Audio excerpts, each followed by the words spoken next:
Alright folks, welcome back. It is day 42 with Duolingo Chinese. 欢迎大家好. Welcome. Alright, so I think I'm gonna make an executive decision and we're gonna turn Chinese into 3-day affairs. Only that they're not gonna be shortened because they're gonna be used to fill in the character section, right? To catch up with the character section, because all that extra time needs to be liberated to review all the overlapping characters, and that will replace my going back to try to write all the characters down, right? So we're really far behind, so we're going to be doing 3-day cycles while trying to keep up with this. All right, before then, we're going to do our recall session. And these units are getting big. They're kind of getting really big. So unit 10. Unit 10. Asking for help. So it's day 2. We're responsible for opinion. Okay. Opinion, ask for help. Well, we might as well start with ask for help.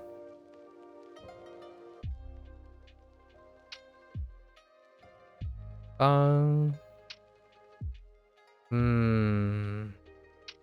already off to a terrible start. 帮助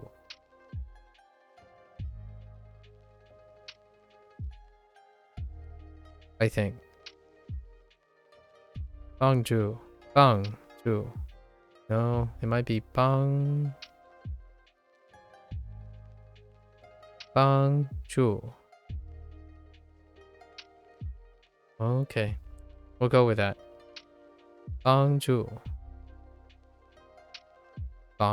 No. 帮助 Yeah. 帮助我 That's basically what I'm saying right now. Okay. Let's organize.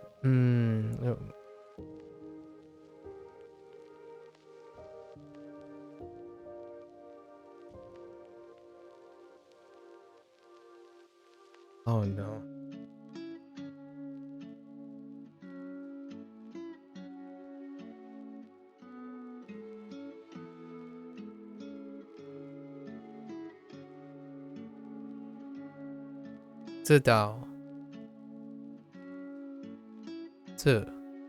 Yeah. 知道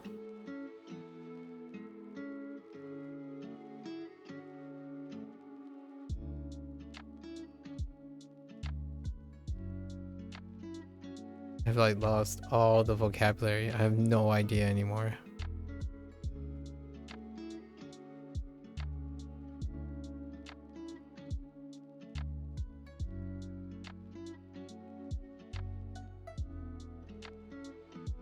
I know they recycled all the other vocab. So. 吹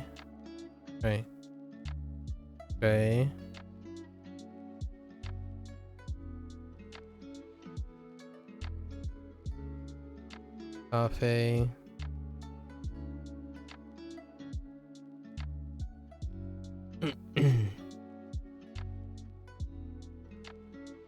牛奶 Wait.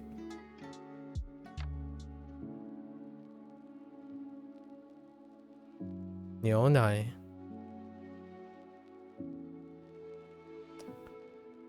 That is challenging. I'm not No. 牛奶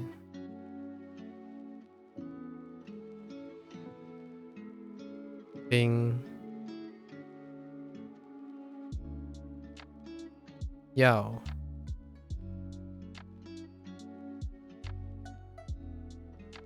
茶 is grouped together with 药 kind of asking for help but not really. 我要牛奶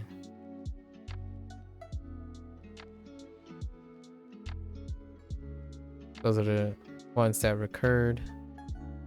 Um,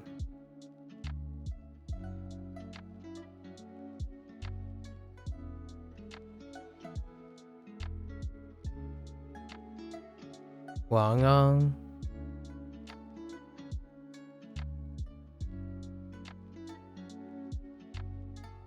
Gawang. Wait, actually, yeah.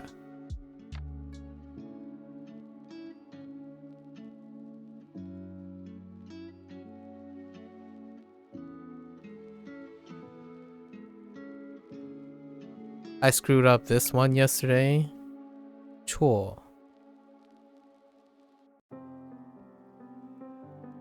Like, chor as in bad. So, 不错 as in not bad. I thought I wrote no, but no is, 知道. Chor. And these can be negated with 不, right? 不知道,不错.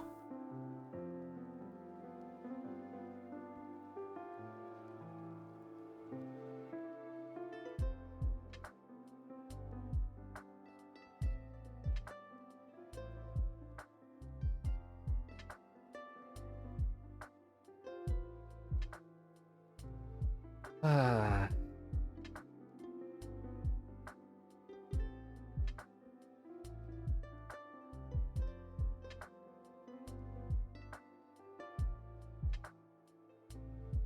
No.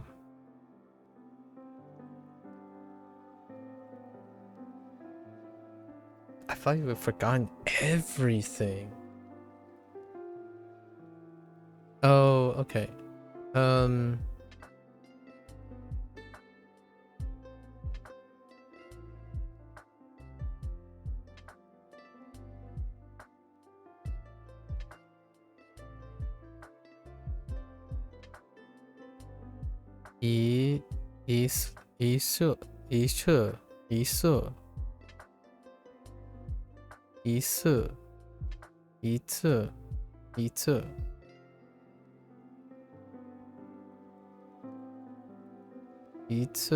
一次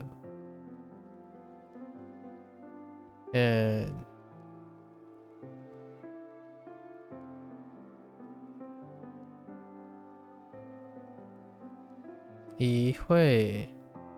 一会儿 I don't know if the tone on that one is correct. 一会儿 no. 一会儿 no. So 一会儿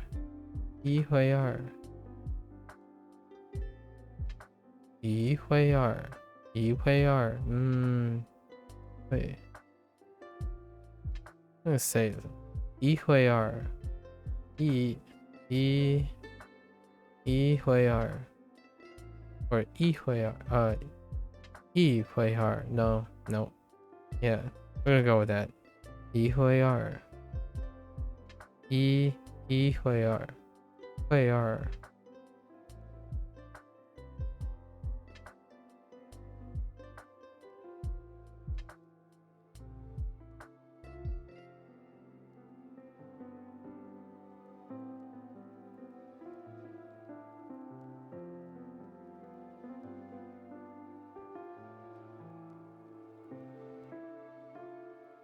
Jai.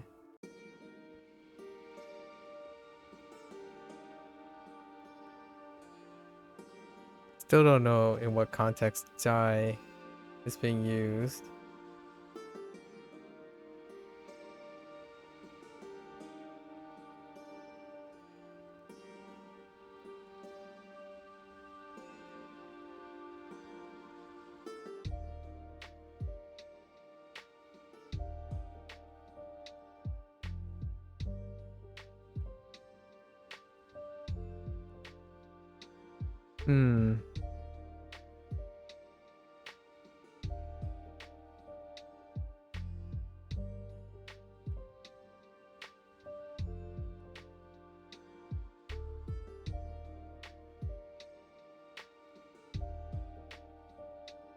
Oh, like the right the oh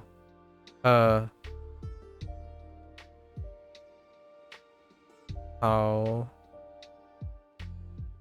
好久好久好久好久不见，好久不见。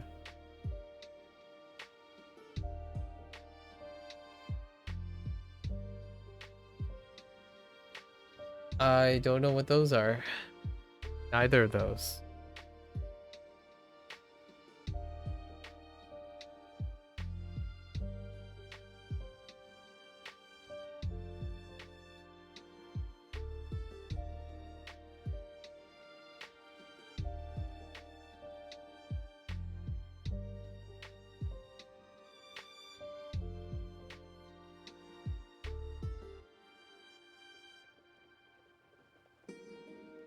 Hmm.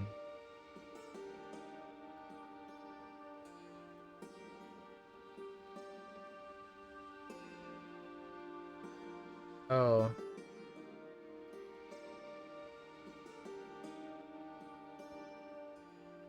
Yeah, I think 在 like 在 I feel like it's probably something like 在一侧 or something. But I haven't figured it out from yesterday, and I still haven't figured it out today. I figured it might come to me, but no.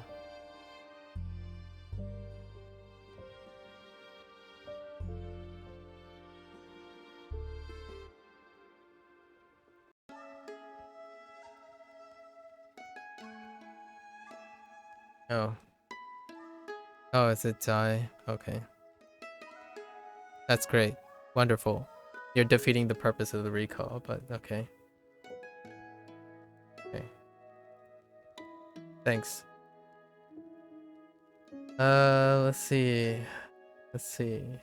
Let me think. What else? I'll find out later, no matter what. Let's see. What else can I think of? Can I picture any other character? No.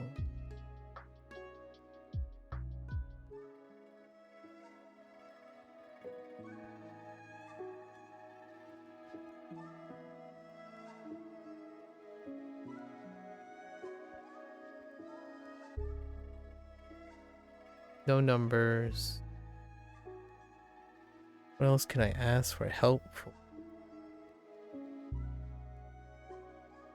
Yeah, self-correcting again, like we talked about this a long time. There's no point. There's really no point to self-correcting when you're trying to recall things, because you find out afterwards. That's the whole point.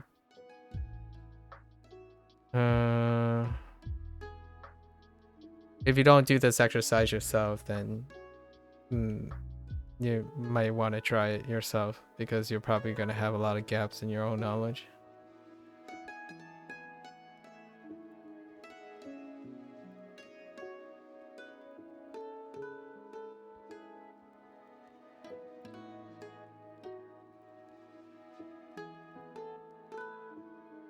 No, I think that's all I got. I feel like I'm missing... Feels like there might be like 3 things missing. We're missing 3 things. Alright, so unit 9. Okay, so now we're gonna try to do all of the vocabulary words, and we're gonna substitute pinyin like 2 or 3 of them, because we don't have the character written down yet. There's no characters right now for them. Let's see if I can remember them.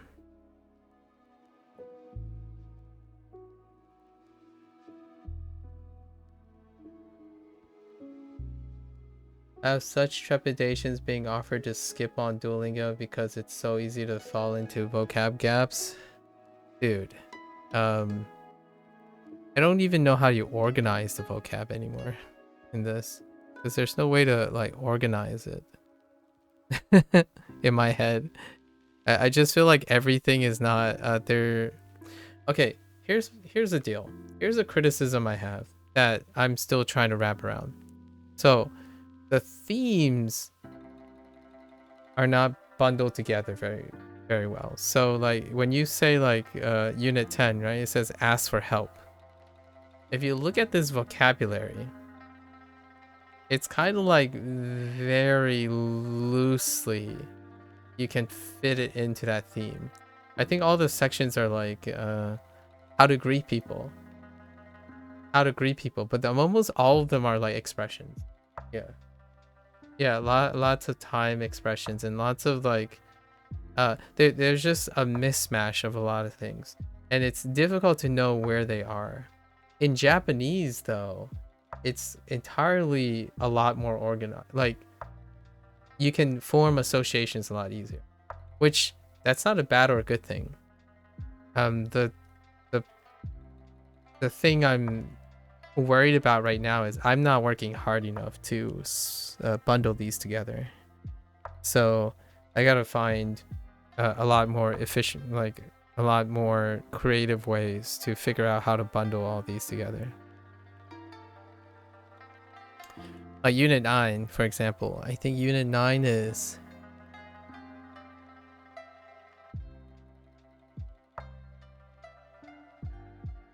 I don't know what the theme of Unit 9 is. Let's find out. It's greet people. Okay. So, Unit 9 is greet people, okay? And then this is the vocabulary I remember from Unit 9. Or greet people.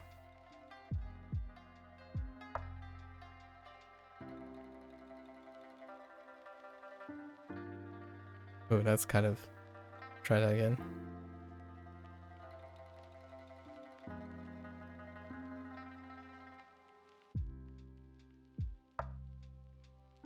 They have this.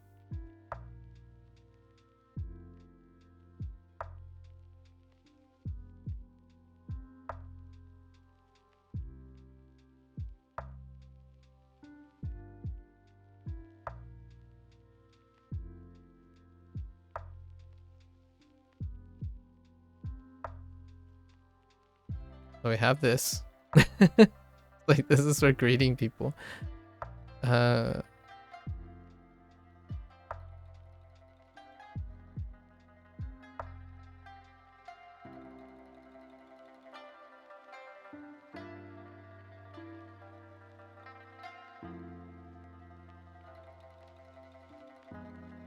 Oh no.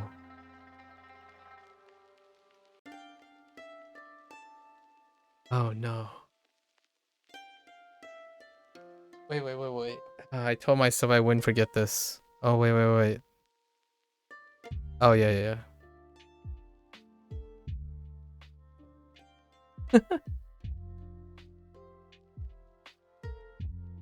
You know the Chinese city in New York? Yeah. And the reason why I'm writing pinyin is that these three are missing. So I still need to make time. Either they're going to come up later or I have to make time to look at them because the text is too small for me to see them. Like so a lot of these I can't actually see them. It's a little bit of a guesswork. So I'm only writing the characters that I can actually see. And that have been cataloged.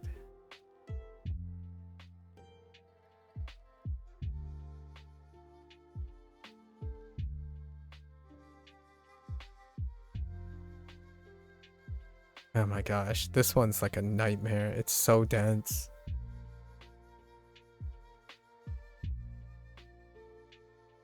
It's fine.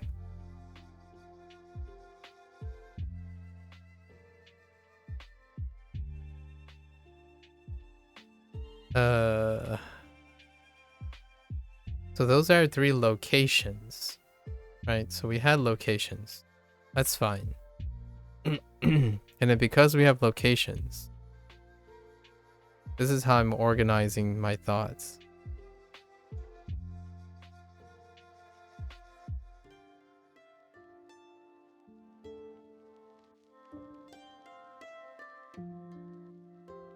Then we have this because of locations. And then we have like a whole mess of other things that go under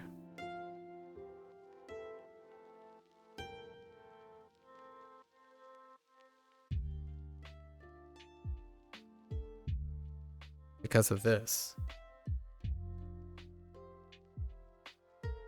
You literally can't see those? Yeah, I know, right?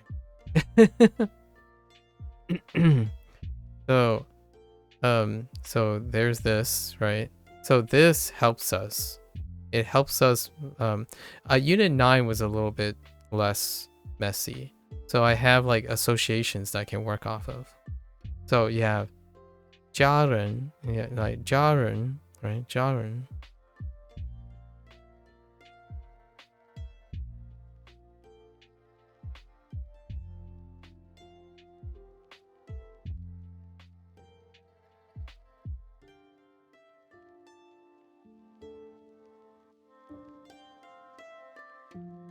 Right.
So we can like group those together. So that's kind of fine. Right, yeah. 家人, right? 弟弟, 姐姐, 哥哥, 哥哥, and 妹妹, right? So, and then we have associated words with that.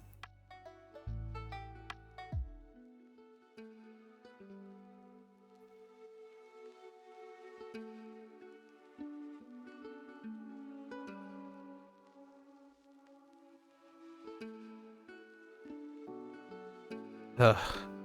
Let's try that again.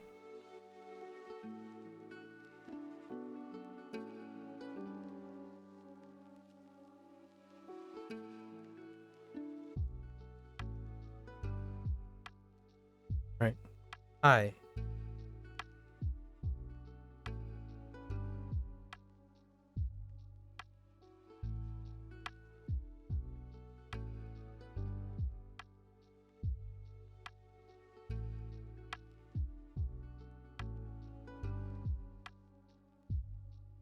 Wait a minute. Yeah.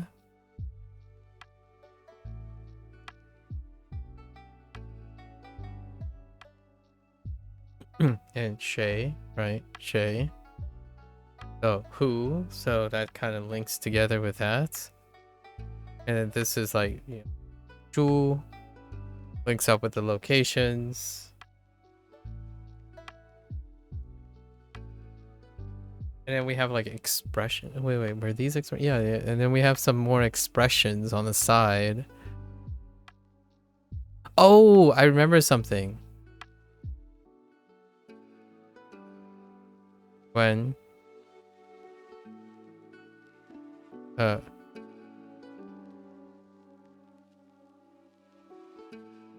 请问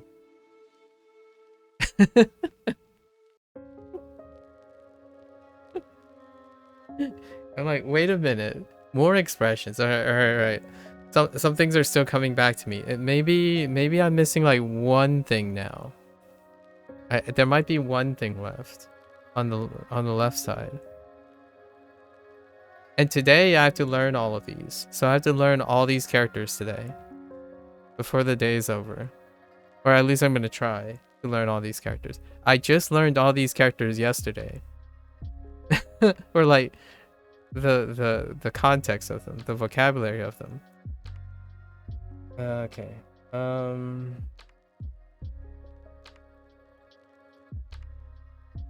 Okay. We have expressions.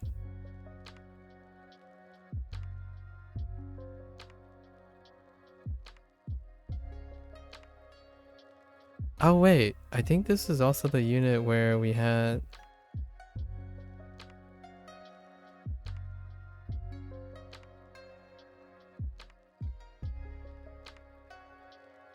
Wait a minute. Yeah. This is the.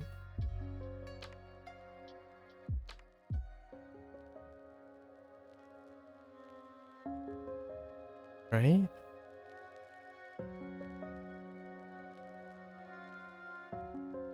Oh no, I don't think so. I feel like this is from the previous one. Oh yeah, it is Greek people, right? Yeah, this is Greek people. Okay. Never mind. This would be one of them.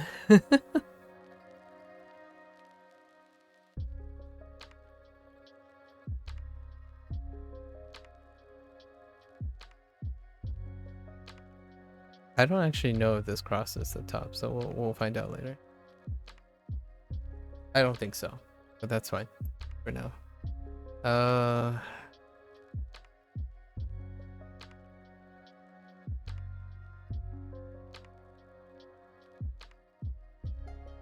uh, there's so many expressions. That's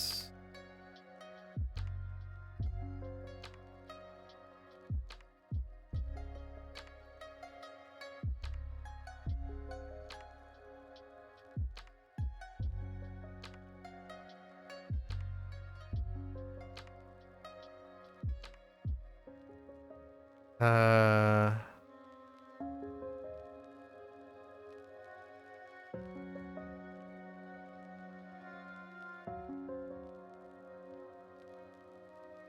yeah.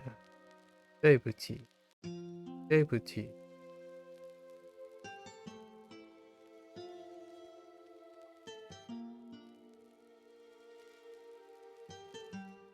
God. There is one other expression. Uh,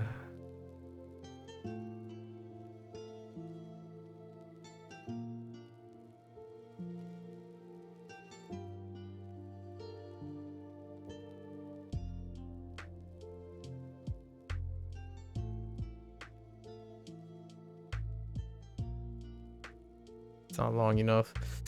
Let's write that again.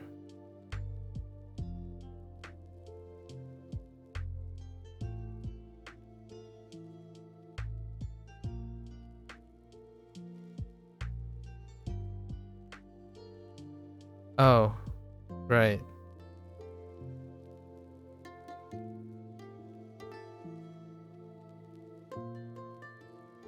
Oh, 没关系.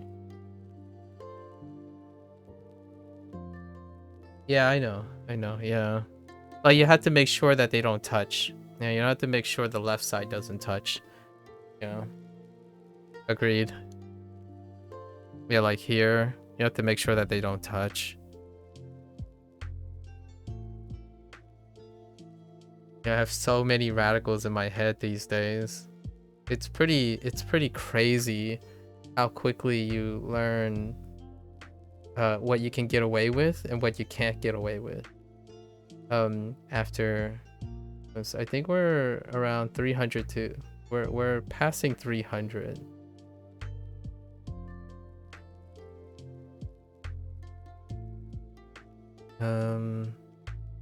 Oh, for family, an expression would be something like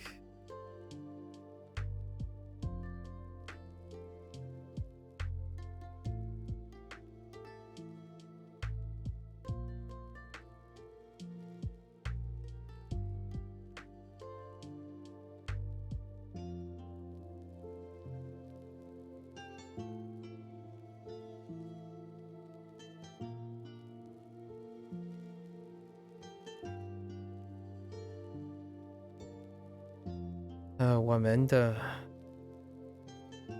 and maybe like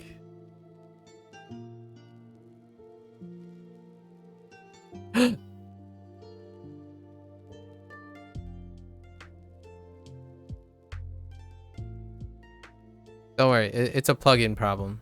The plugin doesn't behave all that well with it, it's fine. It's a known problem.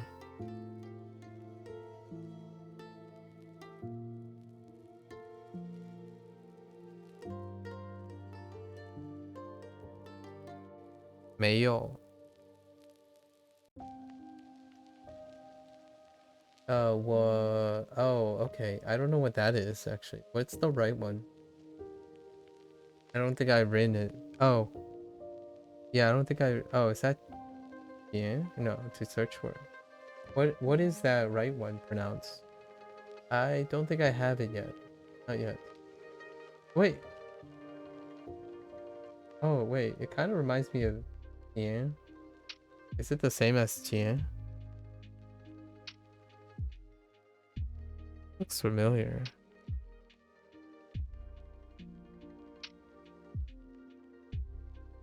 Oh, it's Yao.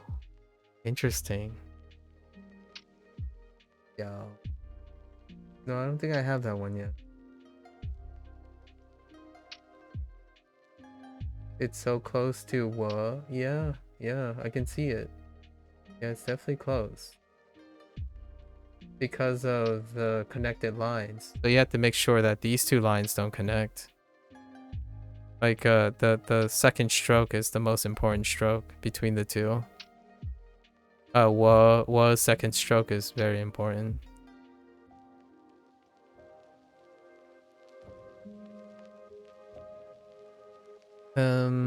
Let's see.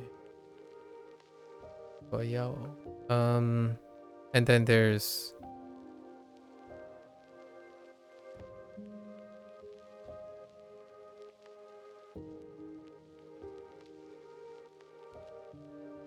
Suga. Yeah, all this is just one unit. And I'm gonna have to do it with that too. Is there anything else I can think of?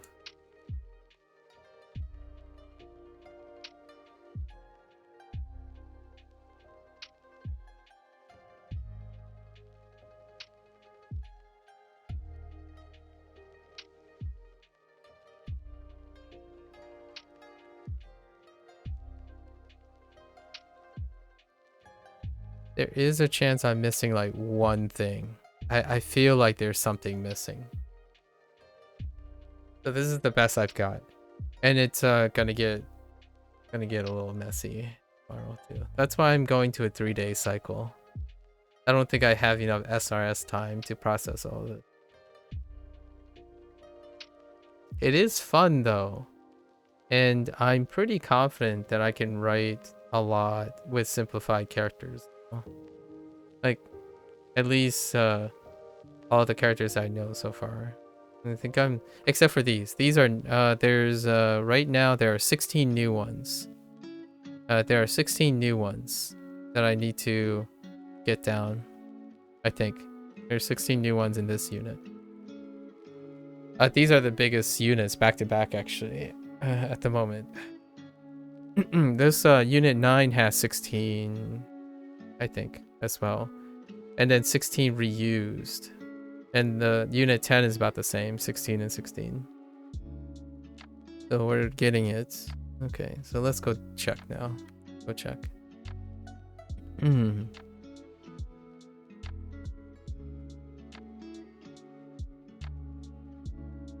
Oh, Laoshi. They just threw in Laoshi. That's fine. I think that's the one I missed. Oh, Nar. Oh, I forgot Nar. Oh no. Okay, so I missed it. I missed an important one. Nar should have came out when I was looking at places. When I was listing places, I should have thought about Nar. Like Chu, when I wrote Ju Nar, I should have made that association. So let's look. Oh, Xiang Ye Zu Xiao Xiao Xiao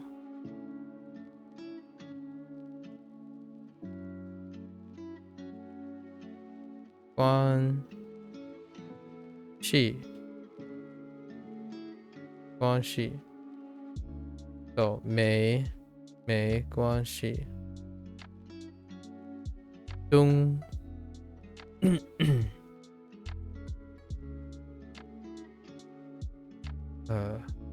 对不起台湾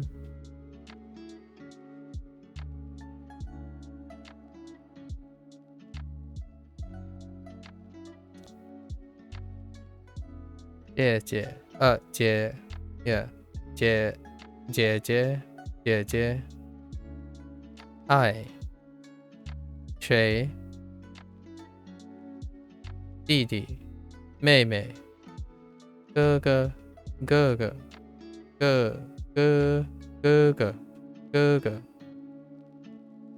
哪儿Oh, right. 小声好，小声好，老师 right. 二华 oh, okay. Oh, is that what they call it? Okay.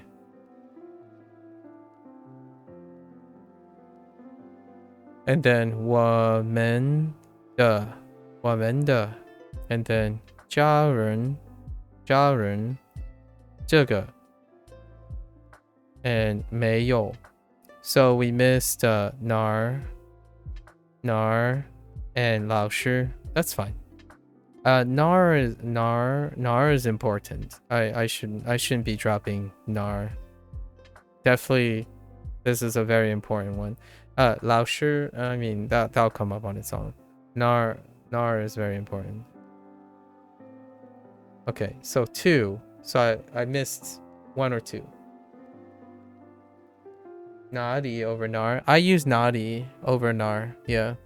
That's why I forgot nar. I actually in one of the exercises yesterday when I was saying 你在 you know 你住在哪里 I literally said 你住在哪里 instead of nar. So it does come up, but it is important that I know this. This is kind of one of the more important elements. 老师 will come up whenever it does come up, but usually it's a more important element. And then yesterday's vocabulary. What did I forget? So we got 知道 right? When 请问 oh, I forgot 英语 and 汉语 so that's 2 already.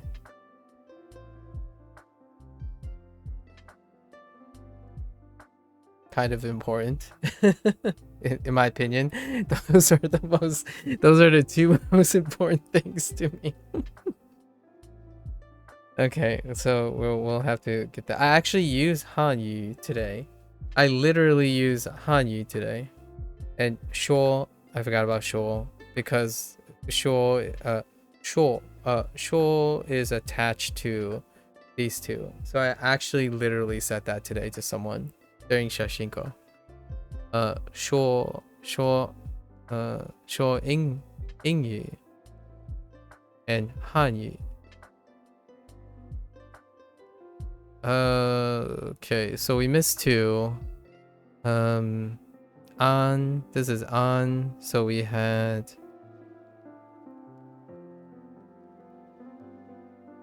早安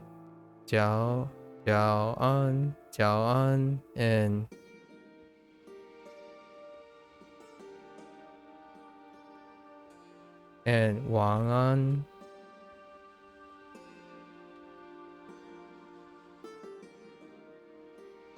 We know all of these. We'll just cancel all these out now. Because this stuff is the cheap stuff, you know. Unit 1, they're bringing it back. just in case.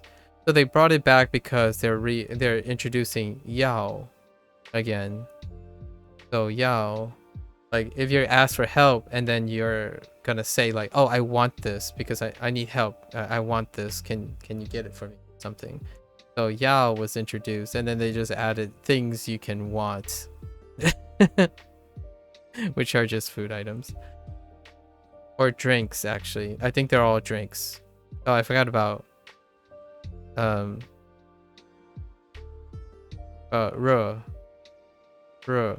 It's fine. Ruh, it's fine. Do not want. Yeah. Okay. I did yes, so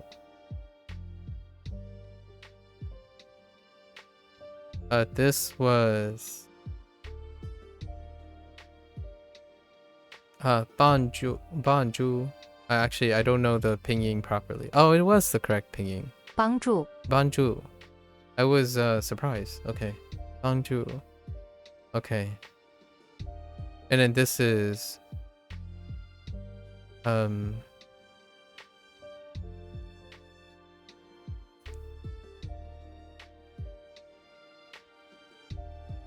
chore. This is chore. And you have like buchor. Buchor is fine.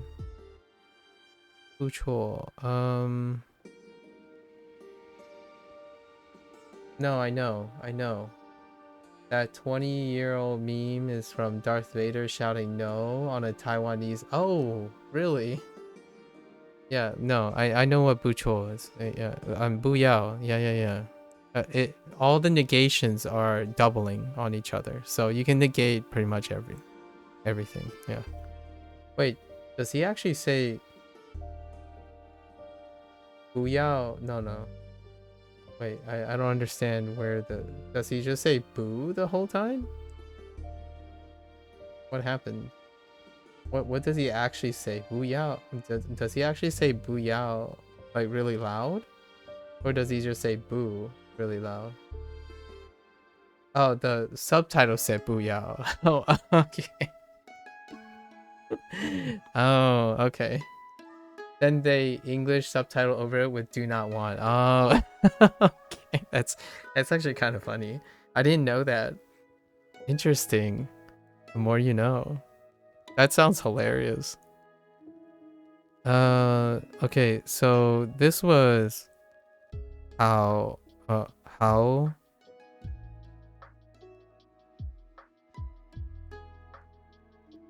Jiu Bu Jian. Right, so we covered that. And then this is yi se. Right? Did I get the accent right? Yes. And then did I get this right too? Yeah. Oh, I kind of thought it might have been tone 1. 一次 一会儿. So 一会儿. Oh, and I didn't do the R that well. Okay. 一会儿. And I still don't know what this is, which is the thing that you corrected me on. Yeah. 在. But I don't know in what way 在 was in it. I just couldn't remember for the life of me yesterday. We did do one less rep lesson, so it's just 5 lessons yesterday. And then yeah, I totally forgot Jean. I forgot. 最近 I forgot Jin. 最近. I had a feeling I was gonna forget this. 最近. And they didn't give me J. Like no J. Of all the things. 最近. Oh, it's kind of funny because today I got Saigo, or I mentioned Saigo, and Lotus mentioned, oh man, it kind of sucks that they don't introduce the left kanji of Saigo, right? Because Saigo is actually this character. And then Jeijin, Saikin, right? Saikin is this. This is Saikin. And it uses the same one. But I remember when he typed it, I'm like, oh, I recognize that thing, but I don't know it yet because it is so hard to see. But my guess is I can't keep the thing up either. I think it's let's see. It's probably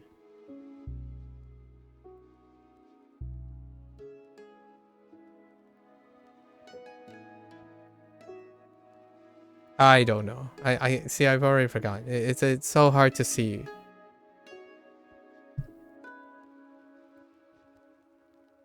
That's probably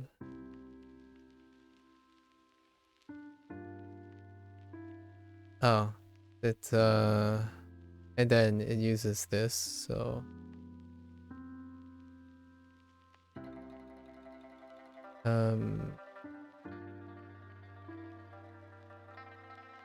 maybe like that, and maybe this is the radical.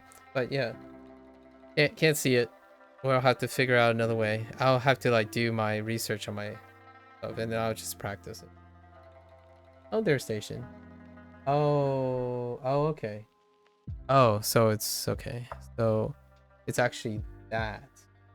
Then oh.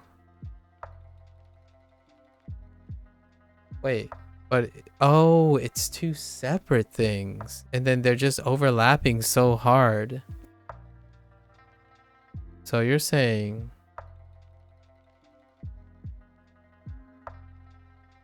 okay.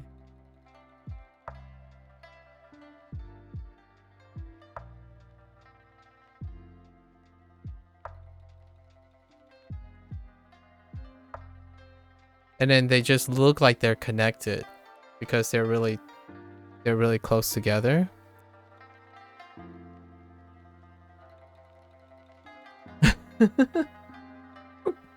My eyes. It's fine. I will work on it. There are 12 characters. Hello there, station. So there are 12 characters that are not logged in this big jumble mess, but that's fine. We've got plenty to work with. So what did we miss? We missed I didn't even take a note of what I missed. So I missed this. How is it? I needed to correct this. And that's it. I think that's it.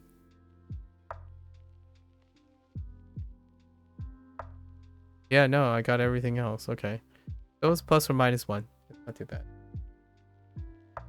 Make the ear line go all the way out, basically. Oh, I see. Oh, the ear line. Oh, okay. Fair enough. So they wanted the full line. Okay.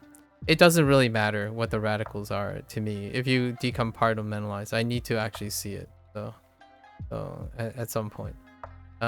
We'll keep track. But I only miss, okay, so I missed 2 for both. That's not too bad. That's about where I would think. There's 2 prepositions with yeah, I know. You keep telling me to keep in mind of things that I already know, but thanks. I appreciate it.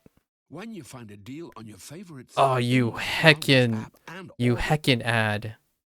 Stop telling me about shopping ads. McDonald's prices may vary. Oh my gosh, heckin' McDonald's. Okay. So, yeah, I don't keep in mind anything, Hideyoshi. I keep in mind the things that I know, and they will stay in my mind. Like, really, definitely do not go into the pattern of saying things like, oh, don't forget, don't warn, and stuff. That's not even something that I entertained. You either know it or you don't, and you spend time knowing about it. You don't pay special attention to any specific thing. It'll distract you from other things, in my opinion. So we'll remember if we don't remember it. We try our best regardless. 你说英语吗? Oh yeah, and day 2. So let's try to see if I even remember all the characters for the new unit. 你说英语吗？英语吗？你 whoops 说英语吗？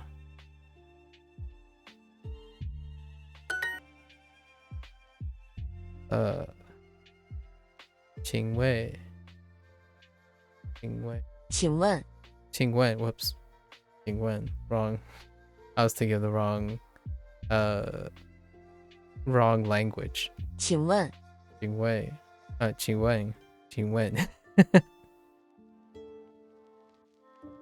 okay 请问yeah we're good with it 早安 yeah 早安 okay 我不知道不知道我不不知道知道知道 okay 英国人说英语 I think they put Big Mac into my book. Oh, they did? What is Big Mac? Is it... oh, wow. Bing?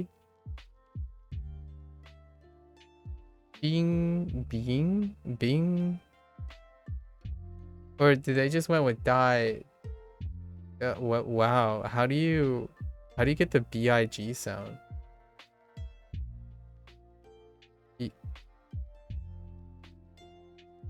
How do you produce big? My parents have no problem saying big, so maybe there's something that sounds like it. Big. However you book, you don't recognize it. Oh, okay. Big Mac, huh? 英国人说英语英国人说英语 They put in McDonald's, Pepsi, Coke, and KFC. KFC.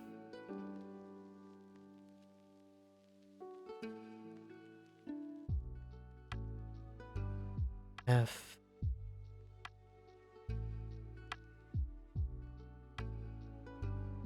F.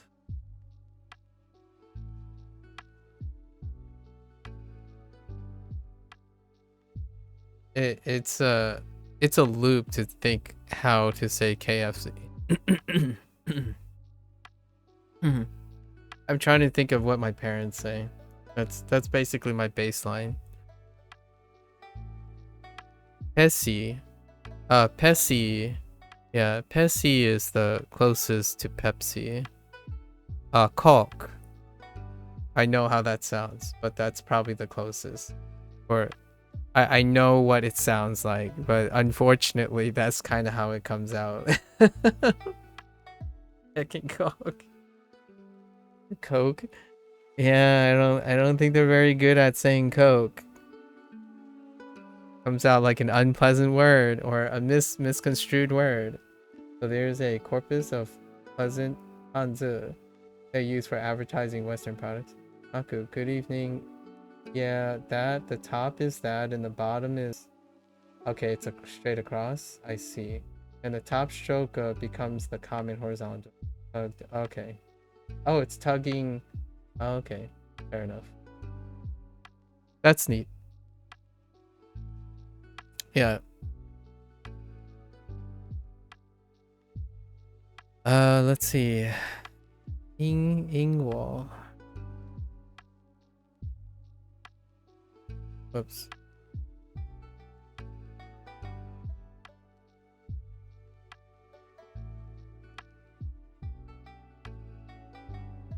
英国人说英语英语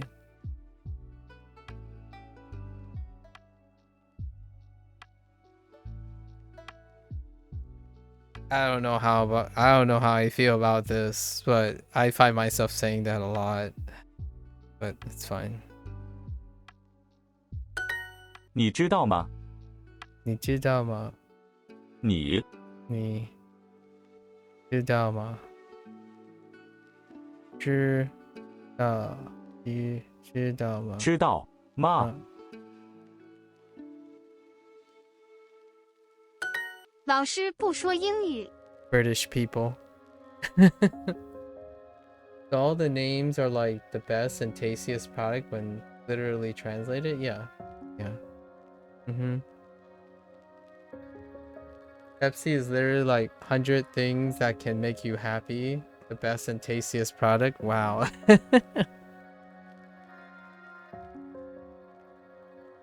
Yeah, yeah.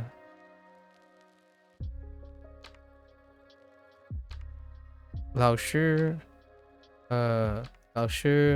不说英语。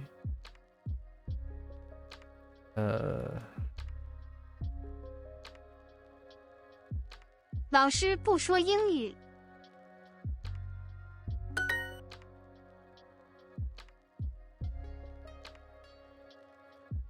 请问你你叫叫什么什么名字？英文 Or no 什么叫你叫什么？什么？ I was gonna say what the other way, but that's fine. 你叫什么？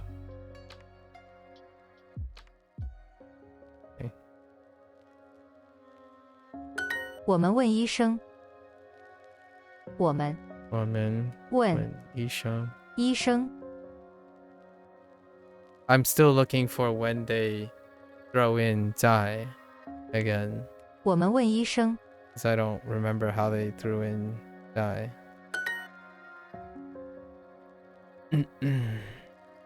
到到。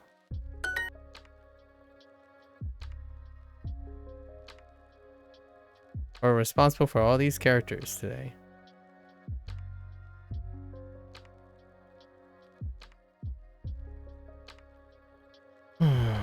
Okay. 请问 请问, you know, I don't think I have. Oh yeah, no, I do have that. 请问, 请问你你是林老师林老师李老师吗？吗？林老师吗？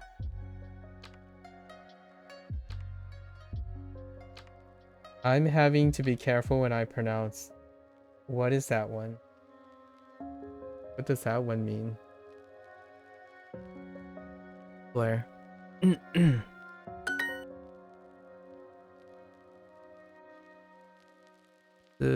知 I really need to be doing my jurs. Okay. 知道问 when wrong tone when 多多请when 问 oh yeah yeah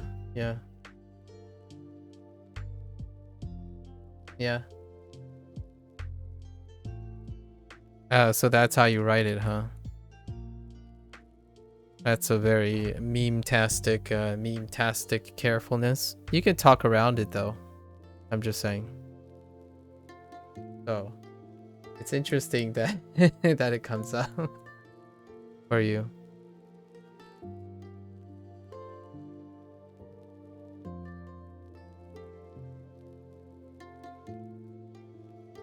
I see. Yeah. Yeah, I don't use that either. Yeah, I don't use that either. 知知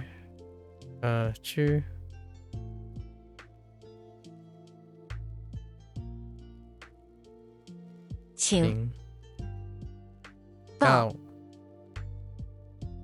问马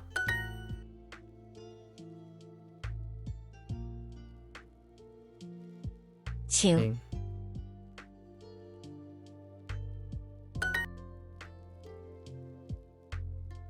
你你问问他，他你问他。Okay.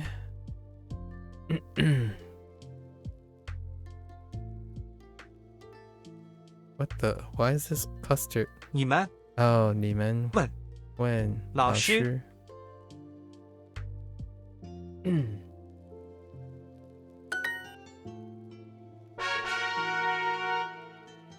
老师，请帮助我。老师，请帮助我。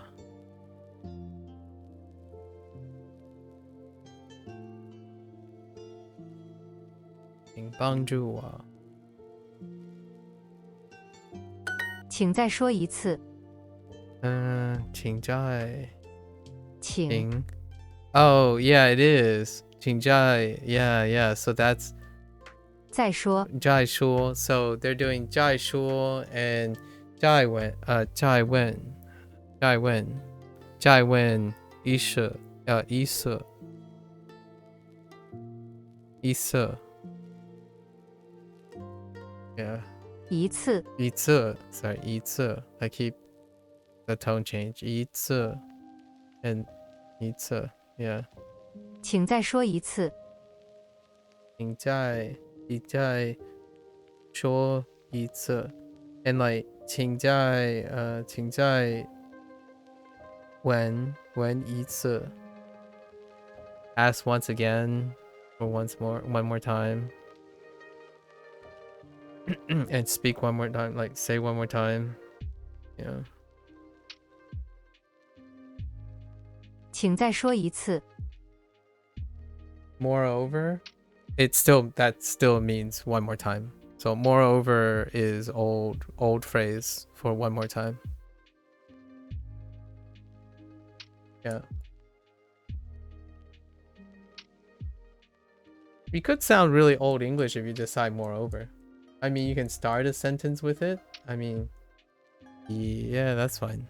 I mean, I don't see why that's important, but yeah, you can start. You can start it with a sentence. You can also start one more time with the in the beginning of a sentence. 请再说一次。中国人说汉语。中国人说汉语。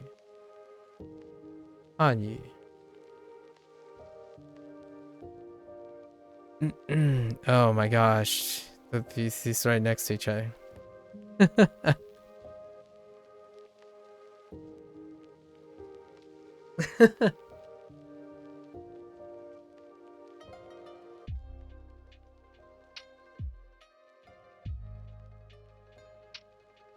I talked about this yesterday. It's funny it's only funny in English to me, but it's not funny to me in Mandarin. Like 英国人说英语 right?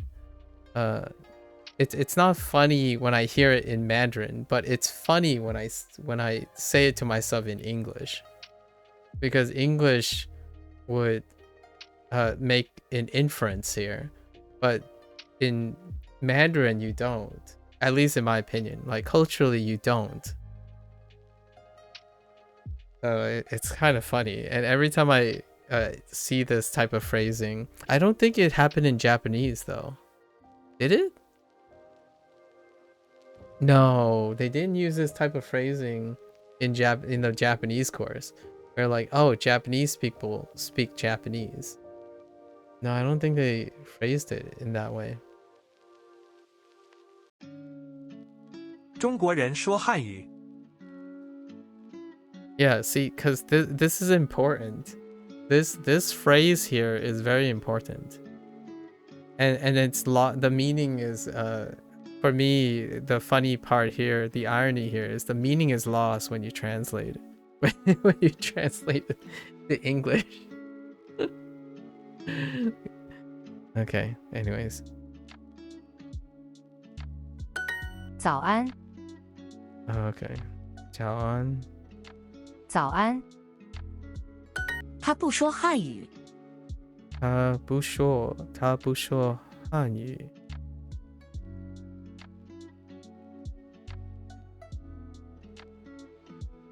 I hope you guys know what I mean.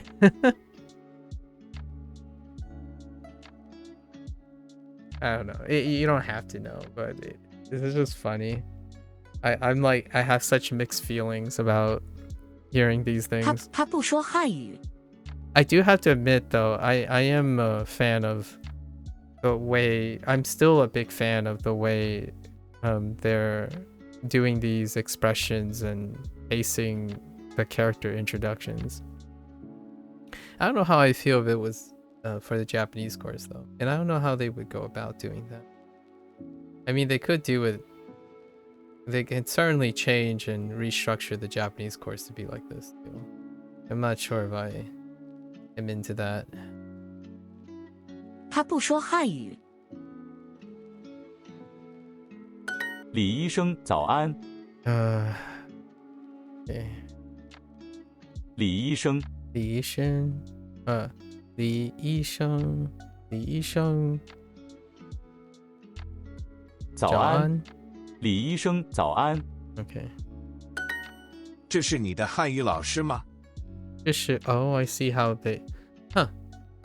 So they actually changed it around, but I don't think it matters. You could say 早安李医生, but yeah, I usually hear name first and then the greeting.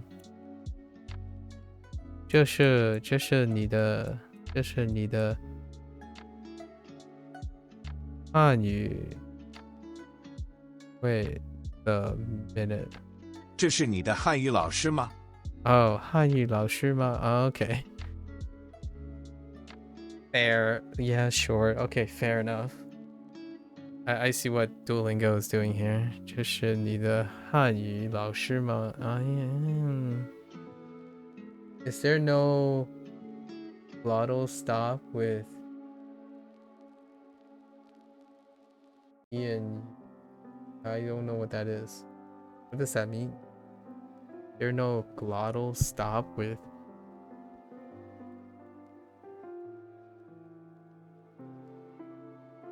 E, the E in Yi,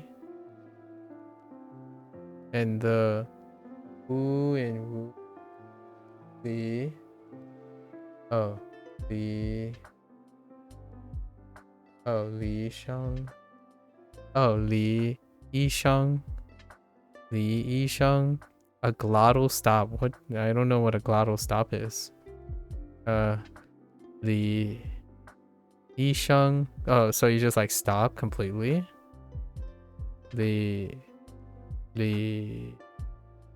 Yisheng. Oh, Li Sheng. Oh. Oh, I see what you mean. So you're going like you just move it. Yeah, yes. Is there a pause? Oh, that's a good question. Li Sheng. Ooh. I don't know. I have no idea. That's interesting. My natural feeling is Li Sheng. Li Sheng. Yeah. I would no glottal stop. So it's kind of like what is it? Yeah, like so all threes going into maybe like ones. If a 3 is going into a 1, there's no stop. Or at least I don't feel like it's a stop. It's like a short, it's like it's not long, the same standard, like so like for example like Li, right? Li. But if it's next to a 1, like, sorry, I meant to type Li, or right Li. But then when it's like next to a 1, right, this is a 1, E, it's just Li, it just goes down at Li Sung, like Li,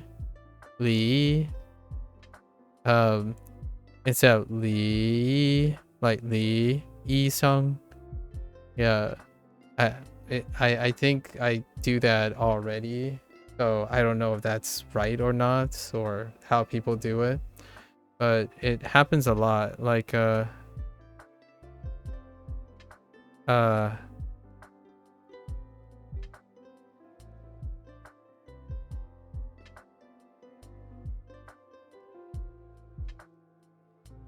no, that's not a good example. I'm trying to think of another example.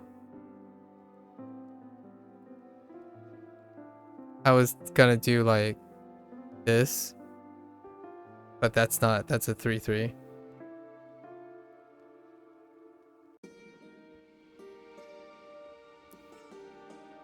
No. I think it just shortens. The Y is just conventional, yeah. Oh yeah, Jiaoan. Yeah. Jiaoan. Yeah. Yeah, the glottal stop. I see what you mean now. Jiaoan. Jiaoan. Jiaoan. I see. Yeah. I didn't know that's what it's called, a glottal stop. Huh. The more you know. I'll have to listen to that. I'm gonna have to, I haven't started listening to people yet. Or I haven't started listening to vloggers or like a podcast yet. The only amount of Chinese that I've been listening to was whenever I have time, I'm watching Three Body Problem. The Chinese Body Problem. The 2023 Chinese Three Body Problem. So right now I'm that's my only source of like listening to some people talk. I watch Chinese programming for the most part. I had been since I was like 5 or 6 years old. It's just something to pay attention to now though. Everything I'm learning now, I get to pay attention to now. This is currently your only source of Chinese? What do you mean this is currently your only source of Chinese? Wait, you don't do you not watch like cop dramas or anything like that?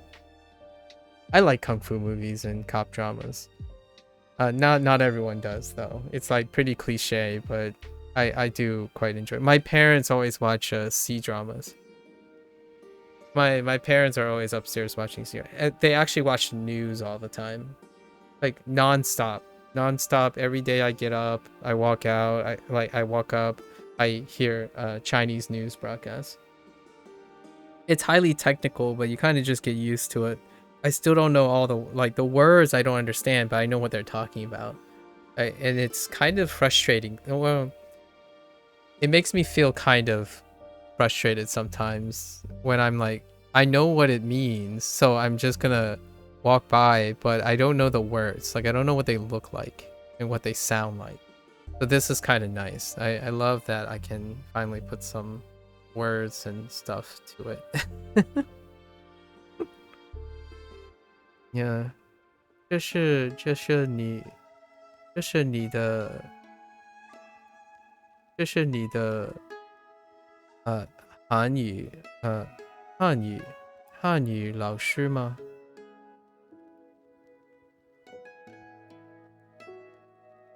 I totally want to say some Cantonese phrases.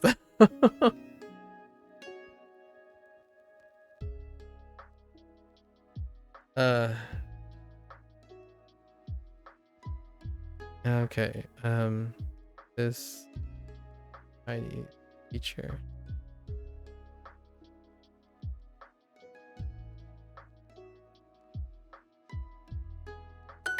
一次 I'm so not sure about the C's in pinyin. I'm not sure about the C's in pinyin right now. 一次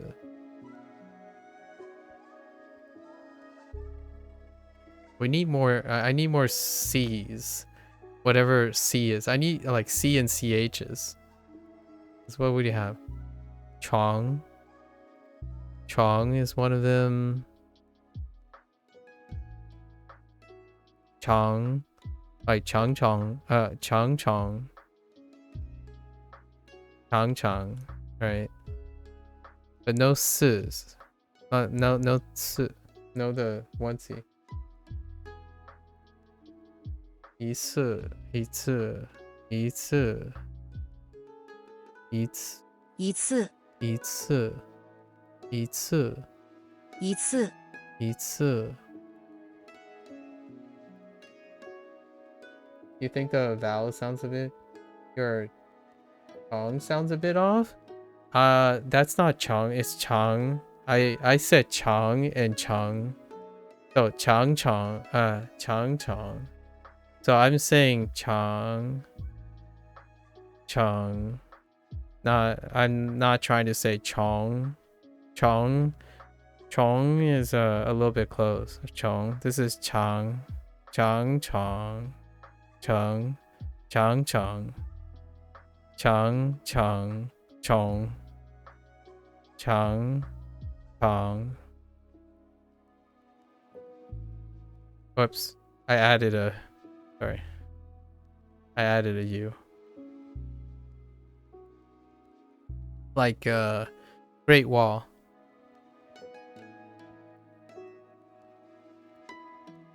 Great Wall. Chang Chang.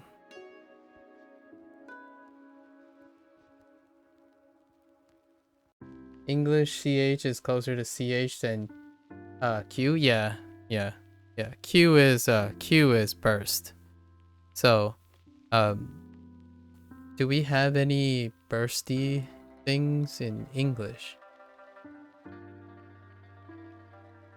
What is the closest thing to a Q in English?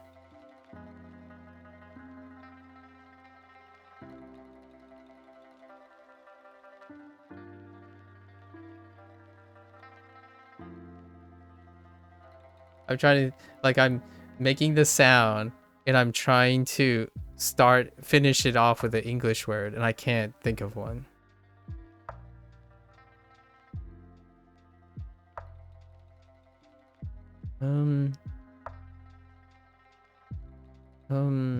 I don't know. I don't know what it is. I don't think the sound, I use the sound to, the Q sound in English too much.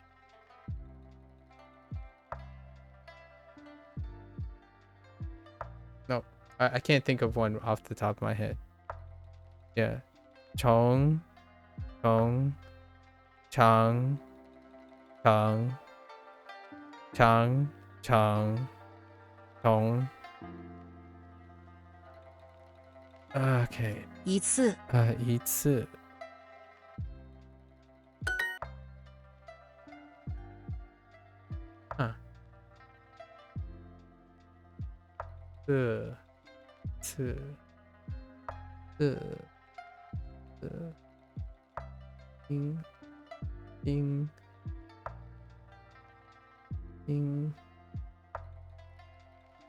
What is this?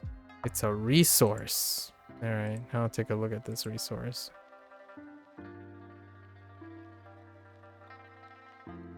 Oh yeah, I already used this resource. No, I already used this resource. That's how I'm normalizing my pronunciations. Yeah. I already used that pinging chart. I listened to it to clarify certain things. Yeah. So whenever I encounter like a new pinyin, right? Pinyin. Whenever a new pinyin comes up in my Duolingo lessons, I go to that pinyin chart. It's really nice. Provided your ears are okay with the sizzling for a lot of them. Some of them, the sizzle is pretty high. But yeah, that pinging chart is beautiful. It's wonderful. It's the first resource. It's the only resource at the moment outside of the MDBG Chinese dictionary and three body problem. So three body problem. Oh, and I'm also using that same site's Chinese grammar. It's from that same site too. Yeah.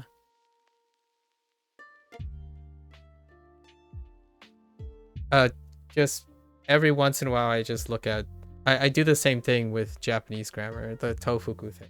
every once in a while when I get a little curious, I look up some grammar for some enrichment, but no hurry really.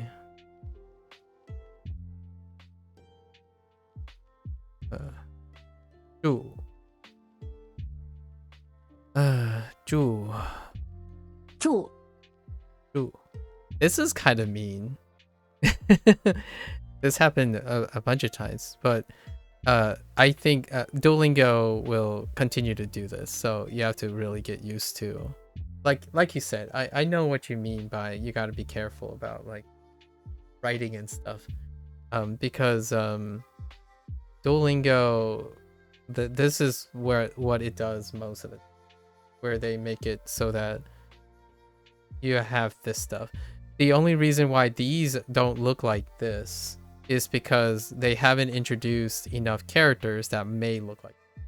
So at some point, like near the latter end of the units, they'll probably have 4 choices that look similar, and that's kind of the way they go about things. 住四 By the time we get there, though, it won't be too much of a problem. 四 Oh yeah, and 四 and 四, right? 四 四 四 四 四 四 四 And this is actually, does this exist? T.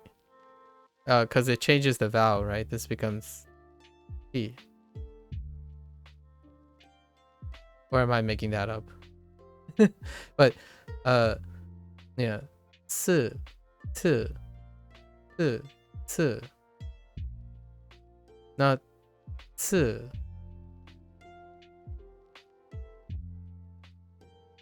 I don't even know if the mic can pick that up. Fine. 四 四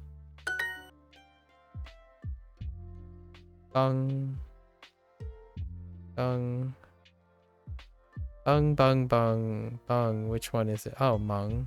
帮 Bung. So bung. So here's one. 忙 We don't have mung either. Feels bad, man. 帮 So I need. This is one of the earlier characters that got omitted. 帮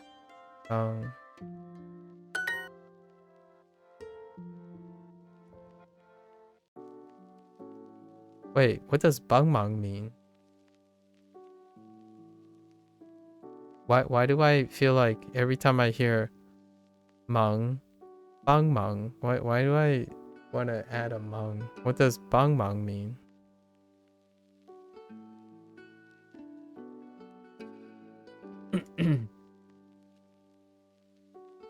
Like, 可以你帮忙吗? Why do I think that's a phrase? What does that even mean?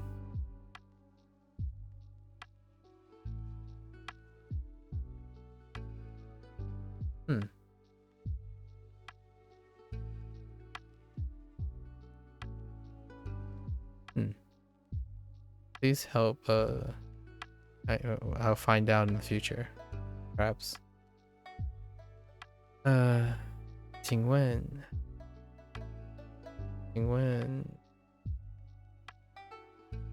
No, just please.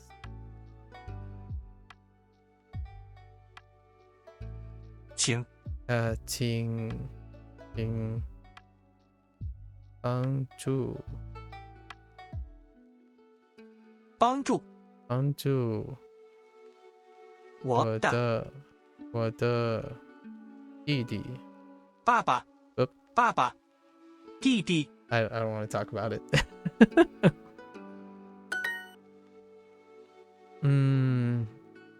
到问到文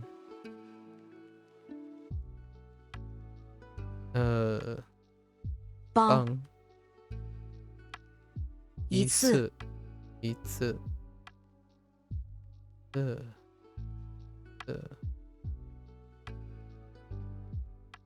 住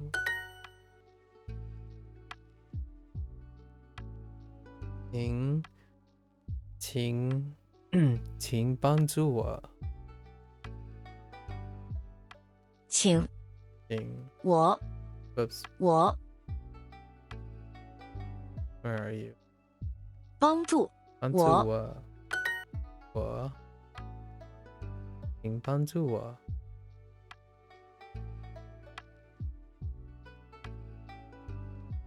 哎，这助一次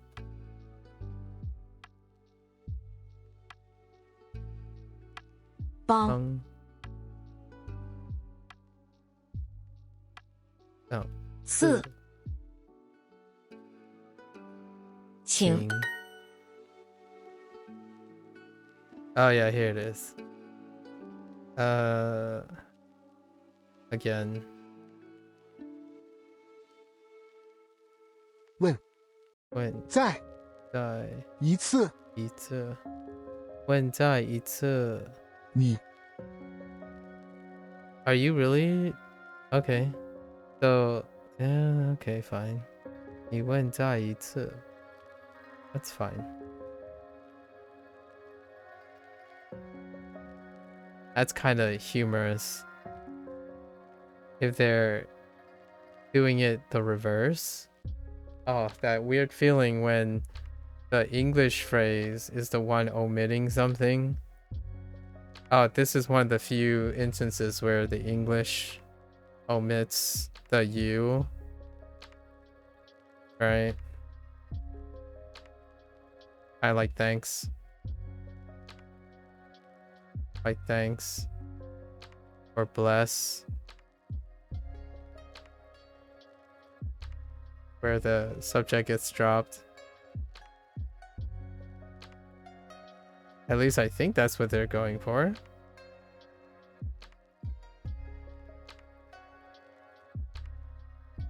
Yeah. 你问问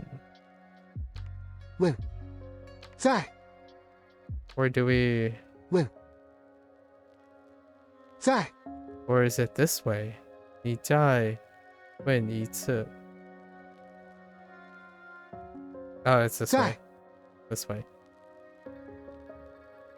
你再问一次. Hmm. 再一次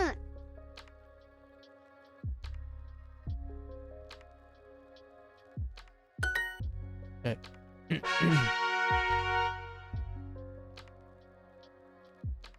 Long time no see. 好耐冇見. No, I'm just kidding. Just kidding. What was it? 好久不见. 好久不见. 不见. 好久不见 No, 好久不见. 好久. Yeah, 好久 3-3. 好久不见. 3-3 neutral 4. 3304. Wait, hold up. Yeah. 好久不见. 好久不见. 好耐冇見. 晚安，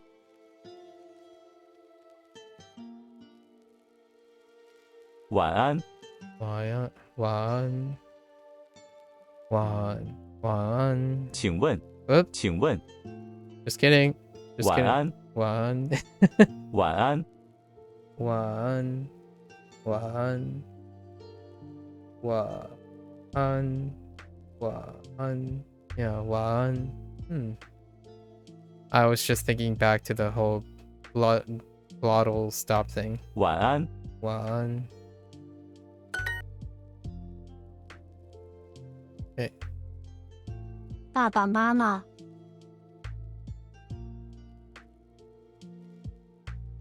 Yeah, wow, that's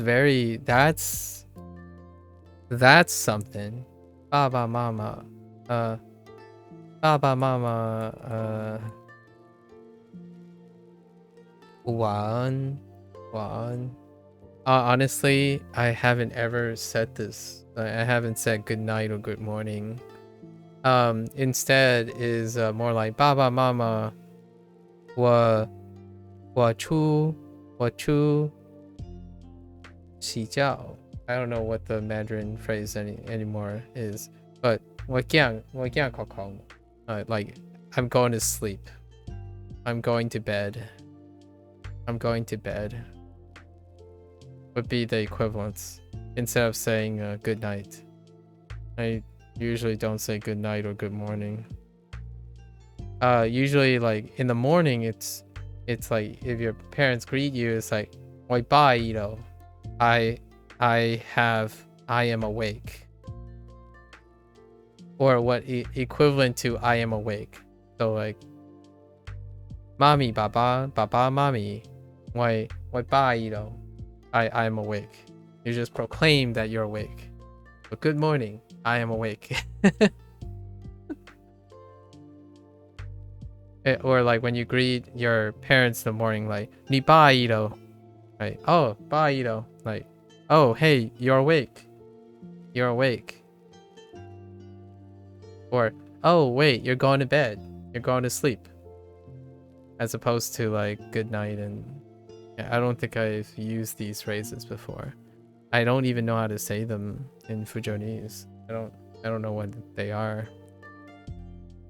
爸爸妈妈 Papa, mama, Baba, mama, 早安 oops. 早安 That's the opposite. 晚安晚安 晚安. 张老师晚安。张老师张老师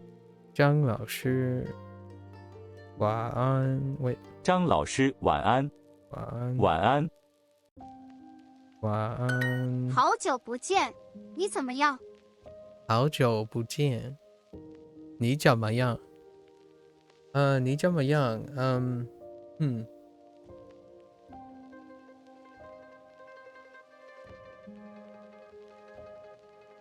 你怎么样？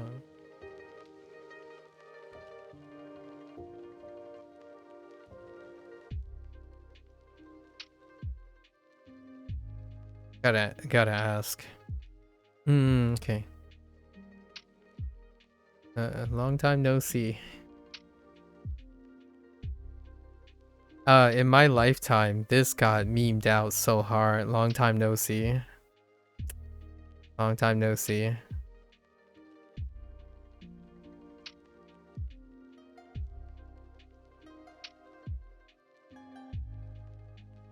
I wonder how many people actually say long time no see anymore.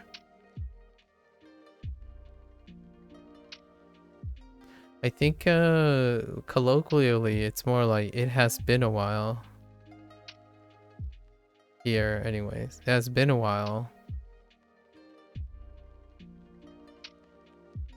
So long time no see. I wonder how this is taught to other people, like to like Japanese speakers, like how this works out. Long time no see. Like I'm just thinking about how this works in English. Like long time no see. And you're gonna like try to translate this.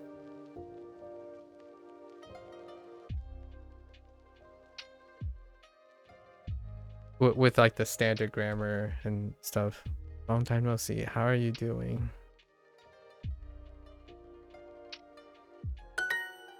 一会儿见，一会儿一会儿见，一会儿见。见， Once in a while. Meet 一 once 会 in a 儿见。 while. See you once in a while. See you in a bit. Oh.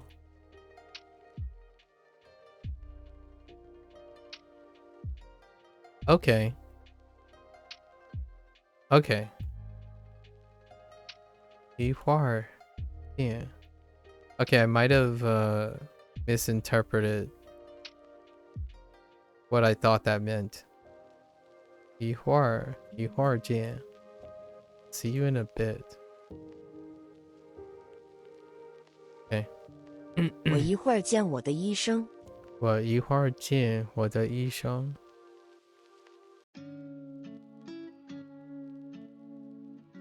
I will see my doctor in a bit.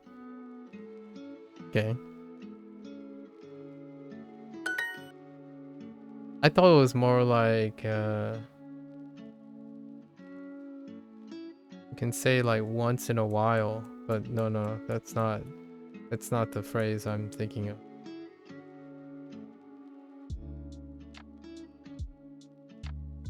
好久不见。好久不见，不见。你怎么样？怎么样？怎么样？我一会儿见他。我一会儿见他。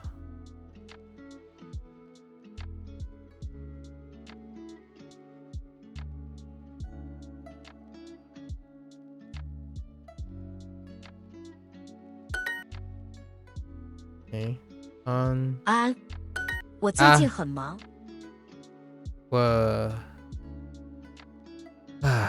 我最近很忙。对 ，man， 我最近很忙，很忙。忙。That's 2, right? 2. Okay, 3 into 2. 很忙。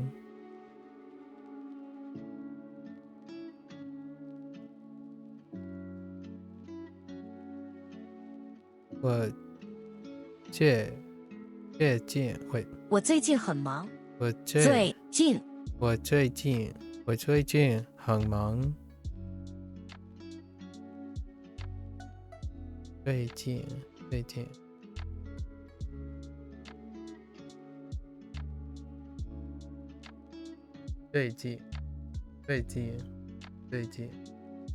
很忙。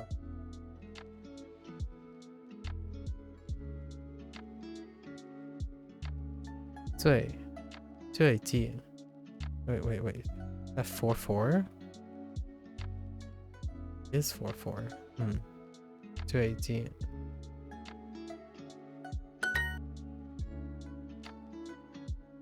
Okay.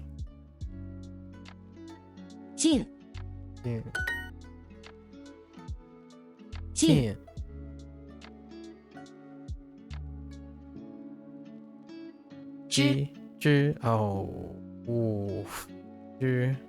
会。安。最。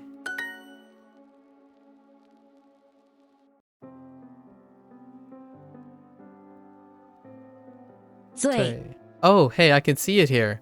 Oh. Yeah, it makes sense. I get it. Fair enough. 最。安。会。近。Oops. 近。一次。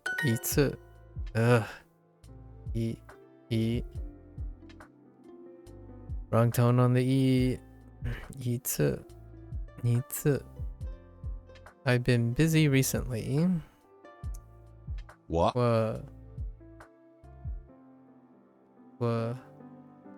最近。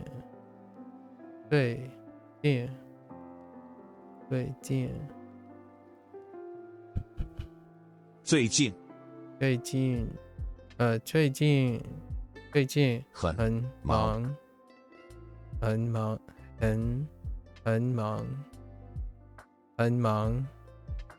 忙。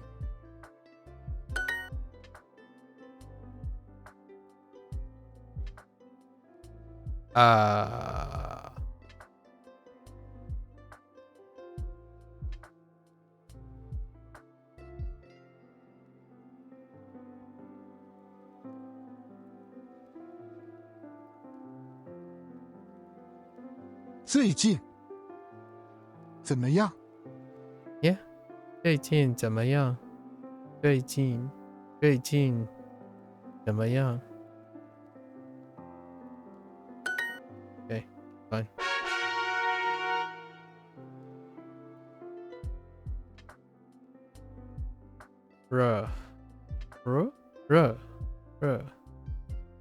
热水。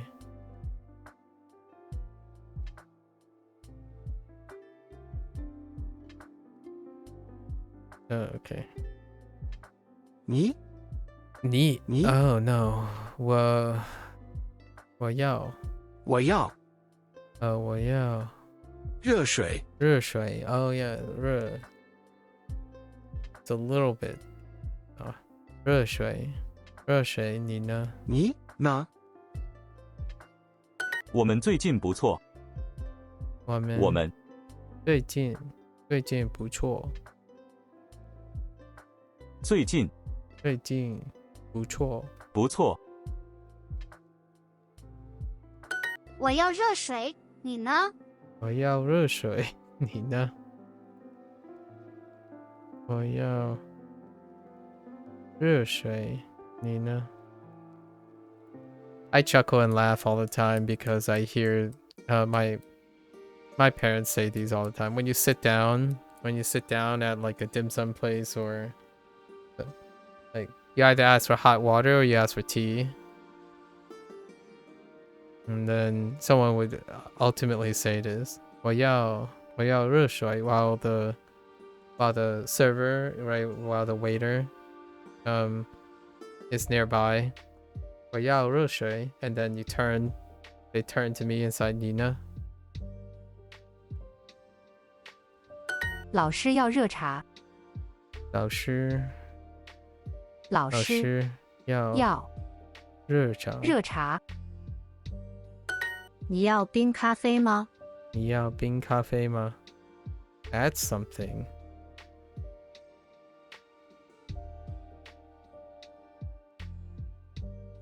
Oh, I almost caught soda. I almost caught the phrase for soda. Oh, kiyu. Yeah, kiyu. I don't know where that comes from. Like, I don't know what Mandarin equivalent of kiyu is. That's soda. So instead of saying the dubious word Coke, like instead of saying Coke, kiyu instead. And my parents don't say Coke. I sometimes they say Coke, I suppose.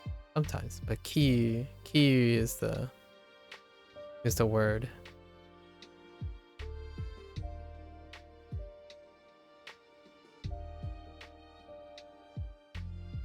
Yamati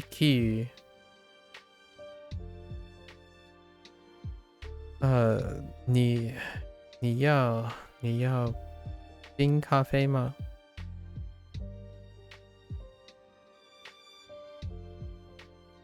他不要冰水吗？他不要冰水吗？不要。Where? Oh. 冰水吗？ Okay. 他要茶也要牛奶。他要茶。Yeah. Oh wait, I forgot about cha. Cha is ch. 他要茶。你要他要他要茶也要牛奶。Okay. 他要。Sometimes I forget that you need an S here. I was like, he want tea. Like, wait, he wants tea? Is that right? He wants tea.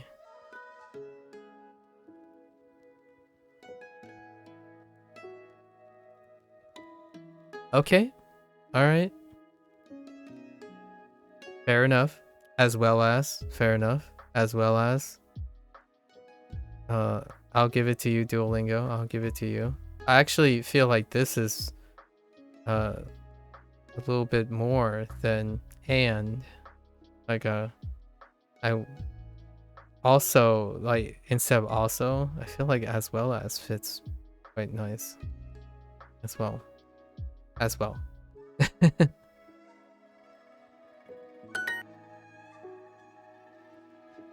你你要要你要冰咖啡吗？冰咖啡吗？我不错，你呢？我不错，你呢？ I am not bad. What about you? I am not bad. I'm not bad. Not good either. Just not bad, right? English. I'm not bad. Oh, how it comes full circle. 我不错. Wants tea as a what the? 很高兴认识你. Okay. He wants tea as well as milk. Okay. 他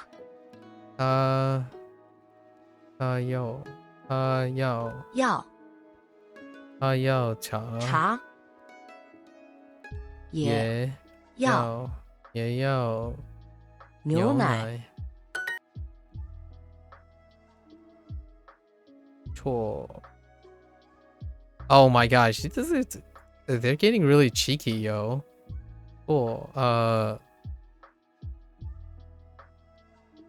者介西错 sorry, I had to really figure out. I had to really look at if they sound the same too. They don't. 者介西错 Yeah, see, this is what I mean by this. Like, this is Duolingo in a nutshell.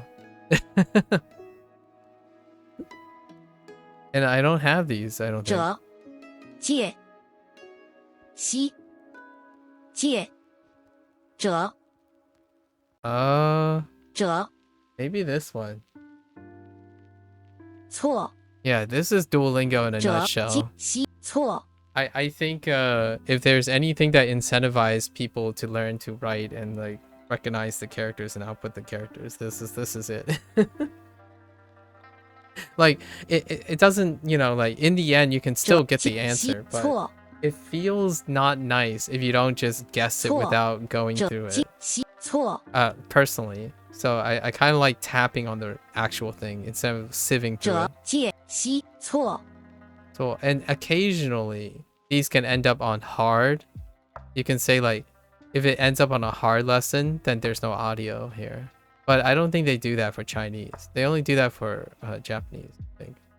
But if there's like a hard title here, there would be no audio here, no audio. So then you're just like, okay, well, hopefully I know the character. Day field and taste in Korean, they do that too. Yeah. This is their like structure. This is what I feel I kind of like about Duolingo. It's like no mercy when it comes to, oh hey, look, there are a lot of lookalikes and sound-alikes. Let's all put them together.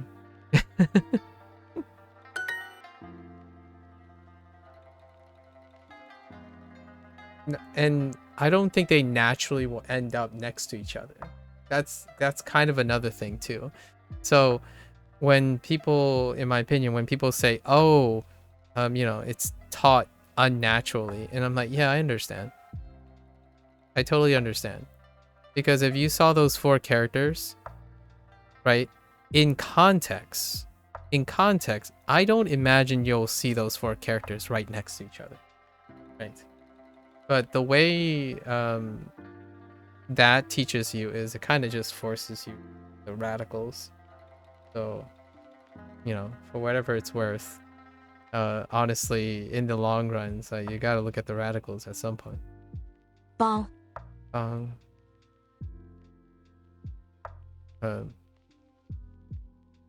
酒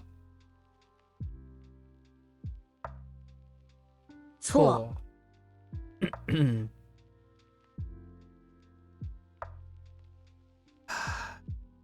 Wait, I gotta prime myself.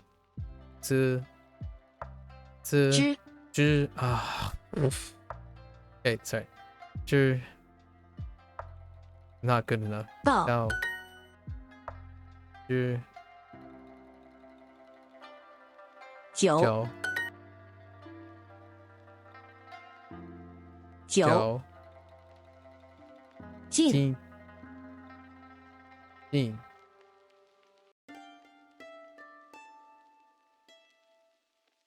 帮帮一次一次 No, it's 一次 Yeah, 一次 Never Okay 一次那是错错就 Alright, it's fine, I'm gonna be okay 对不对不起，起咖啡、 We just need more words with those things We're fine 汉语、阿姨爱、爱住、不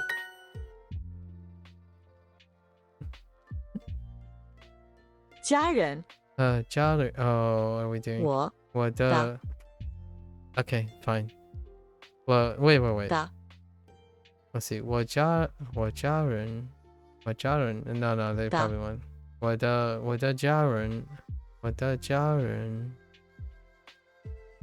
的家人 has been pretty okay 最近最近不错 Oh, been pretty good Still think it's 不错不错 That's funny That's interesting Yeah, I mean, not bad, pretty good. Oh, that's gonna be a tough one. Yeah. Huh. 最近最近不错。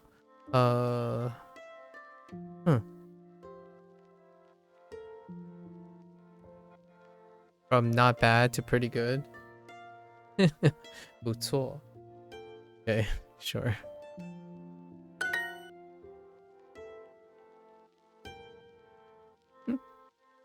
他们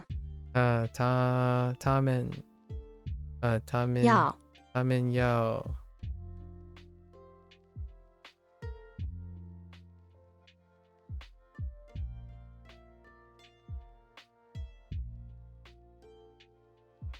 热热热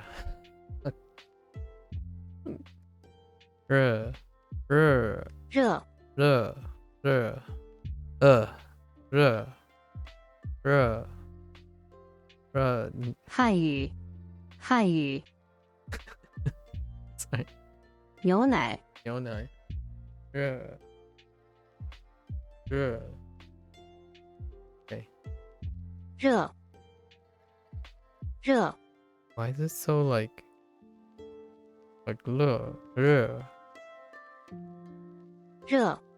热牛奶 Just avoid saying hot 请再说一次。请再请再说一次一次请再说一次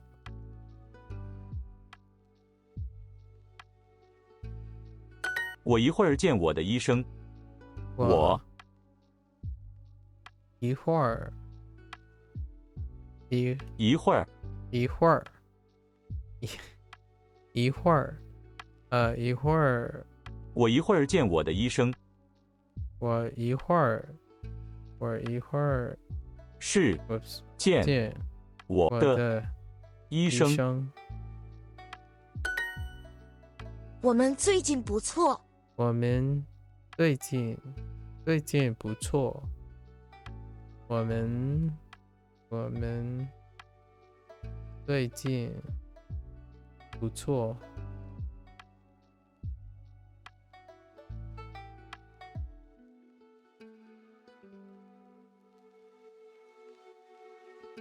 Okay.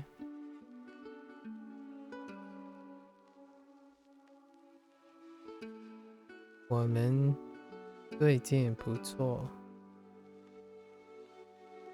Okay, I mean, that's fine. Oh, we have not been bad. Oh my gosh, been not. Oh my. Whatever. English. It's 他不 fine. 说汉语，他他不说，他不说汉语。不说汉语，汉语。再说一次，再说再说一次，一次。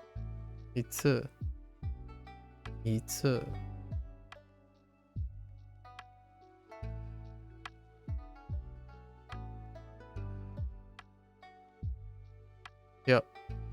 这是你的汉语老师吗？这是你的。We have been not bad recently. Checks out. That's what I thought in my head when translating that Chinese phrase, right? But I totally understand that we have not been bad.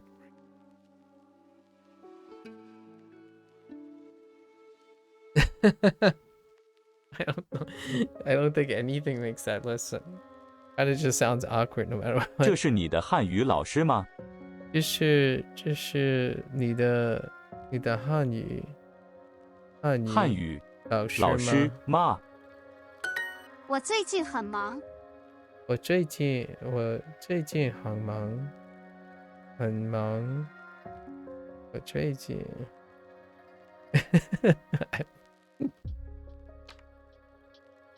checks out. 中国人说汉语。中国人中国人说汉语。汉语，中国人说汉语。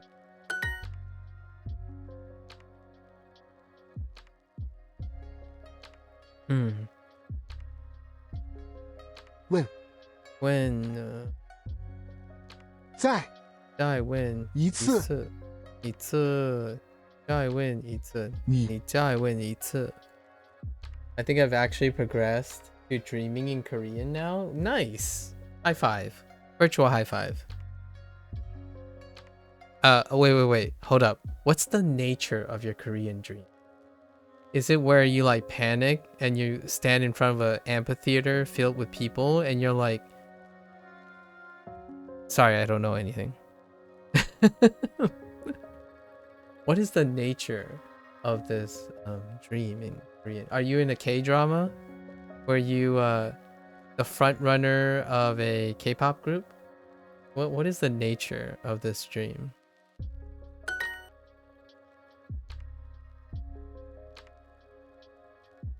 一会儿见。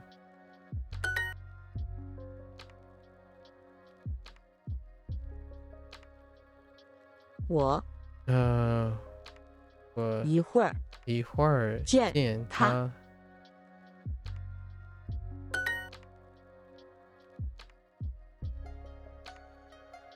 最近怎么样？最近怎么样？ All right, now we go to the main events. This is where we catch up with all the other stuff. Okay, save me. So wait, tomorrow I need to learn all these characters before today is over. Okay. 英语 英语 Fine. 英语 Okay. This is fine. 英语 Probably a K-drama. Been watching too many music videos in Korean for it not to rub off. Yeah, fair enough. 英语 You mean you don't doom scroll K-pop dance choreo? choreo because like I'm into 英语 that. Sometimes I get into a rabbit hole every once in a while. You know, you see one and then you 英语 want to see the rest, you know? You just want to say, "Oh yeah, that's pretty neat." And then suddenly you're down to like through 10 dance studios filled with Korean dancers. You know what I mean? Blair? 请问，请问请问请问，请问，请问请问， I've been around the block. 请问，请问， There's so many experiences 请问 one can. I feel like there's still so many experiences one could have had in 请问 37 years. 请问 请问， The internet certainly makes that possible. 请问， Vicariously, anyway. Vicariously experience it. Okay.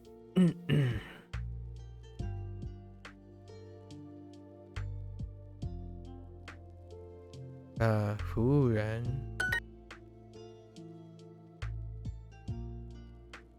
英国人英国人、服务员，服务员，英国人你的你的服务员，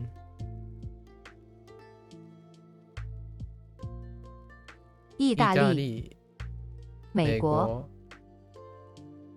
英国人、 See, that was me in 2020 when I first learned about BTS through Suga's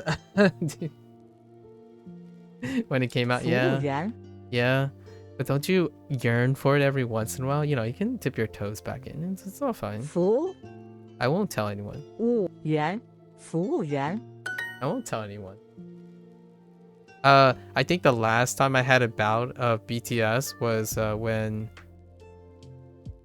something like butter. What was it called? It has butter in it. When that was released, and I was like, oh, okay. Well, this pops quite a bit.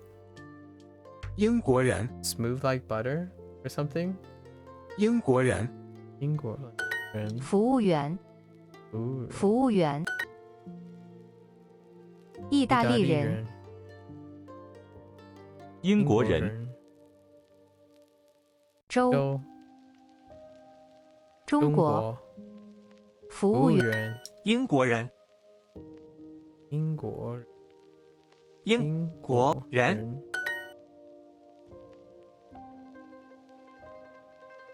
英国人、中文服务员、意大利人、热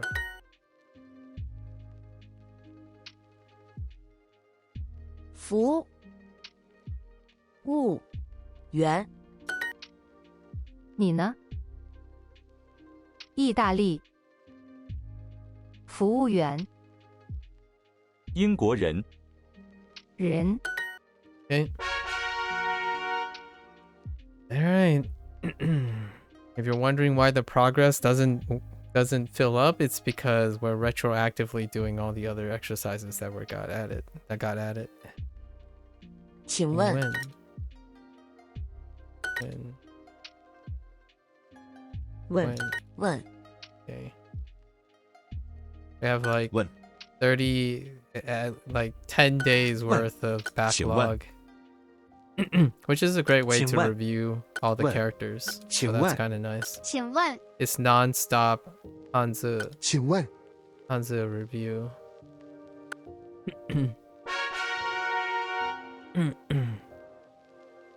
Right.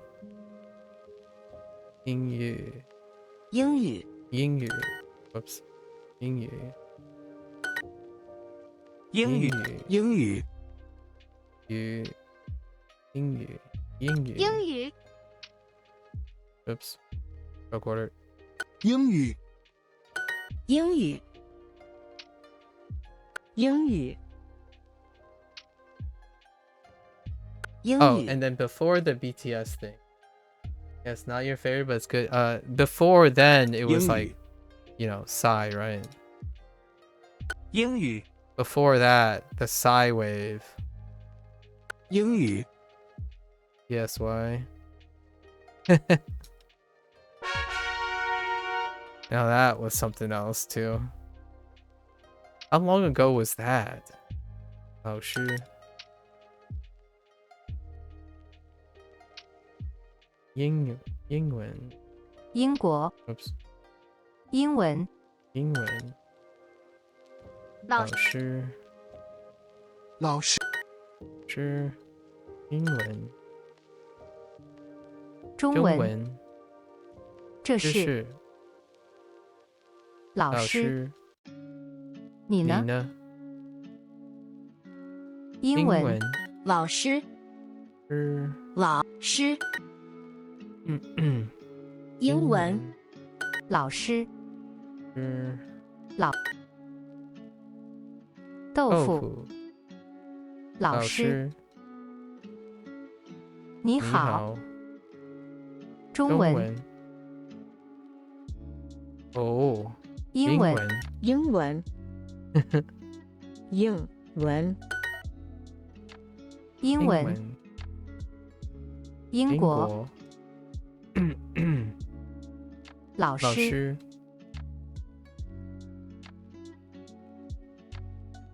你呢？呢？你你好，好老师是咖啡对老师，米饭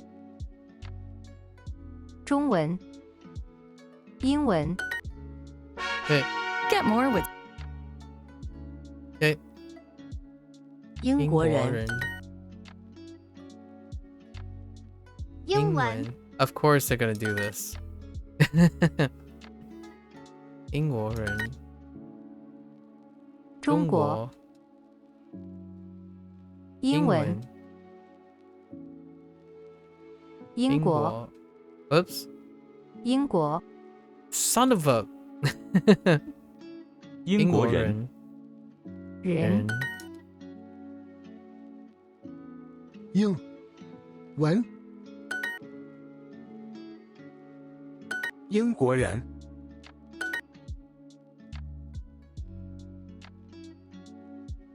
英国人英文中国英文英国人英国中文 Of course they would go there 请问请问请请问请问请问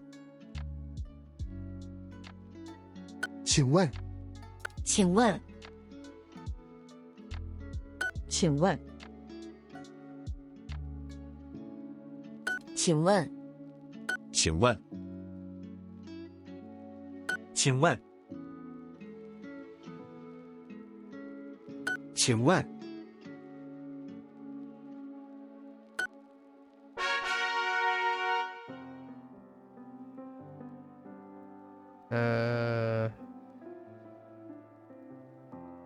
英语英语英语英语 Why do you say it like that 英语英语英语英语英语 Oh my tone on 英 U 语 is 英语英语英语英语英语英语英语英语英语英语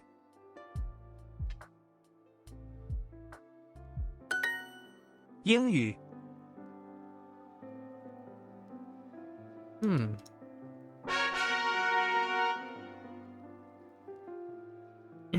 早安， What do you think of Yoasobi? Yoasobi, Blair. 早安， Are you familiar with Yoasobi? 早安， Go on. Go on.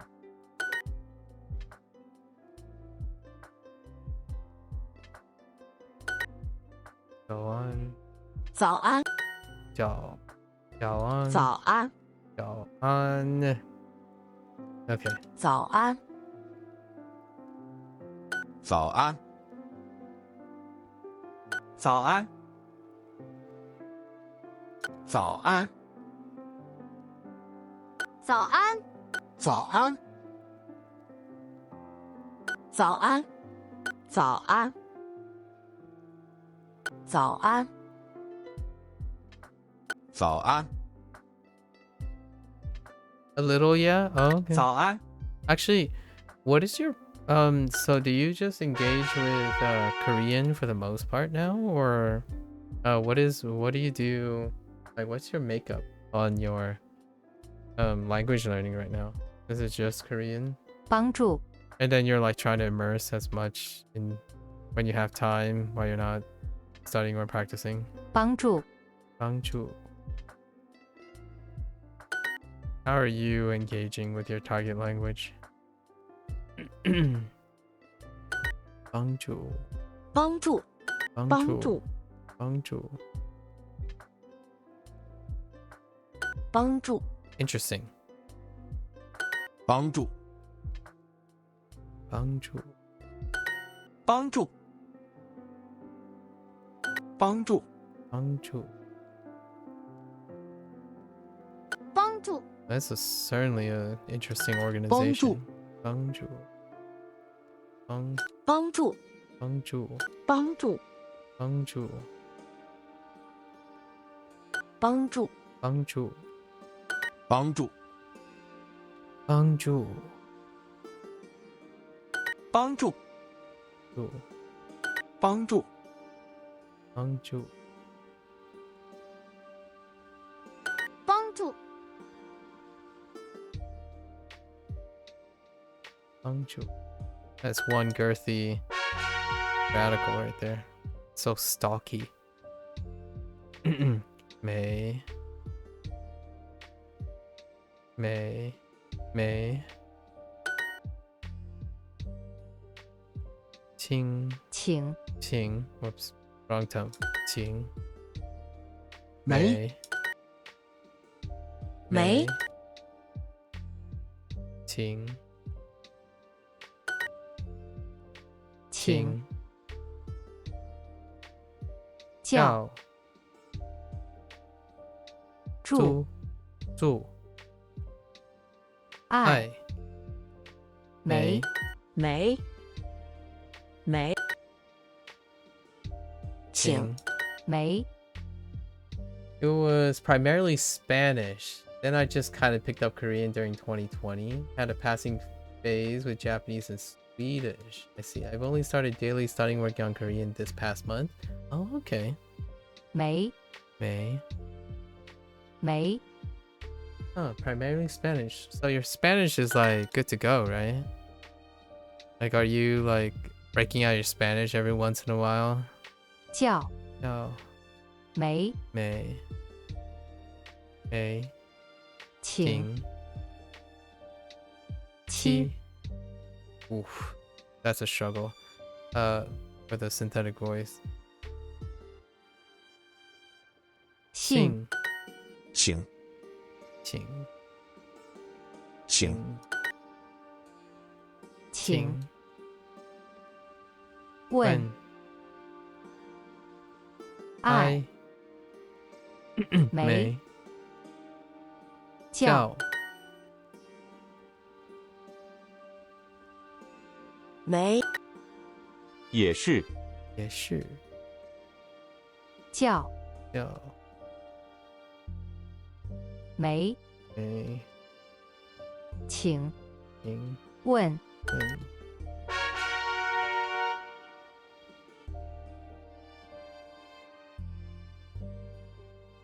2020. Man, 4 years. And then before that, yeah, this is the, how long has it been? So, a recap, right? Fujonese and English since I was born. Then there was a period that I didn't use Fujonese really because I was away from my parents. So, but I still have to talk to him with it. Then Spanish. Yeah, the last time I really done anything with language learning was Spanish. How long ago was that? You know it's a long time when you have to think about how long it's been. 16 years. Yeah, it's been 16 years since I've actually studied a language in any capacity.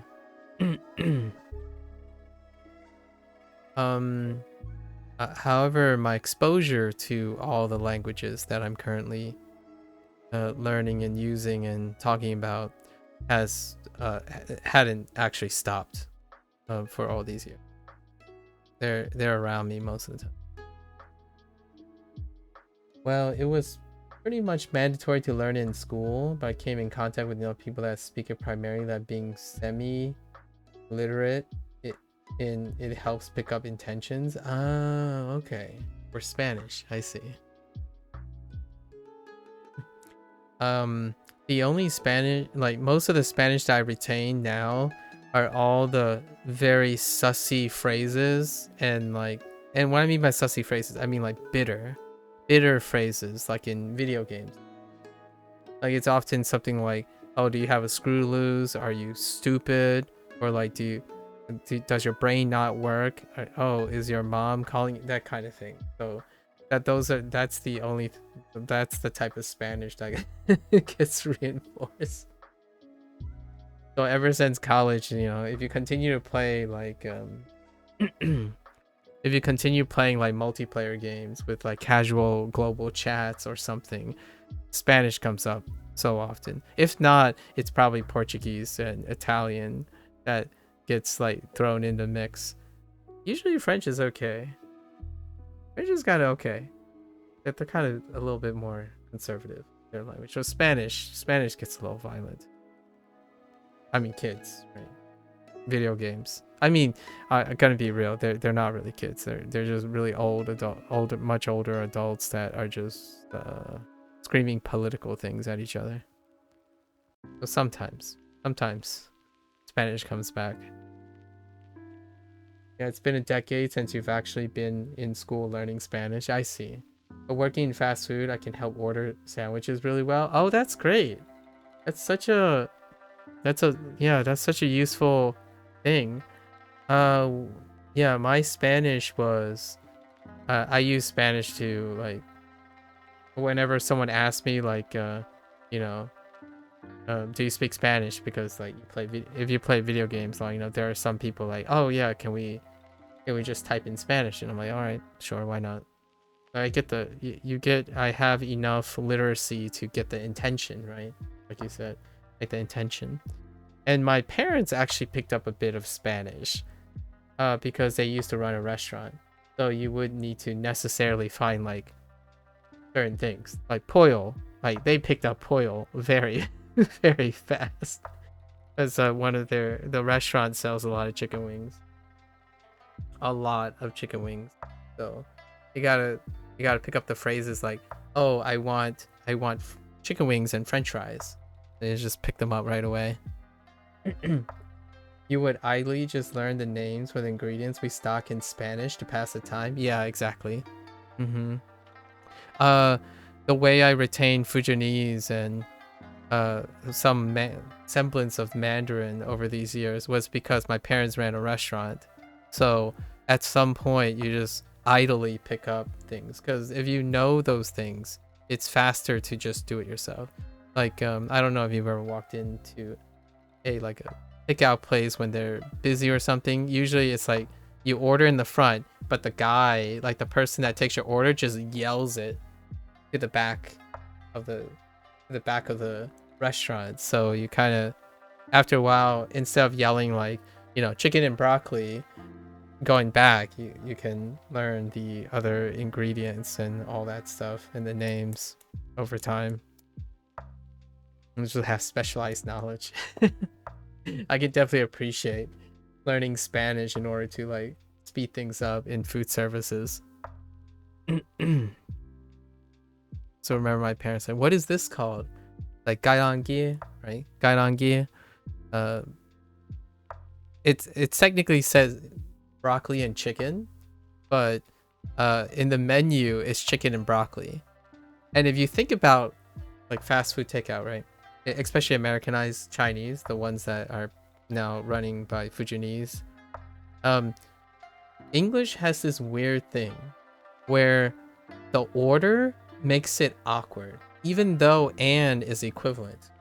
And I saw a bunch of clips about this, and it's really funny. I think it's funny.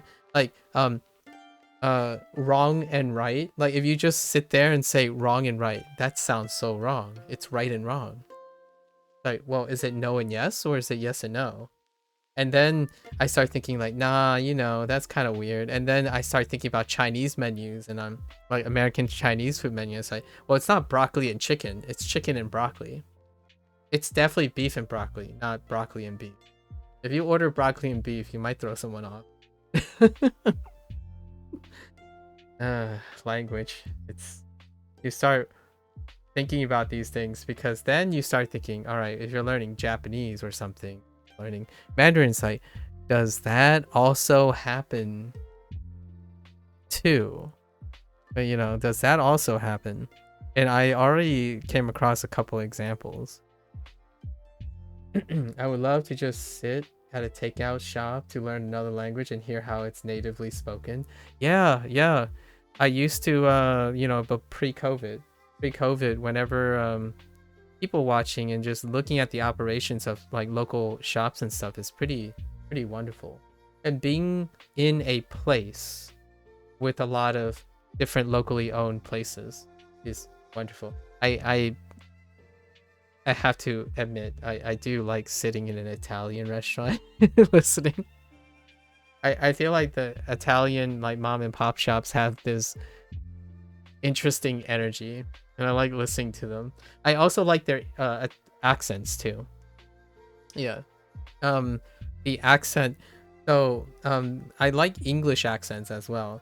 So you can hear them like hear the at least in the United States, when you go to like locally owned places, you can hear a mix. You can hear the second generation people interacting with the first generation people. So you're always getting this hybrid language where sometimes like, oh wait, I recognize the word. It's like, okay, it's back. But then you hear all their accents, and their accents are pretty in both English and like when they're speaking native. Yeah, because the meal broccoli and beef makes it sound like I'm getting a full plate of broccoli with a little beef sprinkled on top of it. That's a fair point.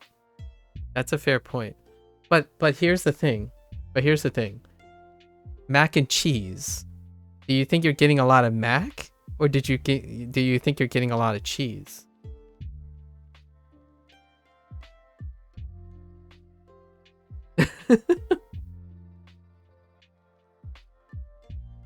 Or wait, is there another? Okay, I can see spaghetti and meatballs. That's fine. Spaghetti and meatballs. I guess mac and cheese. Yeah, you get more mac than you get cheese, right? Even though I swear some people consume more cheese than mac. That's a good point. So the first thing that comes out is the primary thing. Yeah. Can I think of an example where it's the reverse? Is there anything that's the reverse? Peanut butter and jelly? Nah, you would use less jelly than peanut butter, right? Yeah, I've never lived somewhere where enough cultures to hear and feel the culture mixture. Oh, okay. I think it's beautiful. Of course, that's a minority opinion. Like for me, I have encountered in my life a lot of occasional like aggression for being that kind of person where like, oh yeah, it's okay, you can mix back and forth and talk back and forth and whatnot. Like, I think my parents, I've met people like other second gens over my life where they were like perhaps questionably disciplined for constantly using and mixing languages because it's it can be culturally insensitive and inappropriate. But for me, not so much. Cheese and mac, yeah, that's like queso. You did.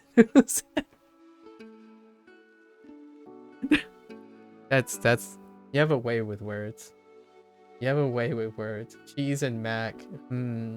Yeah, queso, and you just dip noodles in. That's really funny. That produces a really wonderful imagery in my head. I would love to, since I was originally born in Baltic. Oh yeah.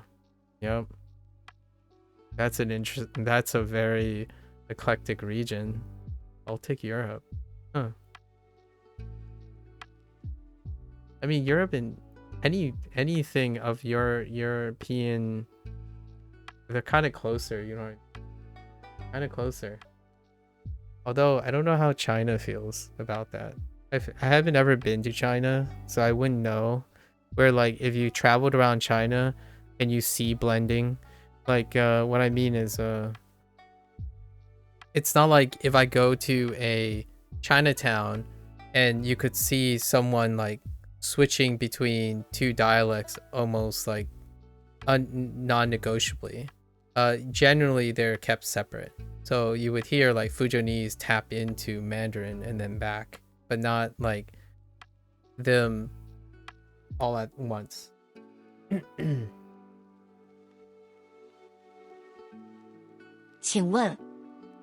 Did a lot of writing as a kid, so wordsmithing to draw out imagery. I try to do it humorously. Yeah. I haven't started personally, the person that I am today with like turn of phrases and how you say extracurricular interest in like creativity and like construction work, like abstraction and stuff, that did not happen until well after my career, like or like when my career was established in which I can engage in extracurricular. It was blooming in college or so, but as a child growing up, it was incredibly hyper pragmatic, which is kind of how I see in a lot of young people these days. They're incredibly hyper pragmatic, so hyper efficiently pragmatic that it almost feels like when I talk to them, it's like devoid of creativity and imagination. They're and I'm not really saying that like they're not going to be successful or anything. I don't, in a hyper pragmatic world we live in, like the digital age, that might be the solution to be establishing like a career and stuff. But at the same time, you have people who are like, wait, but it's not there. Like, how would I get the context if the context isn't there? And I'm like, you make it up. Go and use your imagery, right? Like, come up with something. Be creative about it. And then they're like, but it's not literally there. What's the point? And that's the type of conversation I have often. Like, oh yeah, this game doesn't do this. It's like, well, just use your imagination, right? Or like, I don't want to sound too like condescending, but try thinking about what it would be like, right? Try thinking about what it would be like. It's like, but it's not there. Like, it should be there. Like, they should have thought about this and then put it in there. I'm like, well, I mean, yeah, I see where you're coming from, but wouldn't it be interesting and fun if you just imagine whatever you want and kind of like create your own thing and add your own flavor to whatever your experience is? So I find your funny imagery very refreshing. It's not as common as one might think these days. They cannot spawn the creativity when they've done everything one way for so long. That is very well stated. Yes, that is very well stated. And I think to me, even problem solving with creativity may enrich one's life more than the optimal provided solution. So nowadays I feel like if you can get a younger person to just be like, oh, screw it, it's not the best, but it's the way I want, like, you know, it's my creativity that made it my own, but I took the best method and it's not as good anymore, but it's mine. And so that's the kind of thing that I feel it's a very healthy thing, I hope, in the future for younger kids, because I feel like when everything is measured to one standard or tries to measure to one standard, it makes things very clear, for sure, very clear. The downside of things being very clear is there's no room for creativity and there's no room for identity. So what happens is you get a kid who like, oh, I didn't learn Japanese in 3 months, you know, in 3 months, so I must be a failure. I might as well quit now. Like, it's time to quit. I didn't hit the statistical average. I must suck at this. As opposed to like engage in a rewarding process in which you make it your own because, oh, clearly whatever is going on and the methods are different. So over the learning experience, this person will creatively solve whatever it is that they're trying to because they love the thing, not because some sort of standard caused them to just quit right away.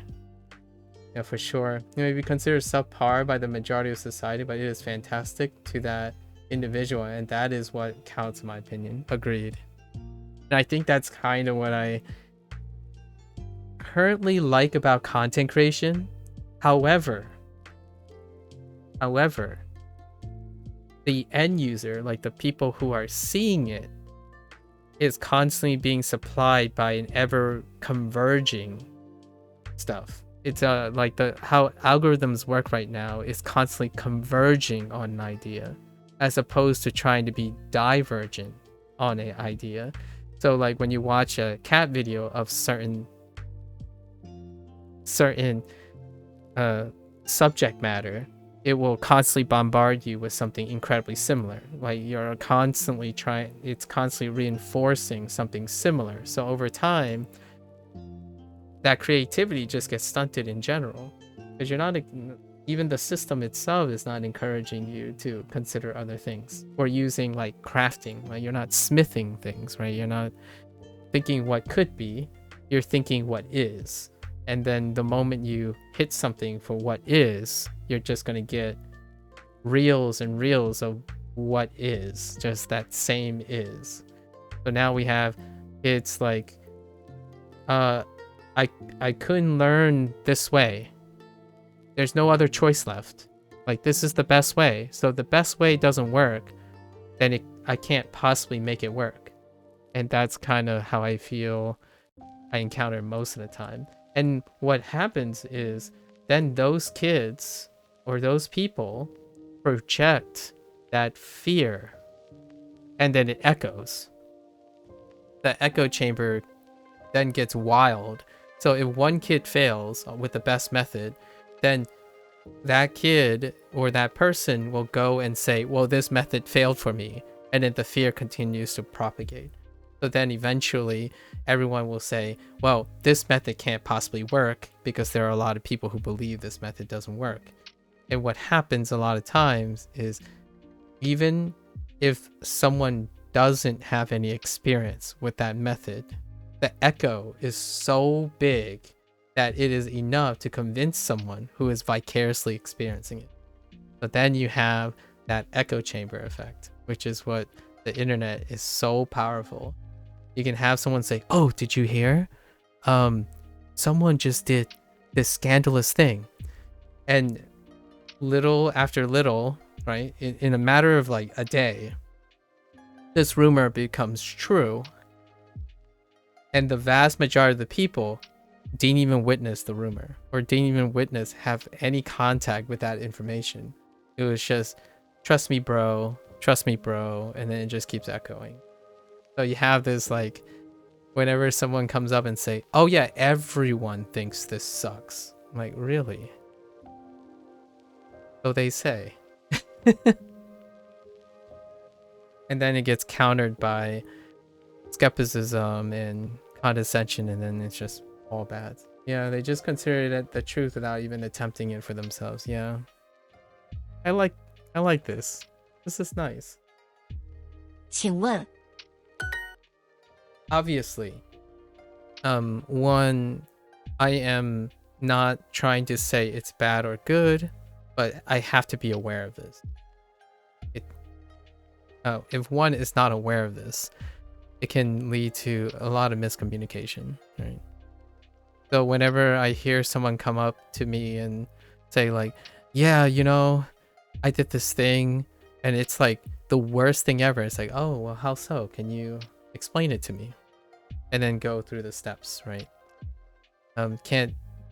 One cannot become too complacent and assume.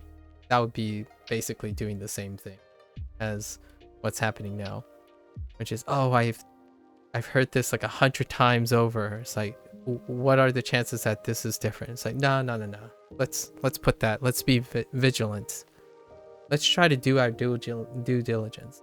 If I have to tell a story 100 times, I sure as heck am not going to tell the story exactly the same all 100 times. I'm most definitely crafting something. It's not like, I'm not saying I'm going to lie. I'm saying if I'm going to tell a story 100 times, I'm going to try to tell it better every time. And that's kind of like the motivation I think of when you mention the word wordsmithing. And it's just a little at a time. Fine time. 请 This is kind of how I feel about language learning, really. Like, you know, it's not great today. We'll continue doing it tomorrow. Then the day after. Maybe for the rest of my life. It's all good. 请问 is very much creative depth. As an artist and writer, someone who constantly seeks more is frustrating to see. Yeah.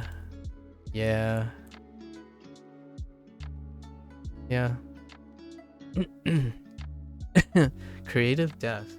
That's an interesting, again, imagery. Creative depth. 请问请问不在，不在 Oh, 不在叫叫请请电话电话请请请问问请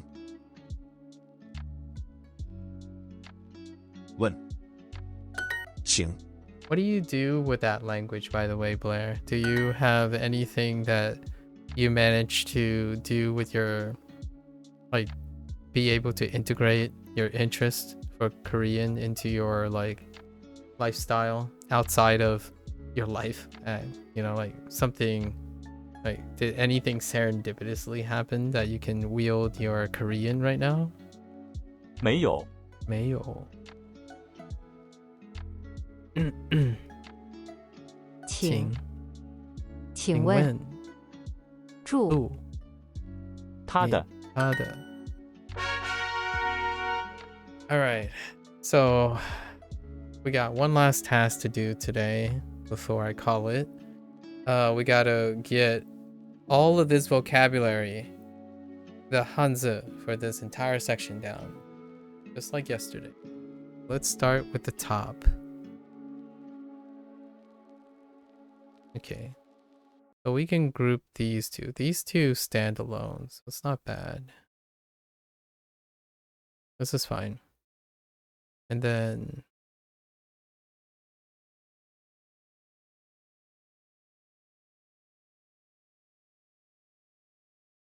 My music. Don't you dare give me an ad. Okay. So 知道知道 So 知道 and then the next one is so we can group these two together too. 2 for the price of 1 is always nice.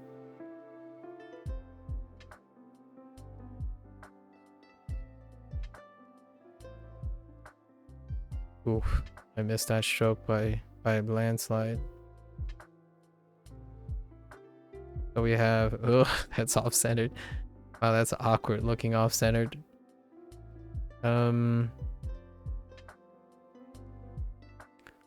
So we have 知道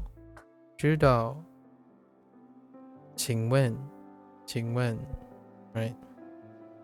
Can I group the next one? No. I need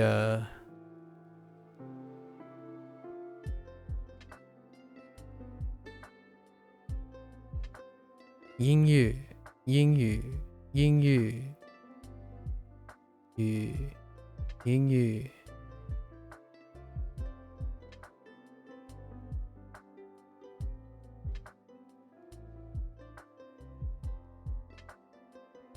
and then we can place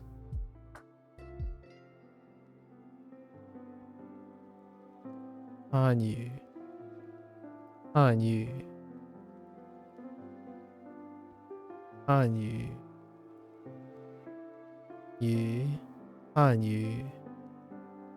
sorry 英语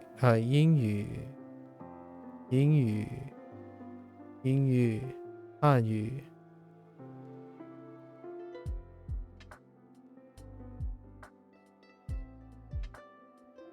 Okay, I gotta hear this again. 英语、英语、汉语、汉语 Not as hippie as I thought. 英语、汉语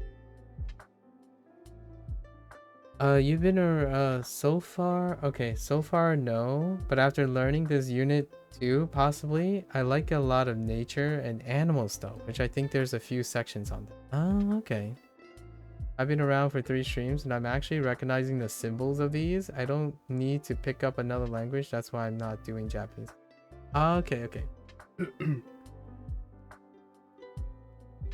Neat. So you like a lot of nature and animal stuff.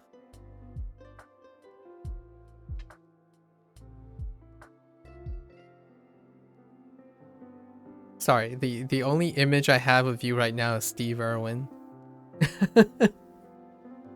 I know the last time I've heard someone say I like a lot of nature and animal stuff, I'm just like immediately thinking of Steve Irwin. You don't happen to be Australian too.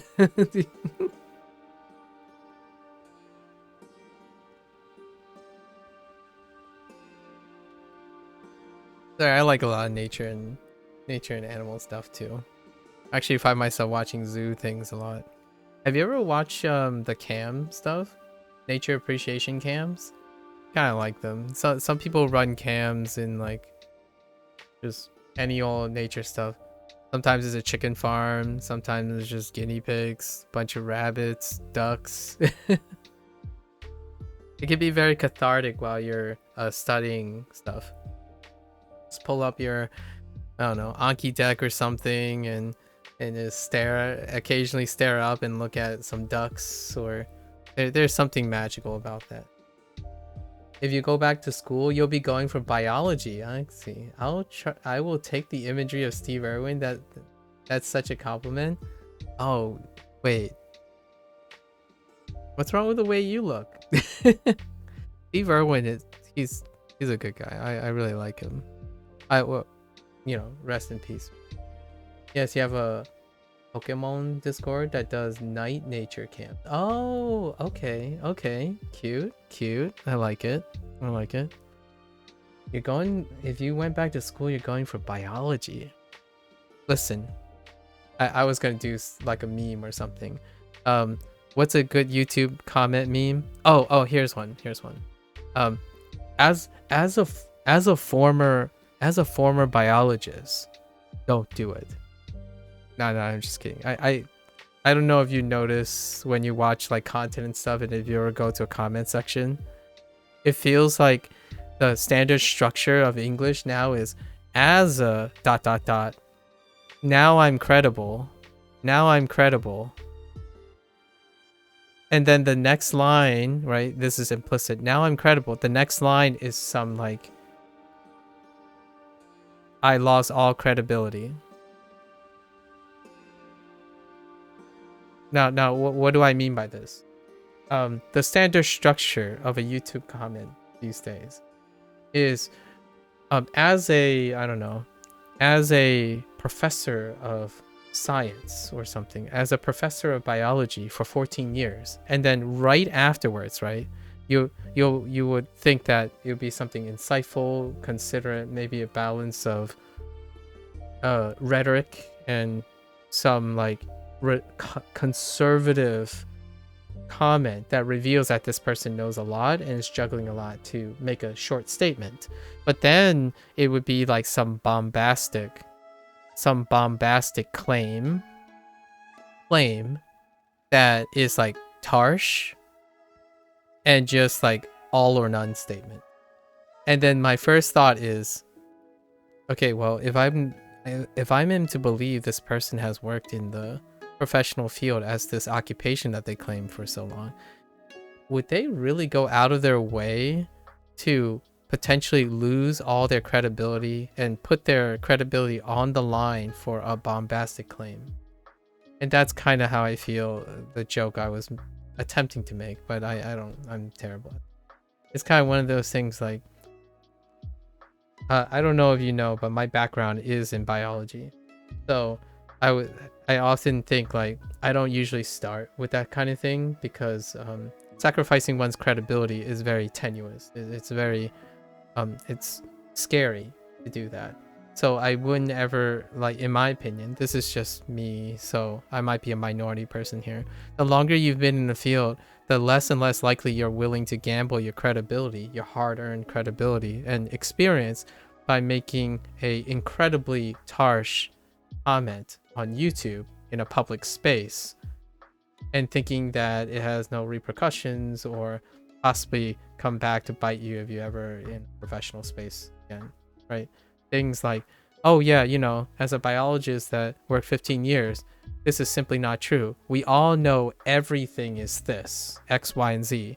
And then the moment I would think of that is like, I don't think any person professional that have worked in the field for long enough would be so comfortable to say some absolute phrase. Because they know a lot. They're very experienced. It's kind of like the opposite of what I would expect. Whenever someone says they like, oh, they've worked 30 years in this field, if they say this is always true, then I feel like they worked in that field and then they've only done one thing. Like just one thing. Right? Like, it's like, oh, as 30 years as a post office person, I know that all dogs are evil. I'm like, so you're telling me in 30 years, you've worked that long, and your conclusion is that every single dog you've encountered is evil? Did you only deliver to like one dog or like the same 5 dogs for 30? Can dogs live 30? And you only had that one experience. To me, that tells me that that's someone who claims to have a lot of experience, but choose to leverage that experience to make a very, very unprofessional, like, it's almost like a child is making that claim. Like, oh yeah, I practiced Japanese for 5 days. Now I know all of Japanese, and I'm gonna pretend like I'm a 15-year-old Japanese person. You know, like a 15-year senior who have learned Japanese. Like, it's not the same. I don't think experienced people would ever quite do that. But I don't know for sure. You can never know. That's the beauty of internet comments, I suppose. I completely forgot about the PhD part of my name, but absolutely don't go out with all your credibility in a public space and make your whole profession look bad. Yeah, it's scary, honestly. I really think so. Never interact with a happy dog in your whole profession. Like, imagine that. I don't make this stuff up. I literally just paraphrased a comment by someone. It was a clip about like you know, those like webcam, the door cam clips, right? And then someone's like, as a person who worked in the post office my entire life, this is absolutely true all the time. It was like a dog like chasing the post person away, like the post office person, the mailman away. And I'm like, what in the world are you like? Did you work as a post office person for 1 day or something? Like, how long have you been working? So it's one of those things, like, I don't think you have enough experience, my friends. Like, I personally, when people have worked successfully in a profession for long enough, usually the saying is, man, I thought I've seen it all, but there's always going to be something around that corner. Right? It shows the age and the wisdom. So whenever like you talk to a younger person, it's very expected, right? When a younger person has less experience, and you know, they will say things like that. They will say, like, they will likely say, they're more likely to say things like that, where like, oh yeah, this is the worst day of my life. Like, life, you got a long life ahead of you, my wonderful friends.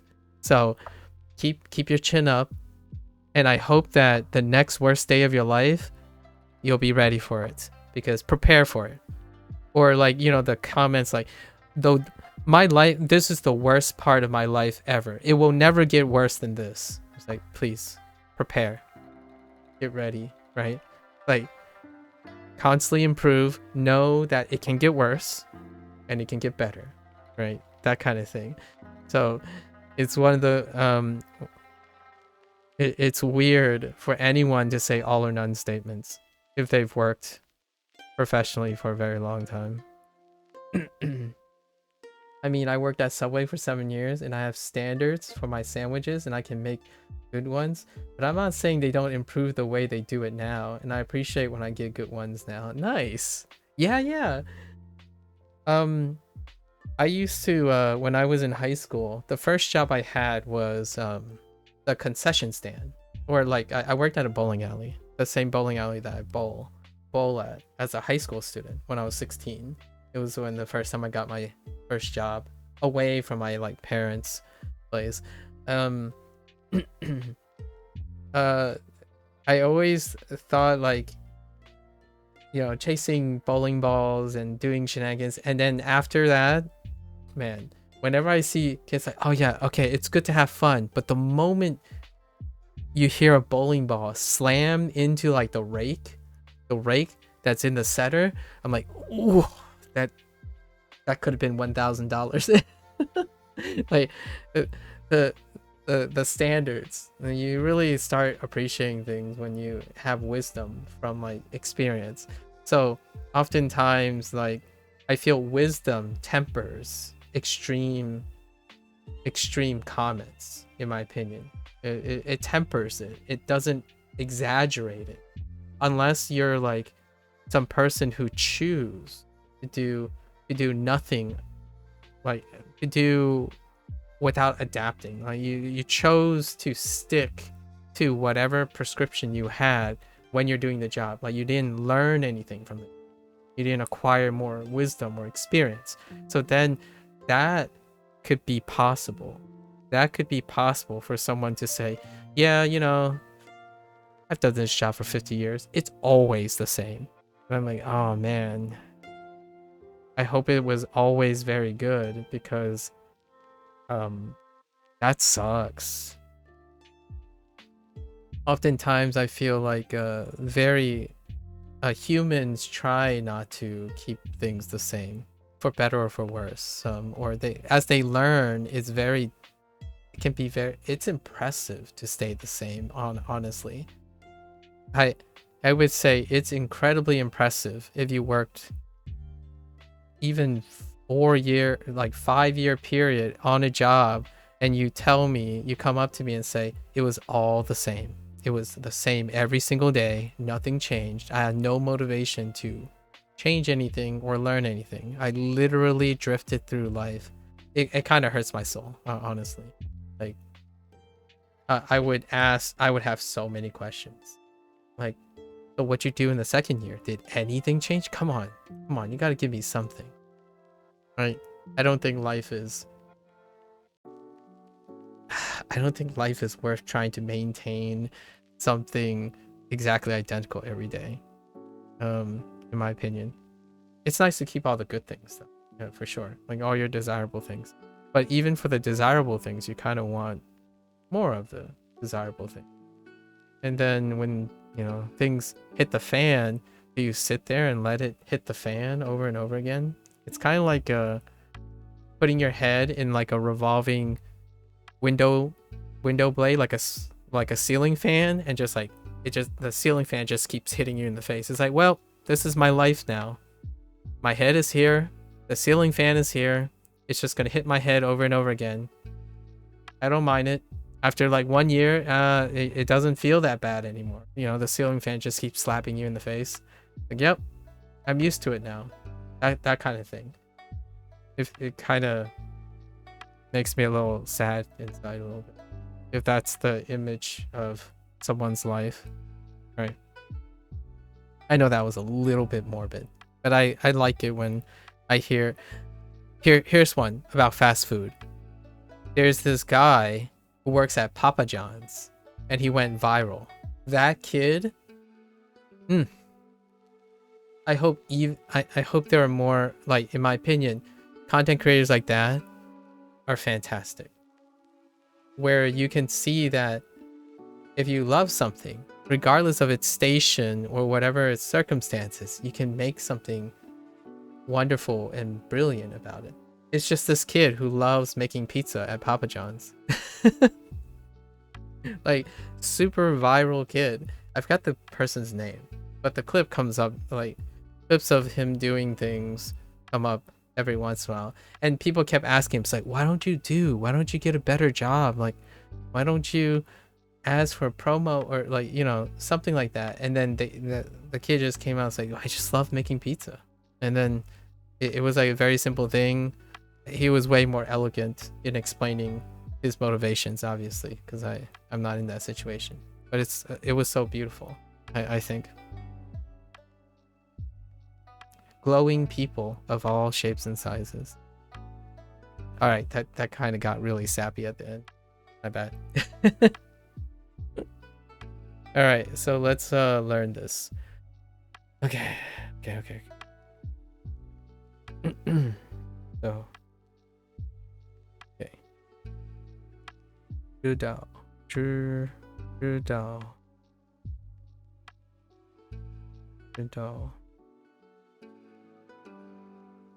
actually need to...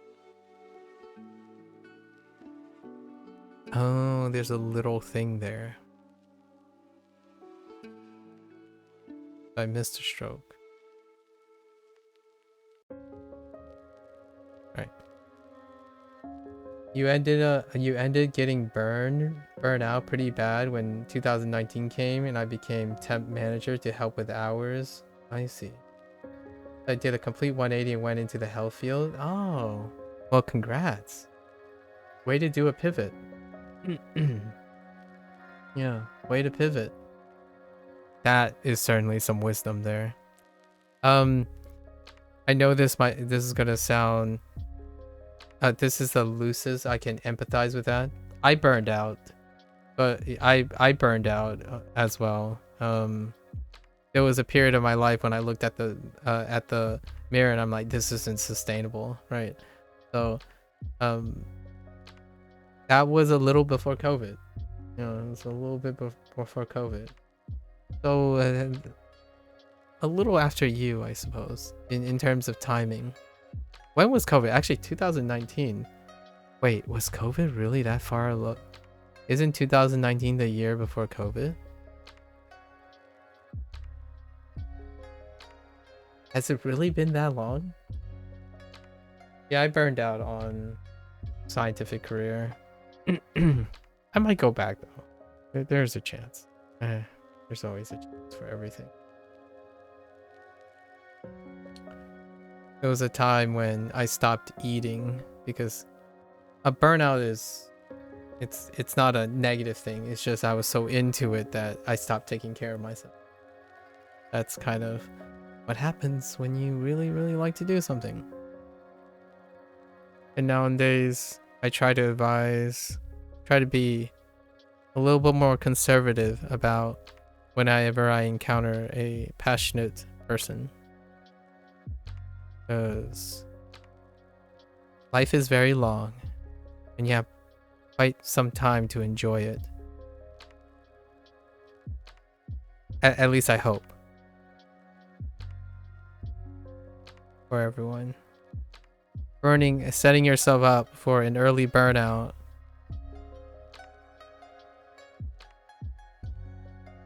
may not be the most auspicious path.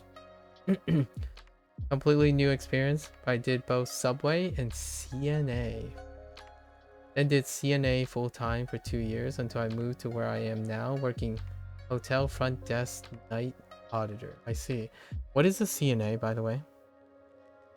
I don't know what a CNA is up there.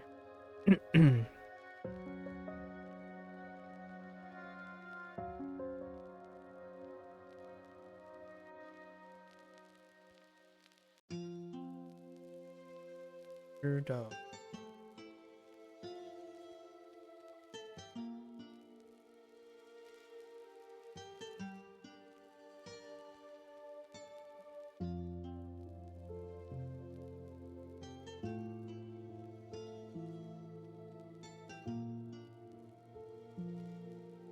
I like it.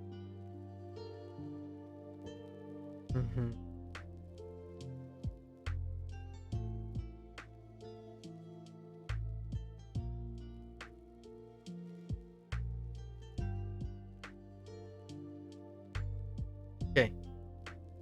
All right. So let's do the front row.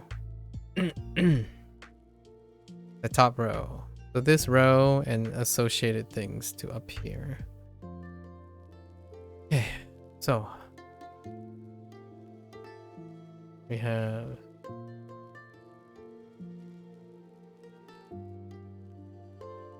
an absolute blank. Okay.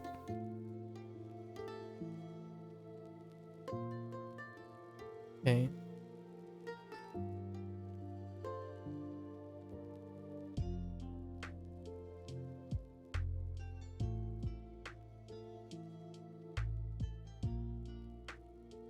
Oh. 知道。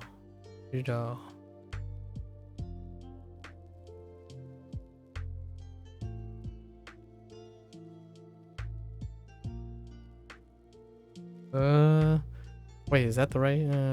We'll find out. That radical.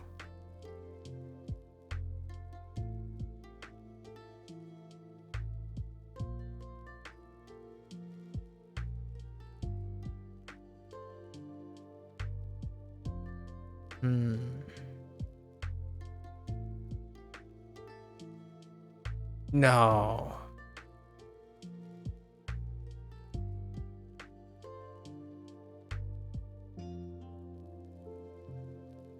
Two to three. That's the left radical. That's correct. All right. Try that again. Certified nurse aide. Oh, in a nursing home. Oh, that's fantastic. Awesome. Now for 2 years. Did full time for 2 years. So I moved to where I am now. I see.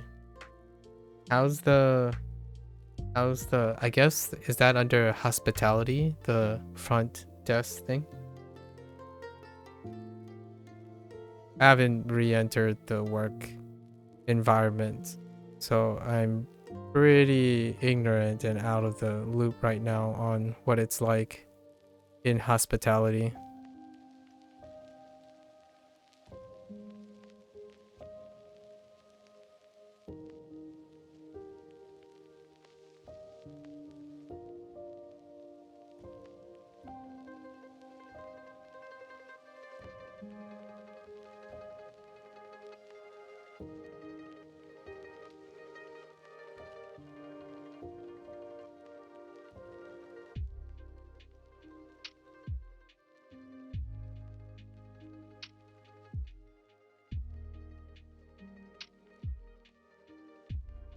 Okay.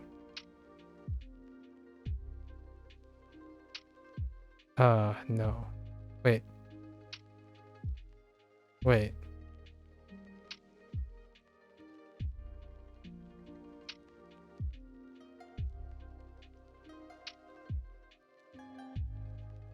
Oh, what? Oh, no.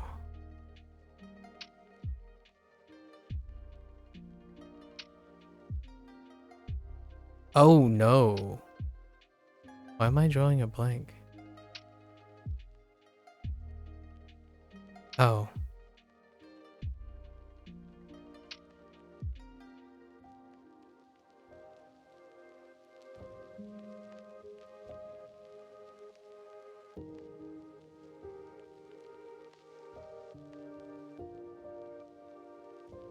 Uh.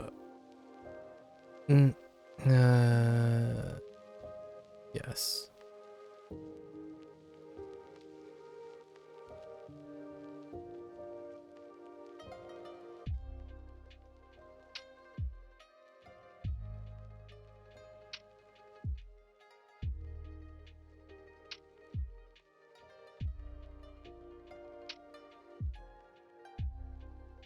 Okay.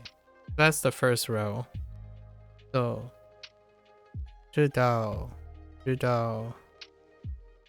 请问, and when. 英语, 英语, 英语, 英语, 汉语. Okay. Now we gotta get this. Yep, hospitality. I pretty much do customer service and print paperwork. Sit on my computer for most of the night. Oh, okay. Well, sounds like a cushion, very cushiony job. How do you keep yourself, whoa. Do you squeeze in anything while you're doing that kind of thing? What is it, what are your thoughts about doing that? I don't know how long you, and how long have you been doing that? Do you like it?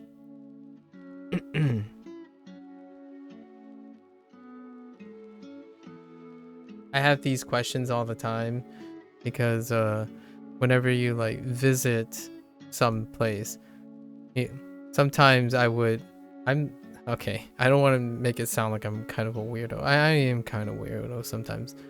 Whenever I get out of the get out of my normal routine, I like to people watch a lot.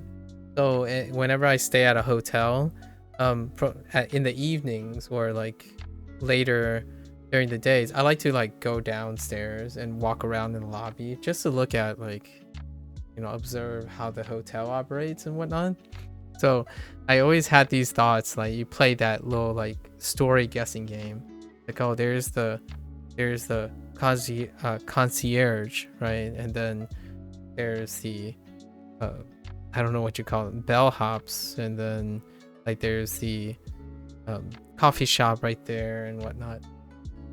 I always wanted to have like a conversation. Obviously those people are at work, so you can't really just distract them, but it's fun to see the operations of things going on when you have an opportunity.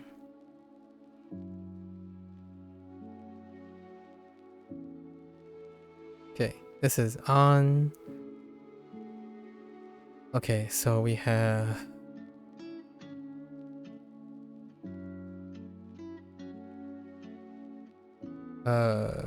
this 摇 on 摇 on. Oh, on is okay.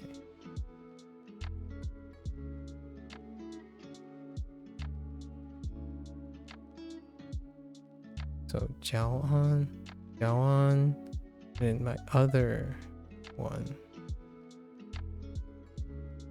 I don't actually know this stroke. It's really connected up there, isn't it? Okay.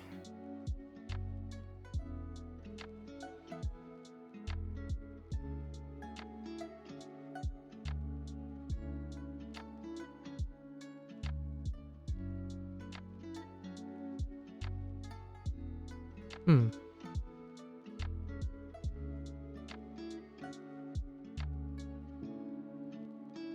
I think you just passed 2 years now. Both of my other jobs were much more on my feet and active. So it's a change, I see. Sadly, I don't have much to do as far as walking around in nature here. We live next to a highway. Oh, okay. Like a stopover place. The last place we lived, my day off, I would literally walk the whole town in the middle of the day or night to do stuff. You love exploring. Man. Quite a change. Yeah. Okay, okay. I have a question. What is the take a role reversal instead. So your job involves interacting with people or seeing a lot of people. What is the oddest story that you might have observed? What I mean is like you see this person come in and it's just like, listen, I really want to ask you some questions, but it seems like you had a long day. So how can I help you? But you just stare at this person like there's just a description like like a person somehow comes in, they're in like I don't know, just something that is so memorable about it. Oh, what do you got? What do you got? Do you have a situation like that? I'm not one of those people. Actually, I have been one of those people. So, before COVID, like a short story, before COVID, I used to do Tough Mudders, right? Tough Mudders. And I don't know how hotel staff works when it comes to these things, but sometimes Tough Mudders, neighboring hotel staff, like Tough Mudders tend to occur like in an annual time around specific hotels, and then they would be booked for those things.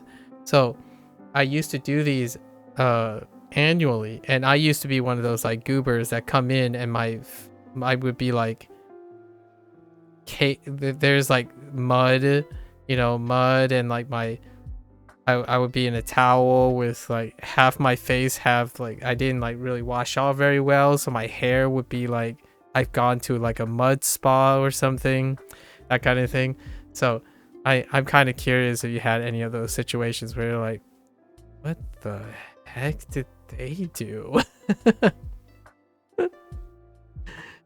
Only on those instances, I think. Okay, all right.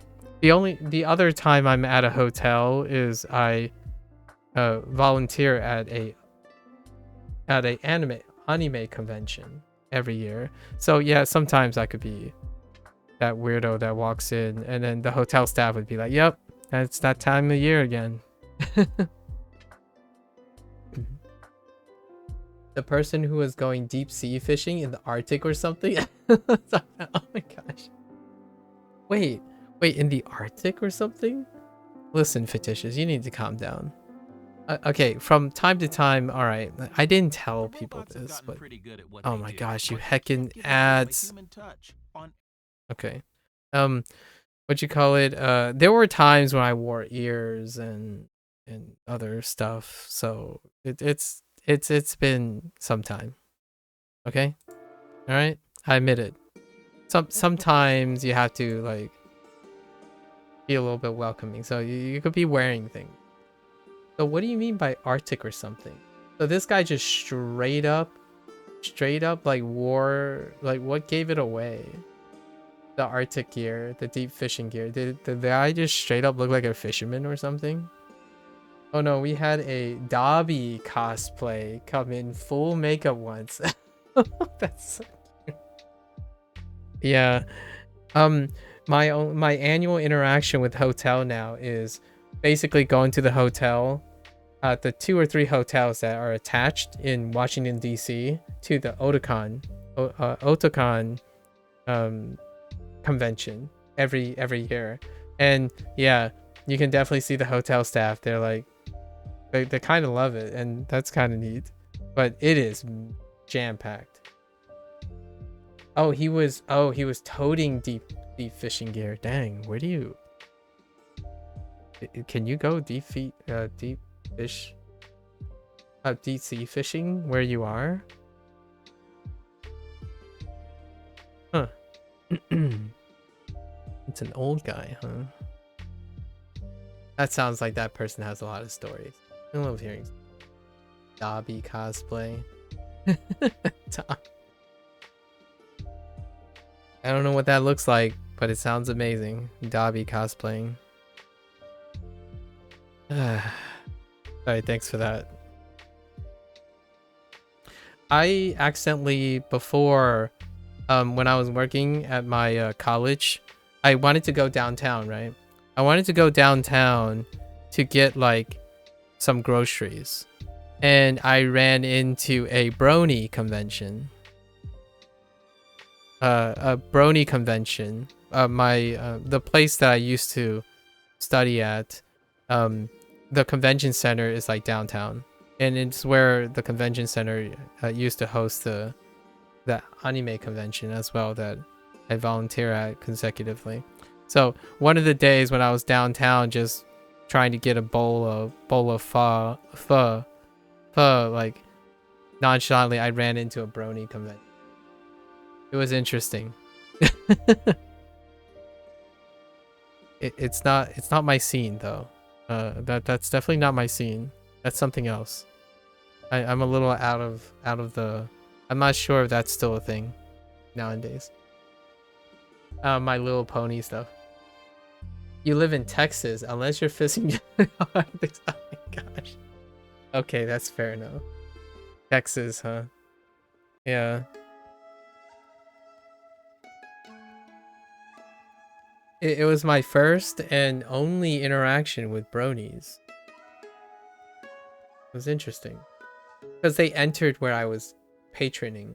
So I was patronizing a local pho place that I go to whenever I need to like go downtown, and I always stop by the place. And then you just have a bunch of bronies show up, and I'm like, what? I was clueless, obviously. I wasn't aware at that time. That was like many years ago, like 10 years ago. He was going to Alaska. Oh dang, nice. He stopped by in Texas on his way to Alaska. Dang, what a trip. Okay, what is this? Gotta slowly make our way here.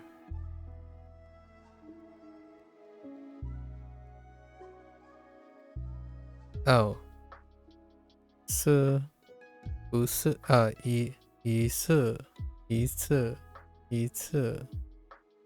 So 一次 That's not too bad. 一次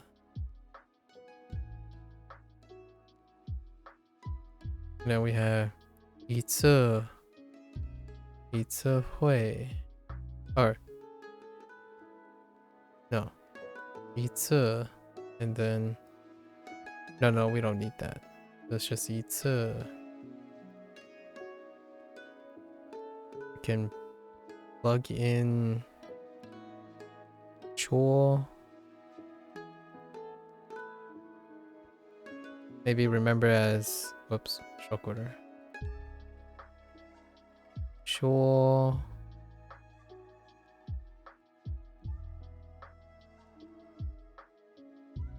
说再一次 no 再说一次 probably. That's a good way to link them. How did this go? I think this went like this way? Yeah. 再说一次 you keep saying I'm going to visit the pho place we have here to try it. Great. Oh, but Texas, man. Do you have cold days in Texas? I know this is a foolish question to ask, but Man, there's something really special about having pho on a cold day. But then I start thinking about Texas, and I'm like, Oh, which by the way, do you watch oh, what's his name? Oh no, what's his name? I find this guy incredibly delightful. Wait, hold up. I can find it. He's a southern guy. He's in Alabama. I think it's like southern stuff. I forgot his name. I swear he has a name. I promise. Oh no. Oh, Matt Mitchell. I think that guy is incredibly adorable. Matt Mitchell. Not quite Texas. Not quite Texas. I'm pretty sure he's in Alabama, but Matt Mitchell, man. What a workhorse. I mean, it drops 20 degrees after the storm yesterday, so 90. Ooh, that is a time for some pho. That's some time for a pho.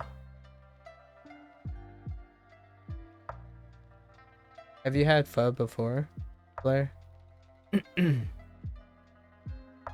What is this? Okay, so this is a standalone.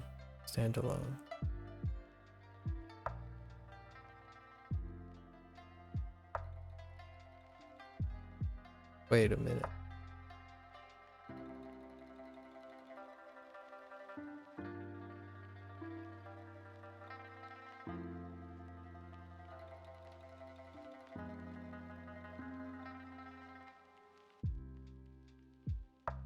So this is help bonjour. Yeah. Bonjour.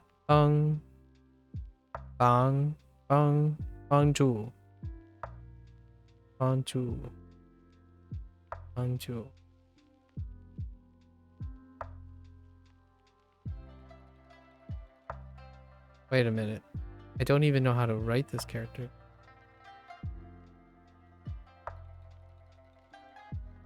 Kind of curves up. Okay. Bonjour. Bonjour. You haven't? You've always intended to go with your boss like 5 years ago now?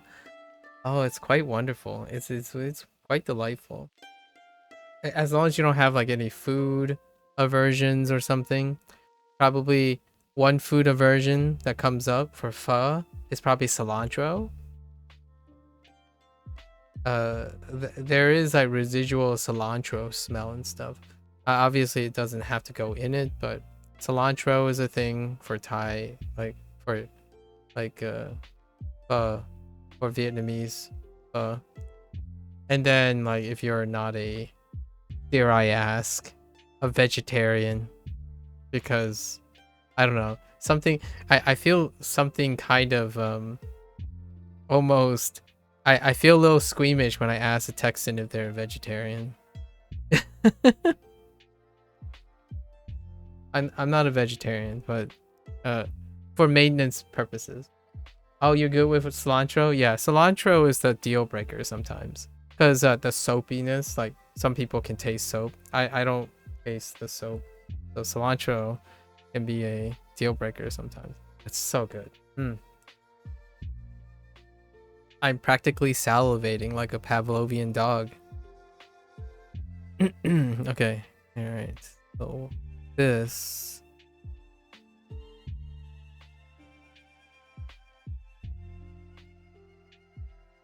Oh, yeah, this one we're just gonna what? Gonna 对尖. So we're gonna substitute 对 for now. 对 and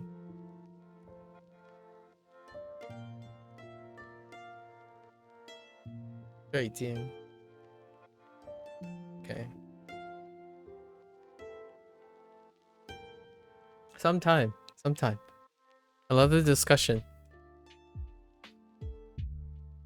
Okay. So let me try to get this.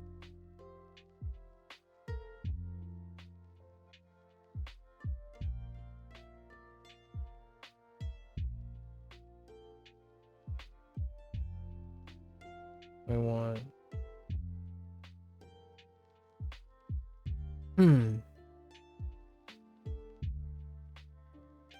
One. Go on. Go on.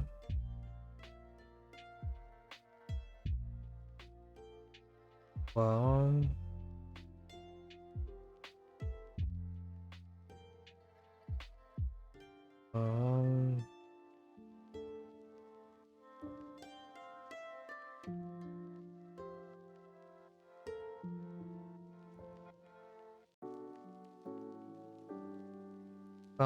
帮助帮助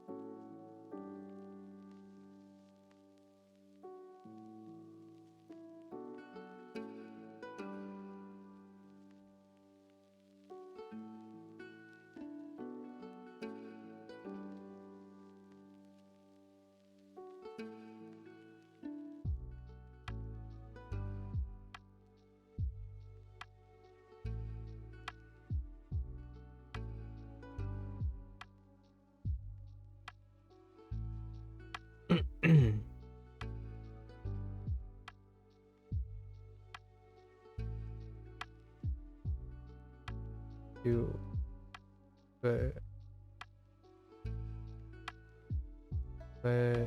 wait, I've lost it. 最近最近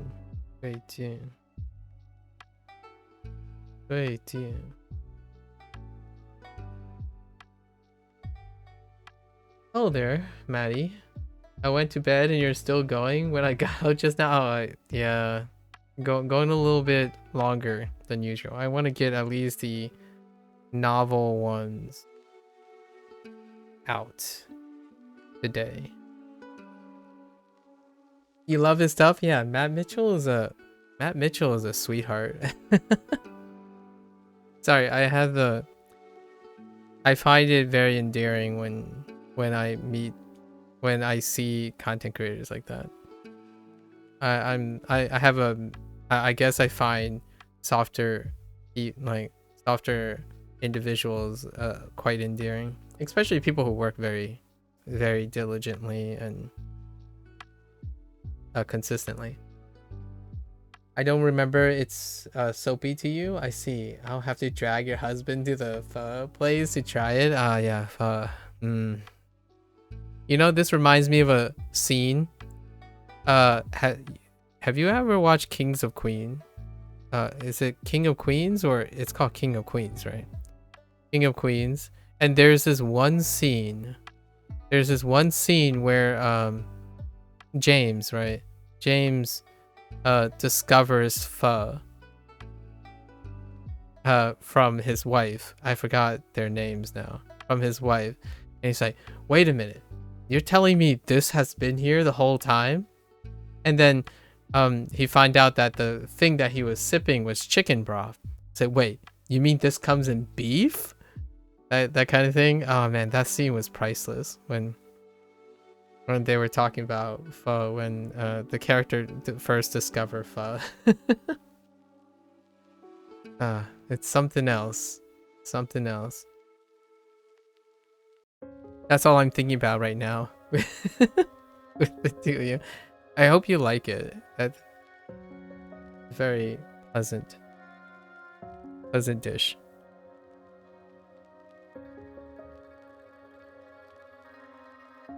See here. All right.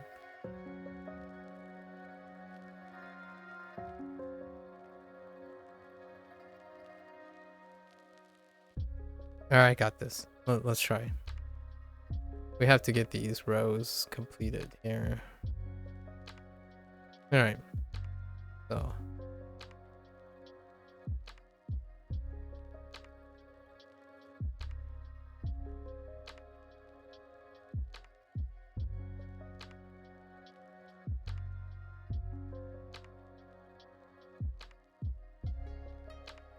Xiaolong.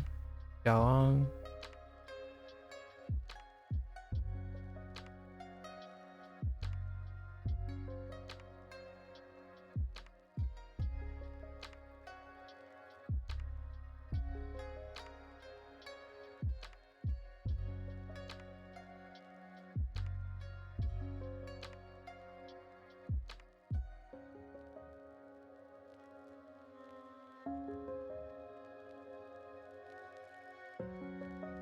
Right.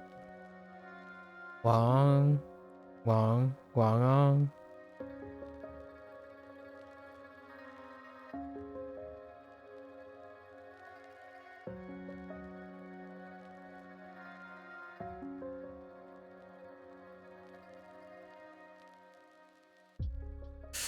Okay. Wait.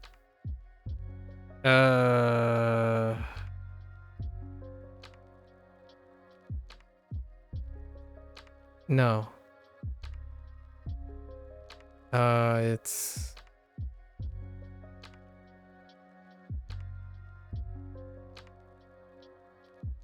wait. I don't think it goes through the thing.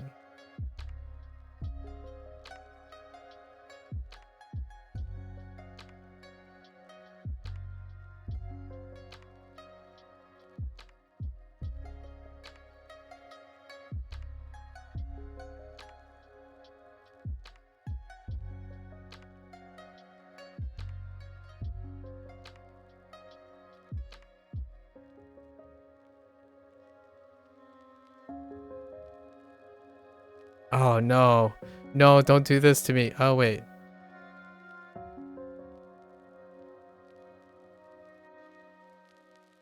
Okay.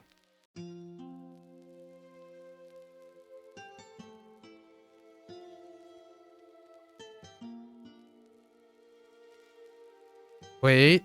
Wait. Wait. Hold.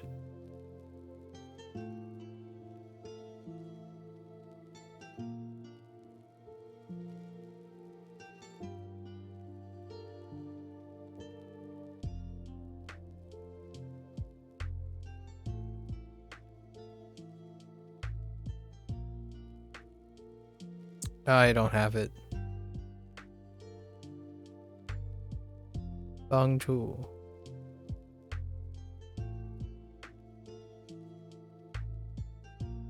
I don't have it. I don't have it. Last one I do have.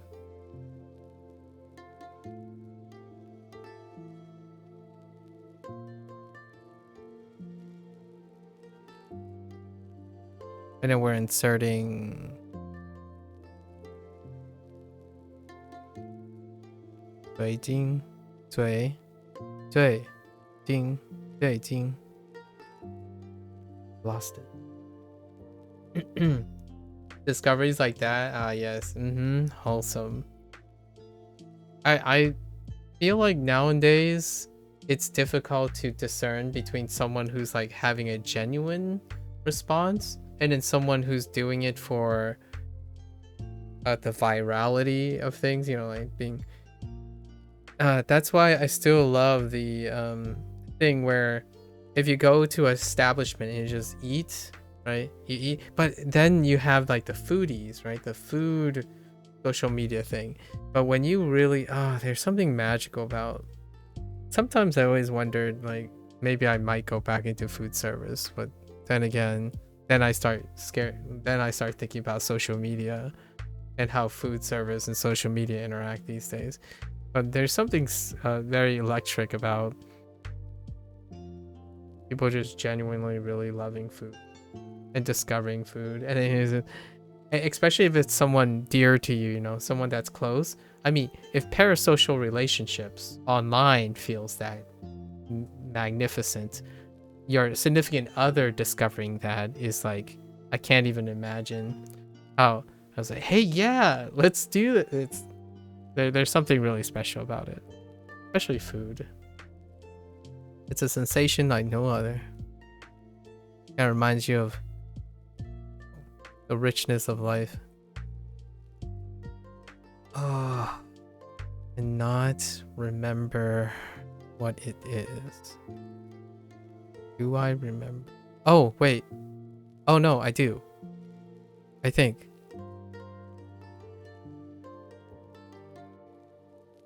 Am I making this up?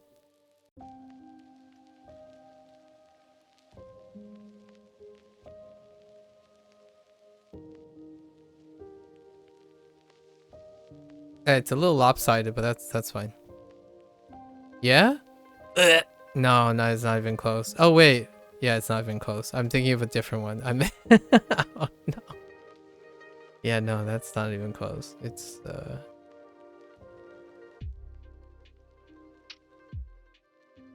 do you even do... Yeah, it's not even close. Let me... Okay, so you deliberately stagger it. I see. Alright. Alright, I got you. I got you.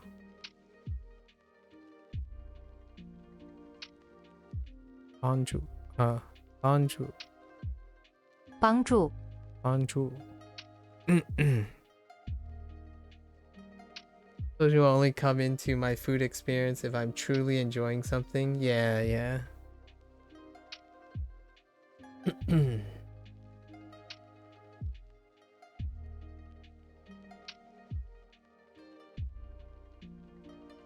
Yeah, the tall building one. Oh yeah, that is a tall building one. Okay. Alright. Okay. I can do this. I can do this. I think. I gotta make sure I don't forget to... Okay. Alright, focus. Focus. Alright. We start by drawing a gigantic blank. And then we can proceed. Yes. By gigantic blank, I mean it's unintentional. It's just that it takes a bit to get going.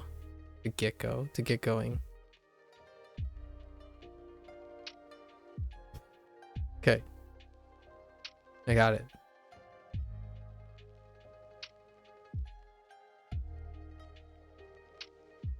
Not the prettiest, but I'll take it.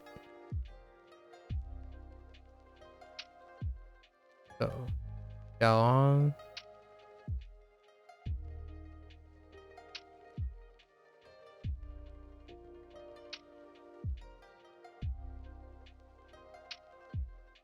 Oh no. Wait.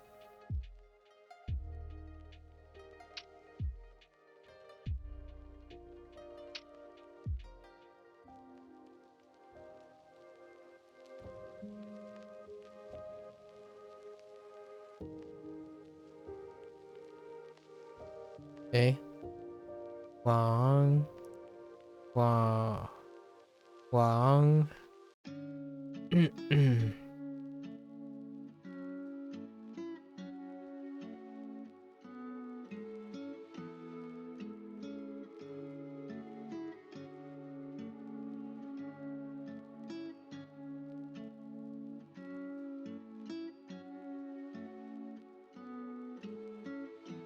I'm basically trying to create the longest phrase possible so I can like associate the most I can.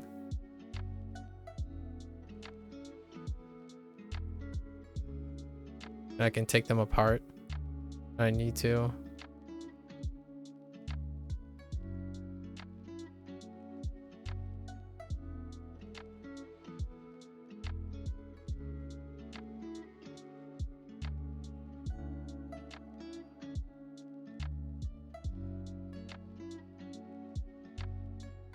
Okay.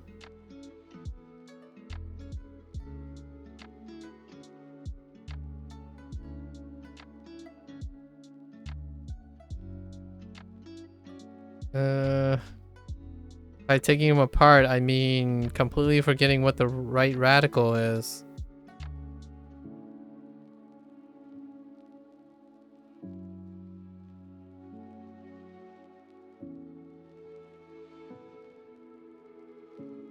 Oh, it's something so common.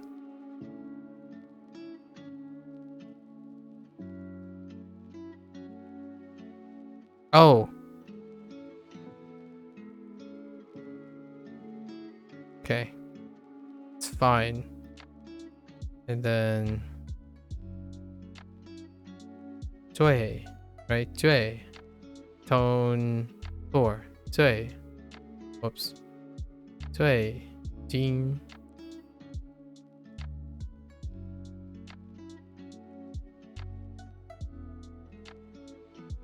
Okay, now I need to know the first row again.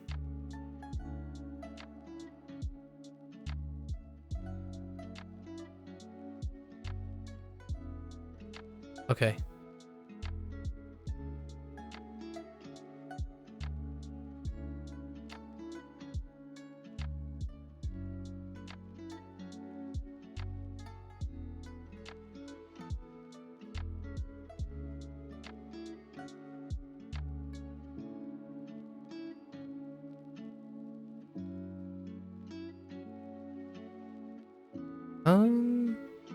Yeah, I think. 知道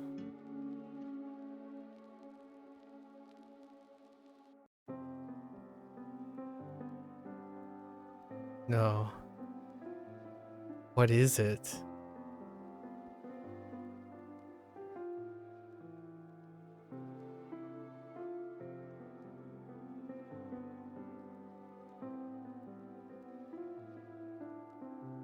It's gone. It's gone. It's gone. I only remember the right one. When? 请问请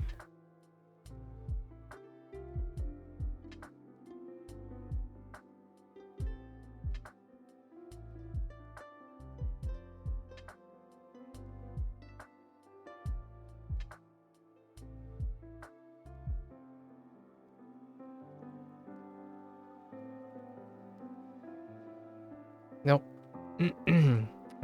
Do I know the...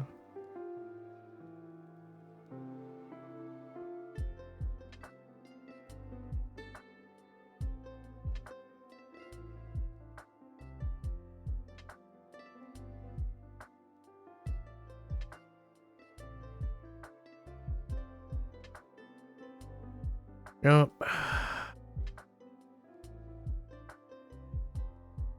Oh. The one that I wrote before.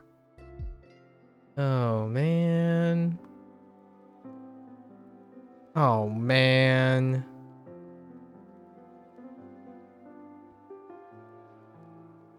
And then, yeah, this is the one. This is the vocabulary word that I actually forgot as well. Okay. Just do it for posterity. Oops.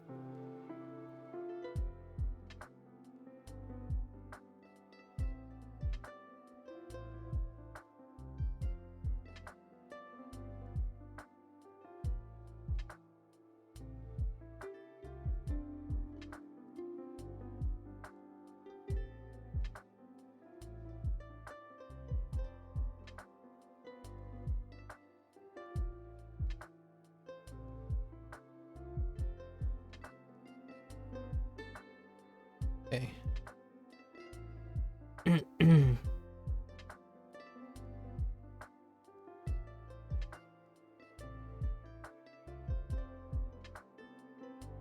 Okay, you know what time it is. As always, if I miss something, let's do it again. One more time.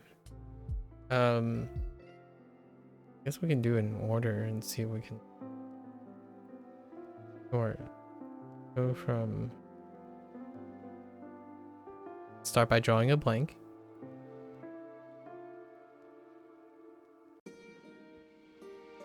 Okay. Wait. I need to check something. Oh, that explains why that looks weird. Not this one, but the next one. I missed a stroke.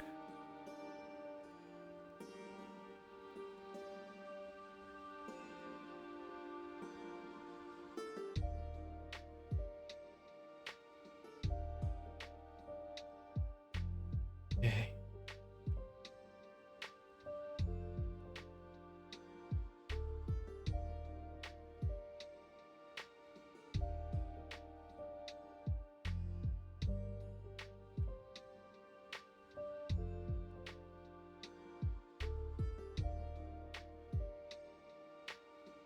Okay.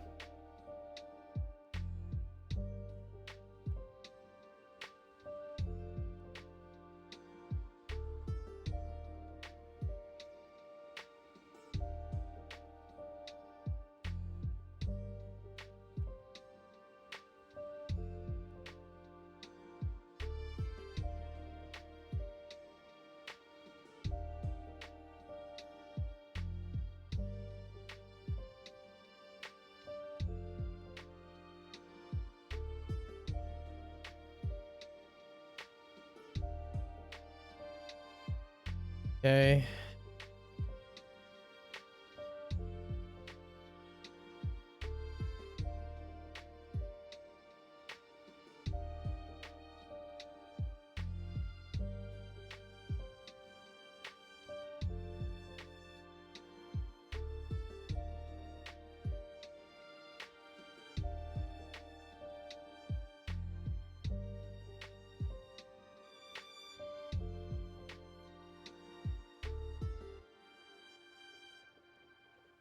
Okay.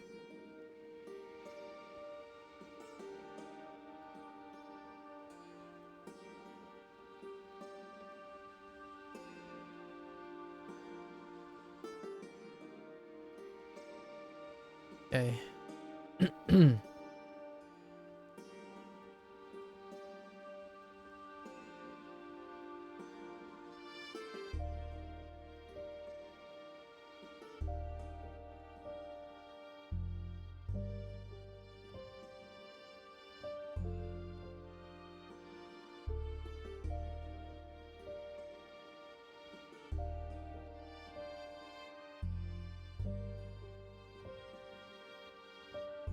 Okay. That third row is window with grape, then flamingo at window with grape.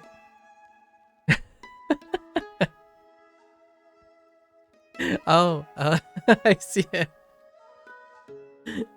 Window with third with flamingo. That's a good one. I actually that's actually really helpful. Window with grape and flamingo at window with grape. Nice. All right, I'll have to keep that in mind. That's a good one.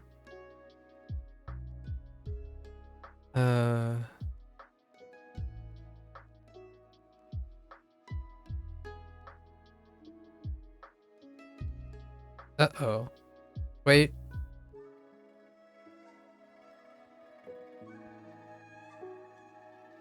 Oh, right.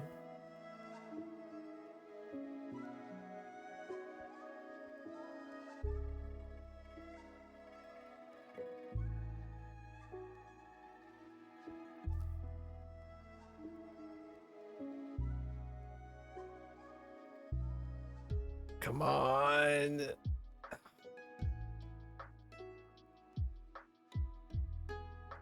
Oh, right. Right. I remember what you said. Tall building.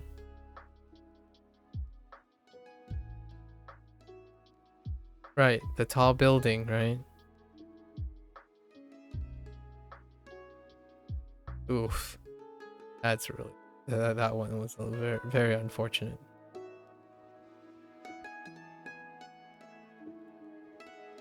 Okay. It's fine. We got this. It's, oh.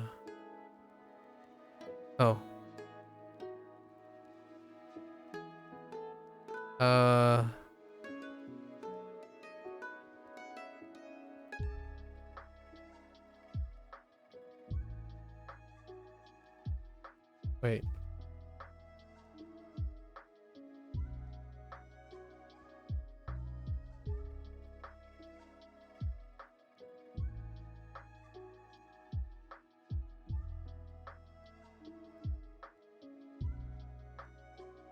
Oh, right.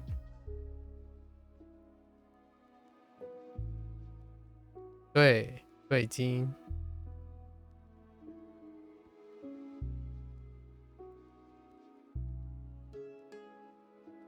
Okay. All right. Yeah, then yeah. Beijing. Because I don't have this character right now. The character is supposed to look like, according to Peeps, the character was supposed to look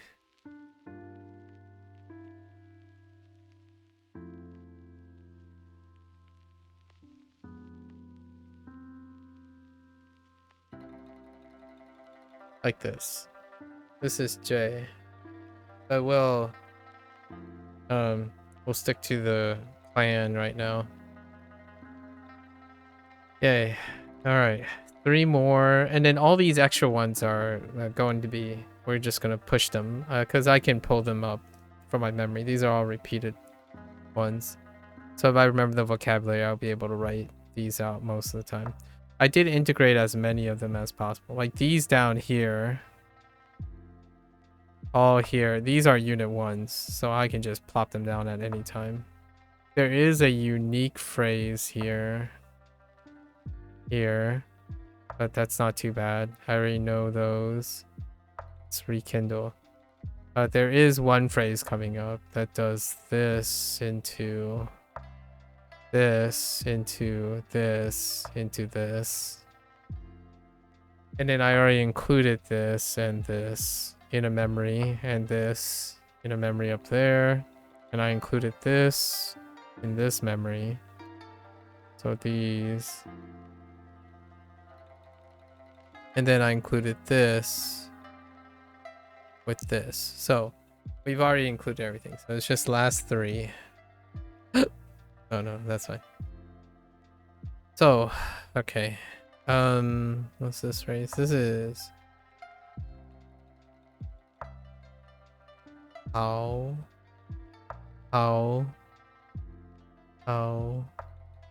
yo 好久好久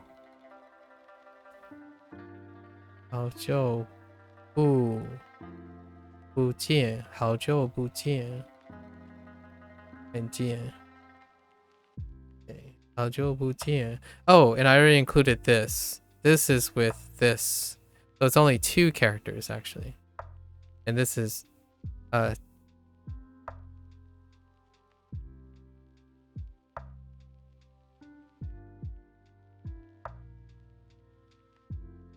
错 And 错 is a little toxic actually. I think it's yeah. Oh no, I had to take a look at this. Radical, yeah, and then is it right, then down?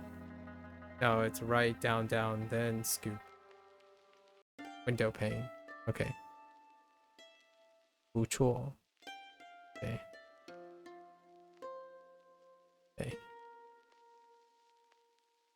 Yeah, that's a lot of them combined. Yeah.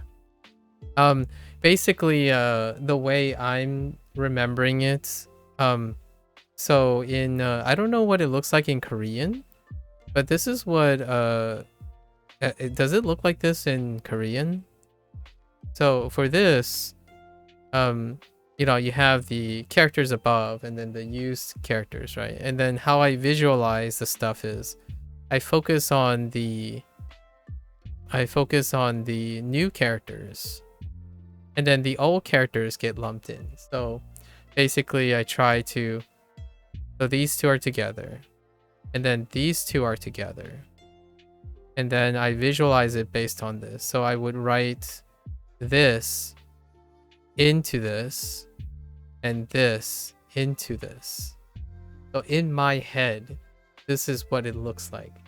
So I have like a bunch of characters swimming around, and then I'm making double phrases, and then these are all the actual vocabulary. Actually, these are the vocabulary in this unit. So that's what I was doing when I was going through the rows. So I was trying to utilize as many as I can. So this goes into that, and then this goes into this. And I kind of done this quite a lot of times. That's how I get used to writing all the vocabulary, and then I mean the characters, and at some point you can take all the characters and separate them and put them back together, whichever way you want, to form vocabulary words. Okay, so we only need to know 2 characters. This one, probably this, and then what was it? This, down, this. Okay, it's fine. We can clean that up. All right. Okay. All right. So let's just start with. Okay, I can ground those.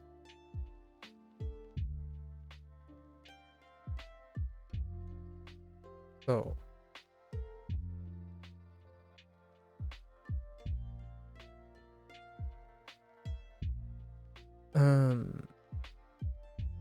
Boo.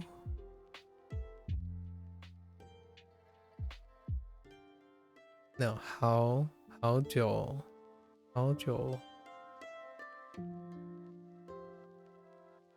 不见变.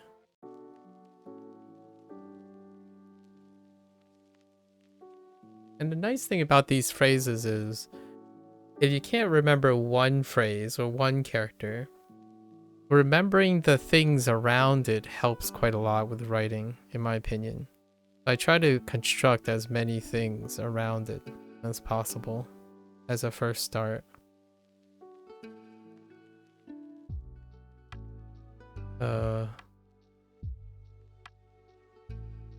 Uh-oh.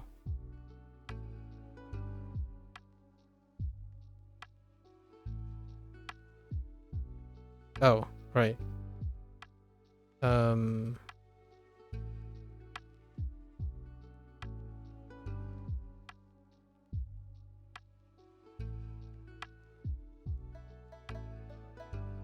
Right.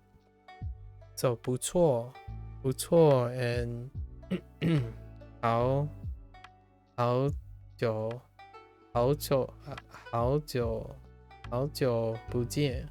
好久不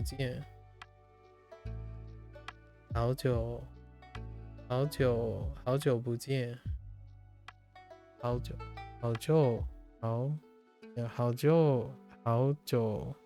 不见I want to hear that again. It's kind of like meh. 好久不见 Okay, I don't know why that sounds a little weird to me. Okay, it's fine. So let's go from the top. Korean isn't nearly this fleshed out, I feel like, but it's giving whole words and just assuming you remember the old ones, since the language doesn't give in-depth explanation as to why you're writing it that way. Oh, okay. Here's my thought. Bear with me here, Blair.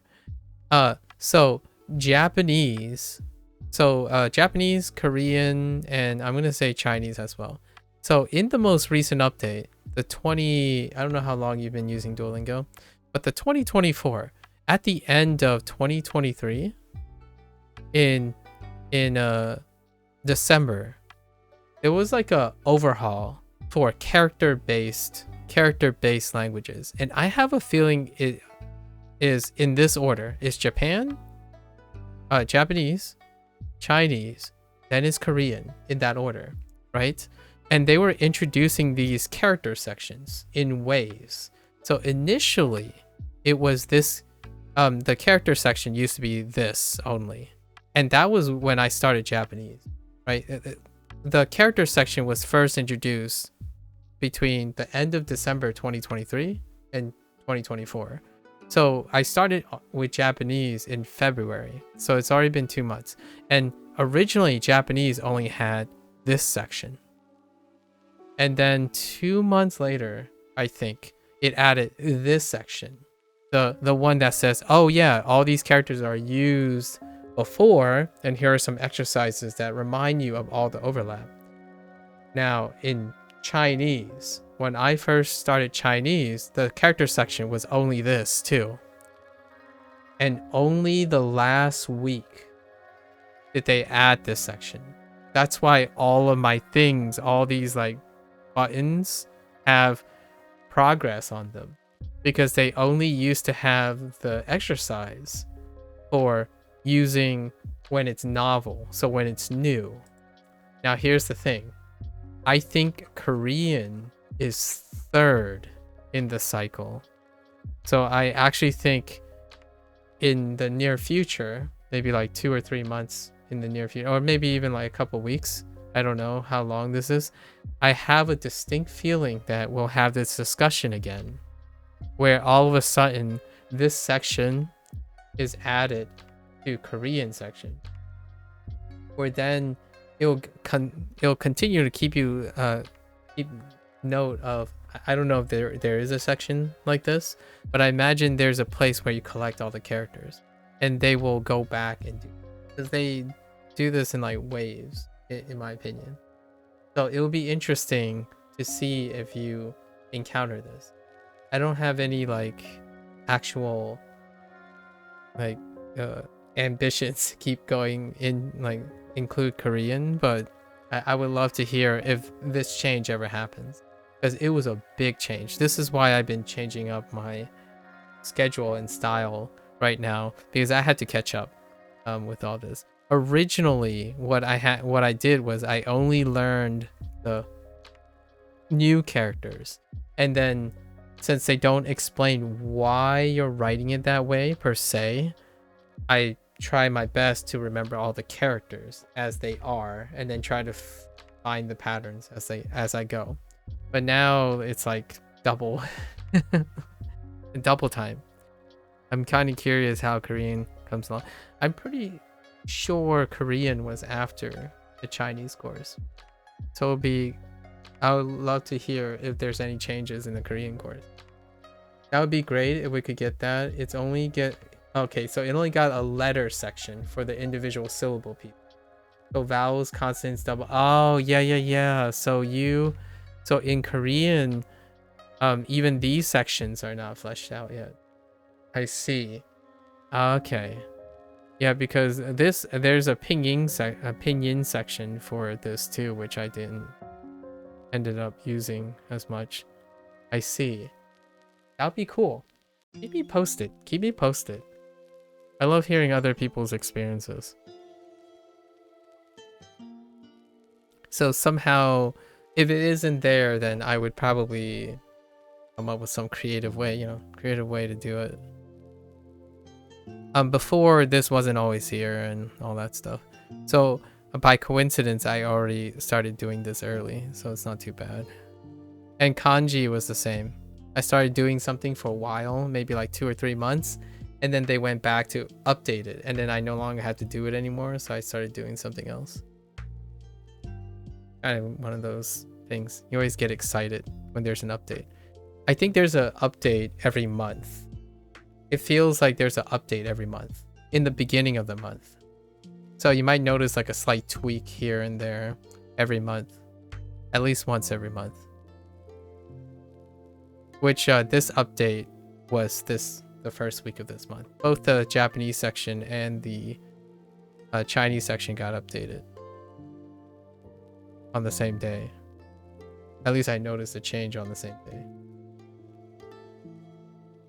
That's probably why I shied away from Japanese even more, because they expanded the kanji, hiragana, and katakana section. Oh, I see. Fair enough. Alright, let's give this a go. Alright, I think grab all of the. Okay.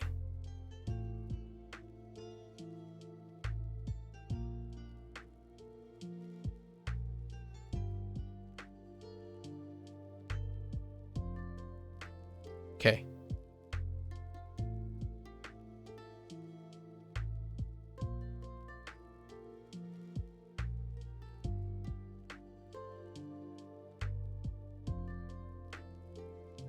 All right.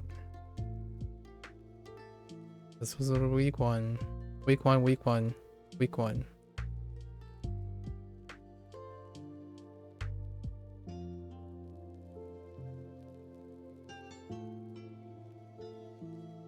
Oops. That's okay. That's fine. We'll just cover that up.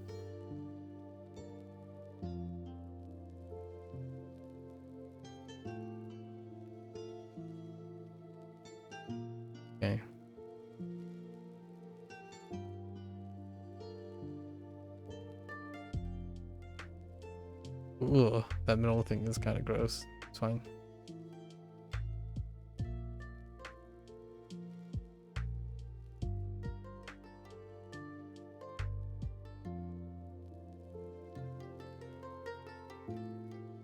Oh, wait. No one, it's fine. No one will ever know. No one will ever know.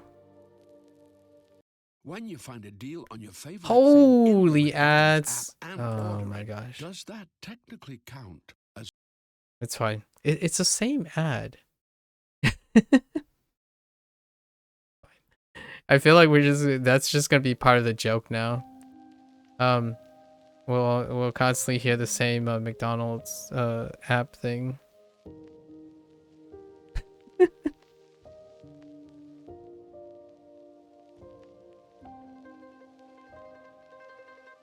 Okay.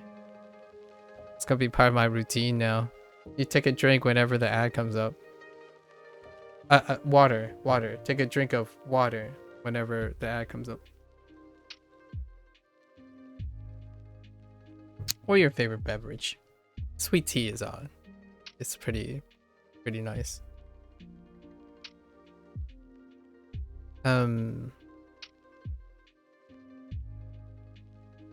Yeah, we're good.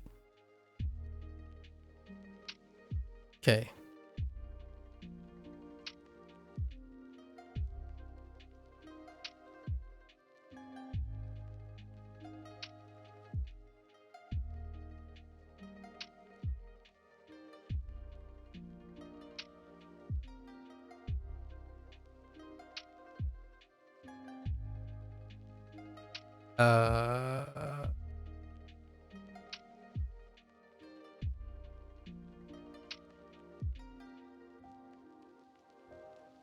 Flamingo.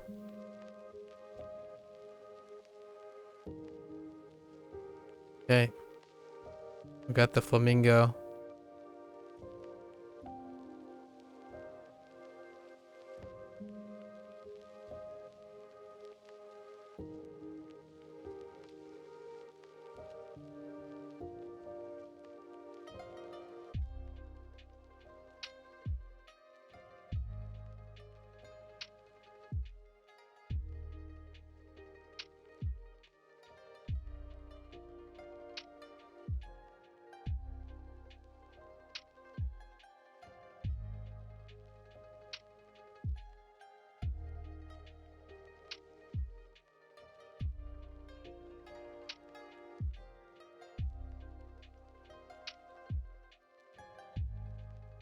Okay.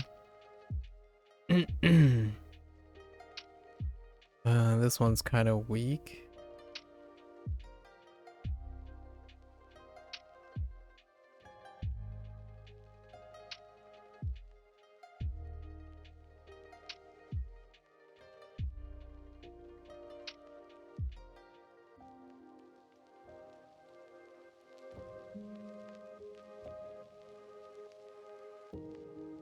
Building.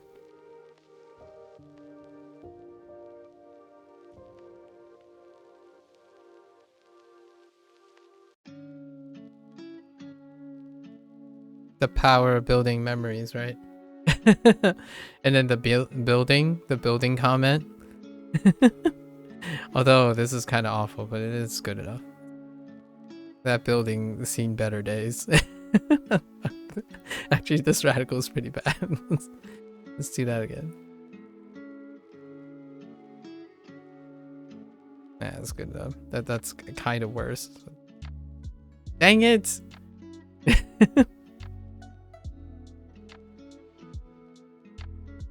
All right. All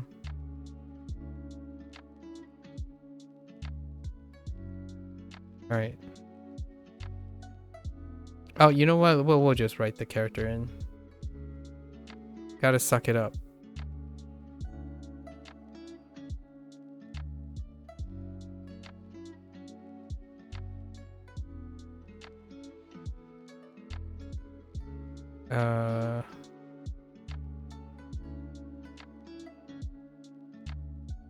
Okay.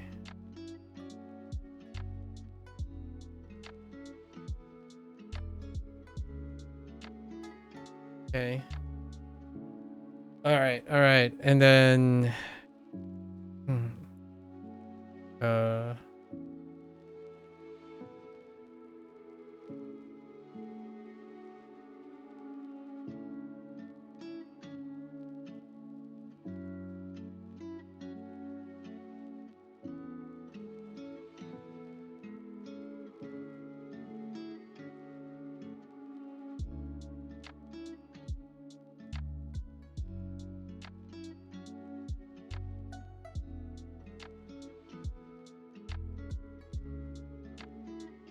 it's a desk with computers. Oh yeah, you're right. It does remind you. Yeah, it is a desk with a computer on it. And like a chair. Like yeah, you're right. Good point. Good point.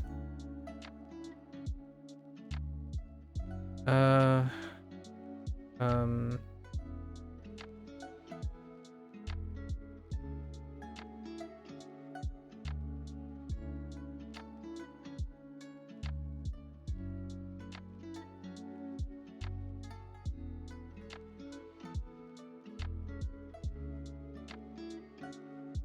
Oh no.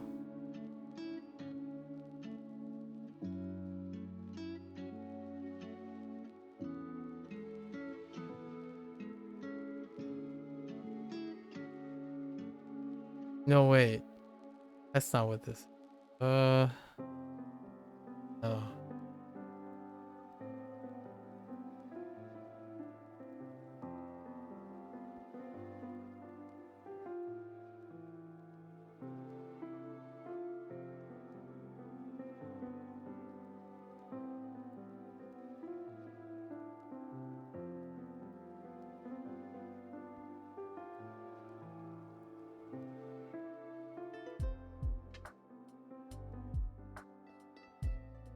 No, wait.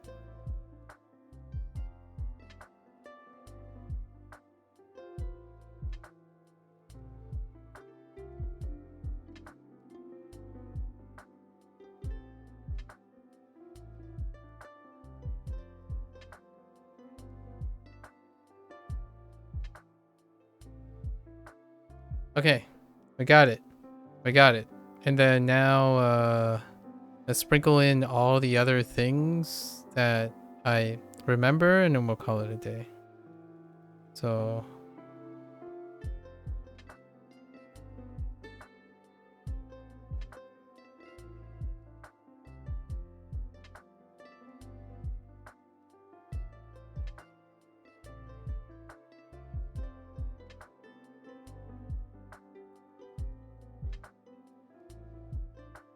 一会儿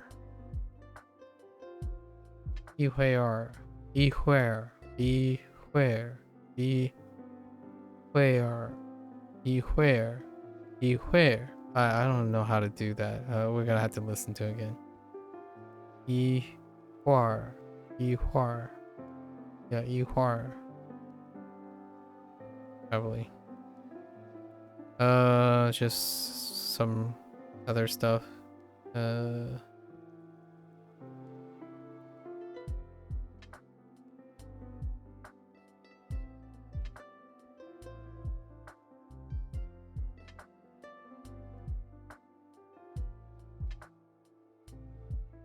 Coffee.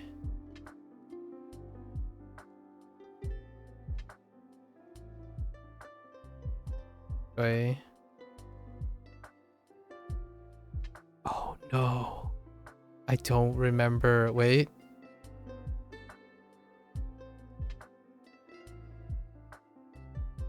Oh no, I forgot something. I thought I was confident on... Wait. No. I think I know. No. I think I remember. I got it.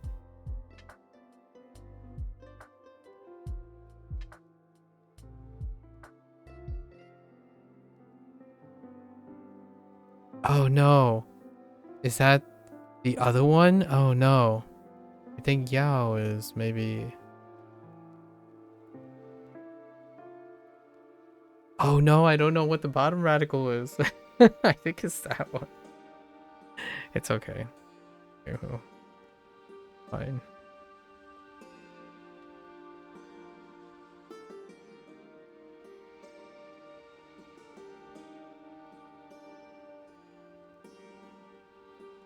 Oh no. Oh, wait.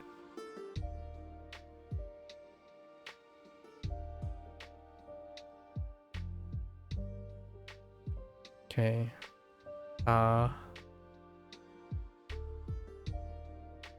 Sounds like Bing probably. Oh, roll. Go.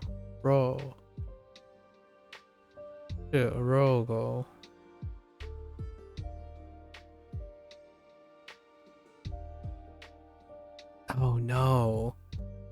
Oh no. I am forgetting these things.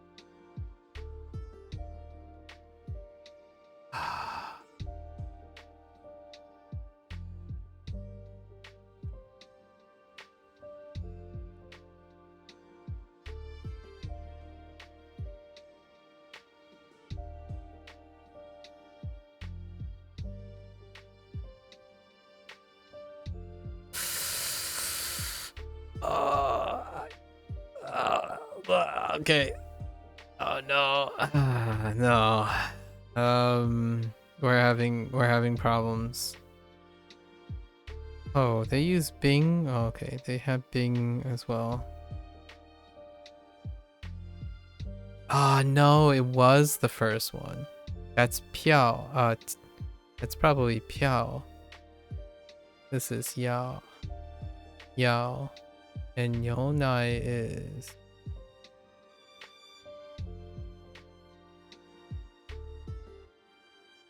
Yonai is... like that. It's close enough. We'll remember it. We'll try to remember it again. Yeah, I lost the bottom radical. I lost the bottom radical to Yao. I did Piao instead of Yao. And what did I wanted to check? Wanted to check something.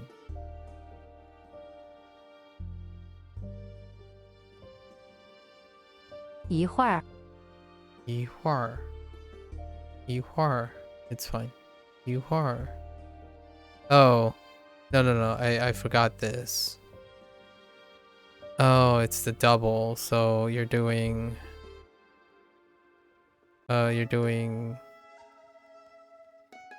like, oops. My pen. So... yeah. Oh my gosh.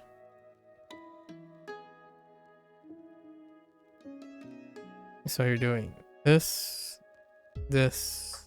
up, dash across, and then finish it up. Alright, it's okay. I think we're good. Today has been a long day. Thank you for the company plan. Really appreciate it. Yeah.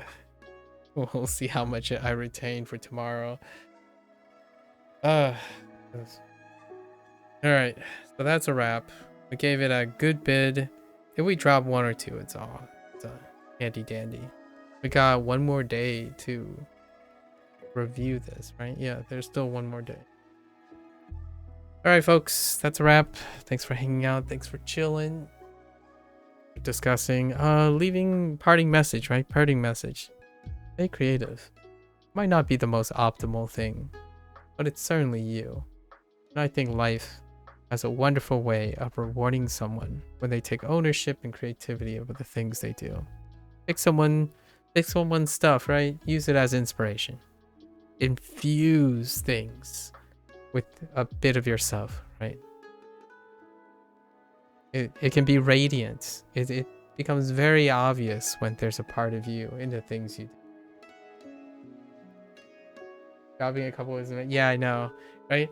So message here is, you know, there are a lot of information out there. There's quite a lot of things to do and whatnot, but man, take that thing, for better or for worse, for suboptimal or not optimal, infuse some part of you into it. Because to me, at least, if you need anyone, I would prefer to see some part of you in the thing you do. And believe me, in my opinion, this is gonna be a trust me bro thing, hot take. It is very evident when someone is doing something that has a piece of them in it, because that part will outshine so much of the stuff that surrounds it. It's great to have foundation. It's great to, have something to work and build. But the thing that really, really shines out, and it becomes almost second nature, because you will feel in urgency to share that part of it, right? The stuff that you're most proud of. And honestly, that stuff can be priceless, right? Stories are great. Stories are what brings the differentiating factor. So go out there, learn a language, but dang, definitely go create something with that language. Yeah, it doesn't have to be sophisticated. You don't have to be a master of a language. Go make something. And I would love to hear about it, right? So until next time, right? Mata ne. Mata shita. Ja ne. Oh, I know what I was dreaming about. Getting the Hangul for snow tattooed, since it's the translation of your Latvian name. Oh, that's so sweet. Maybe you should do that. Have you considered doing that in reality? Yeah, it's stories like that, I tell you. So yeah, we have plenty of time to talk about that in the future. So yeah, 再见, right? 再见, 明天见. Maybe, right? And I'll catch you guys on the next one. Stay safe, stay healthy, right? Keep on learning, keep doing the things you have to do, but also keep enjoying the things you want to do. I'll catch you guys on the next one. Take care. Bye now.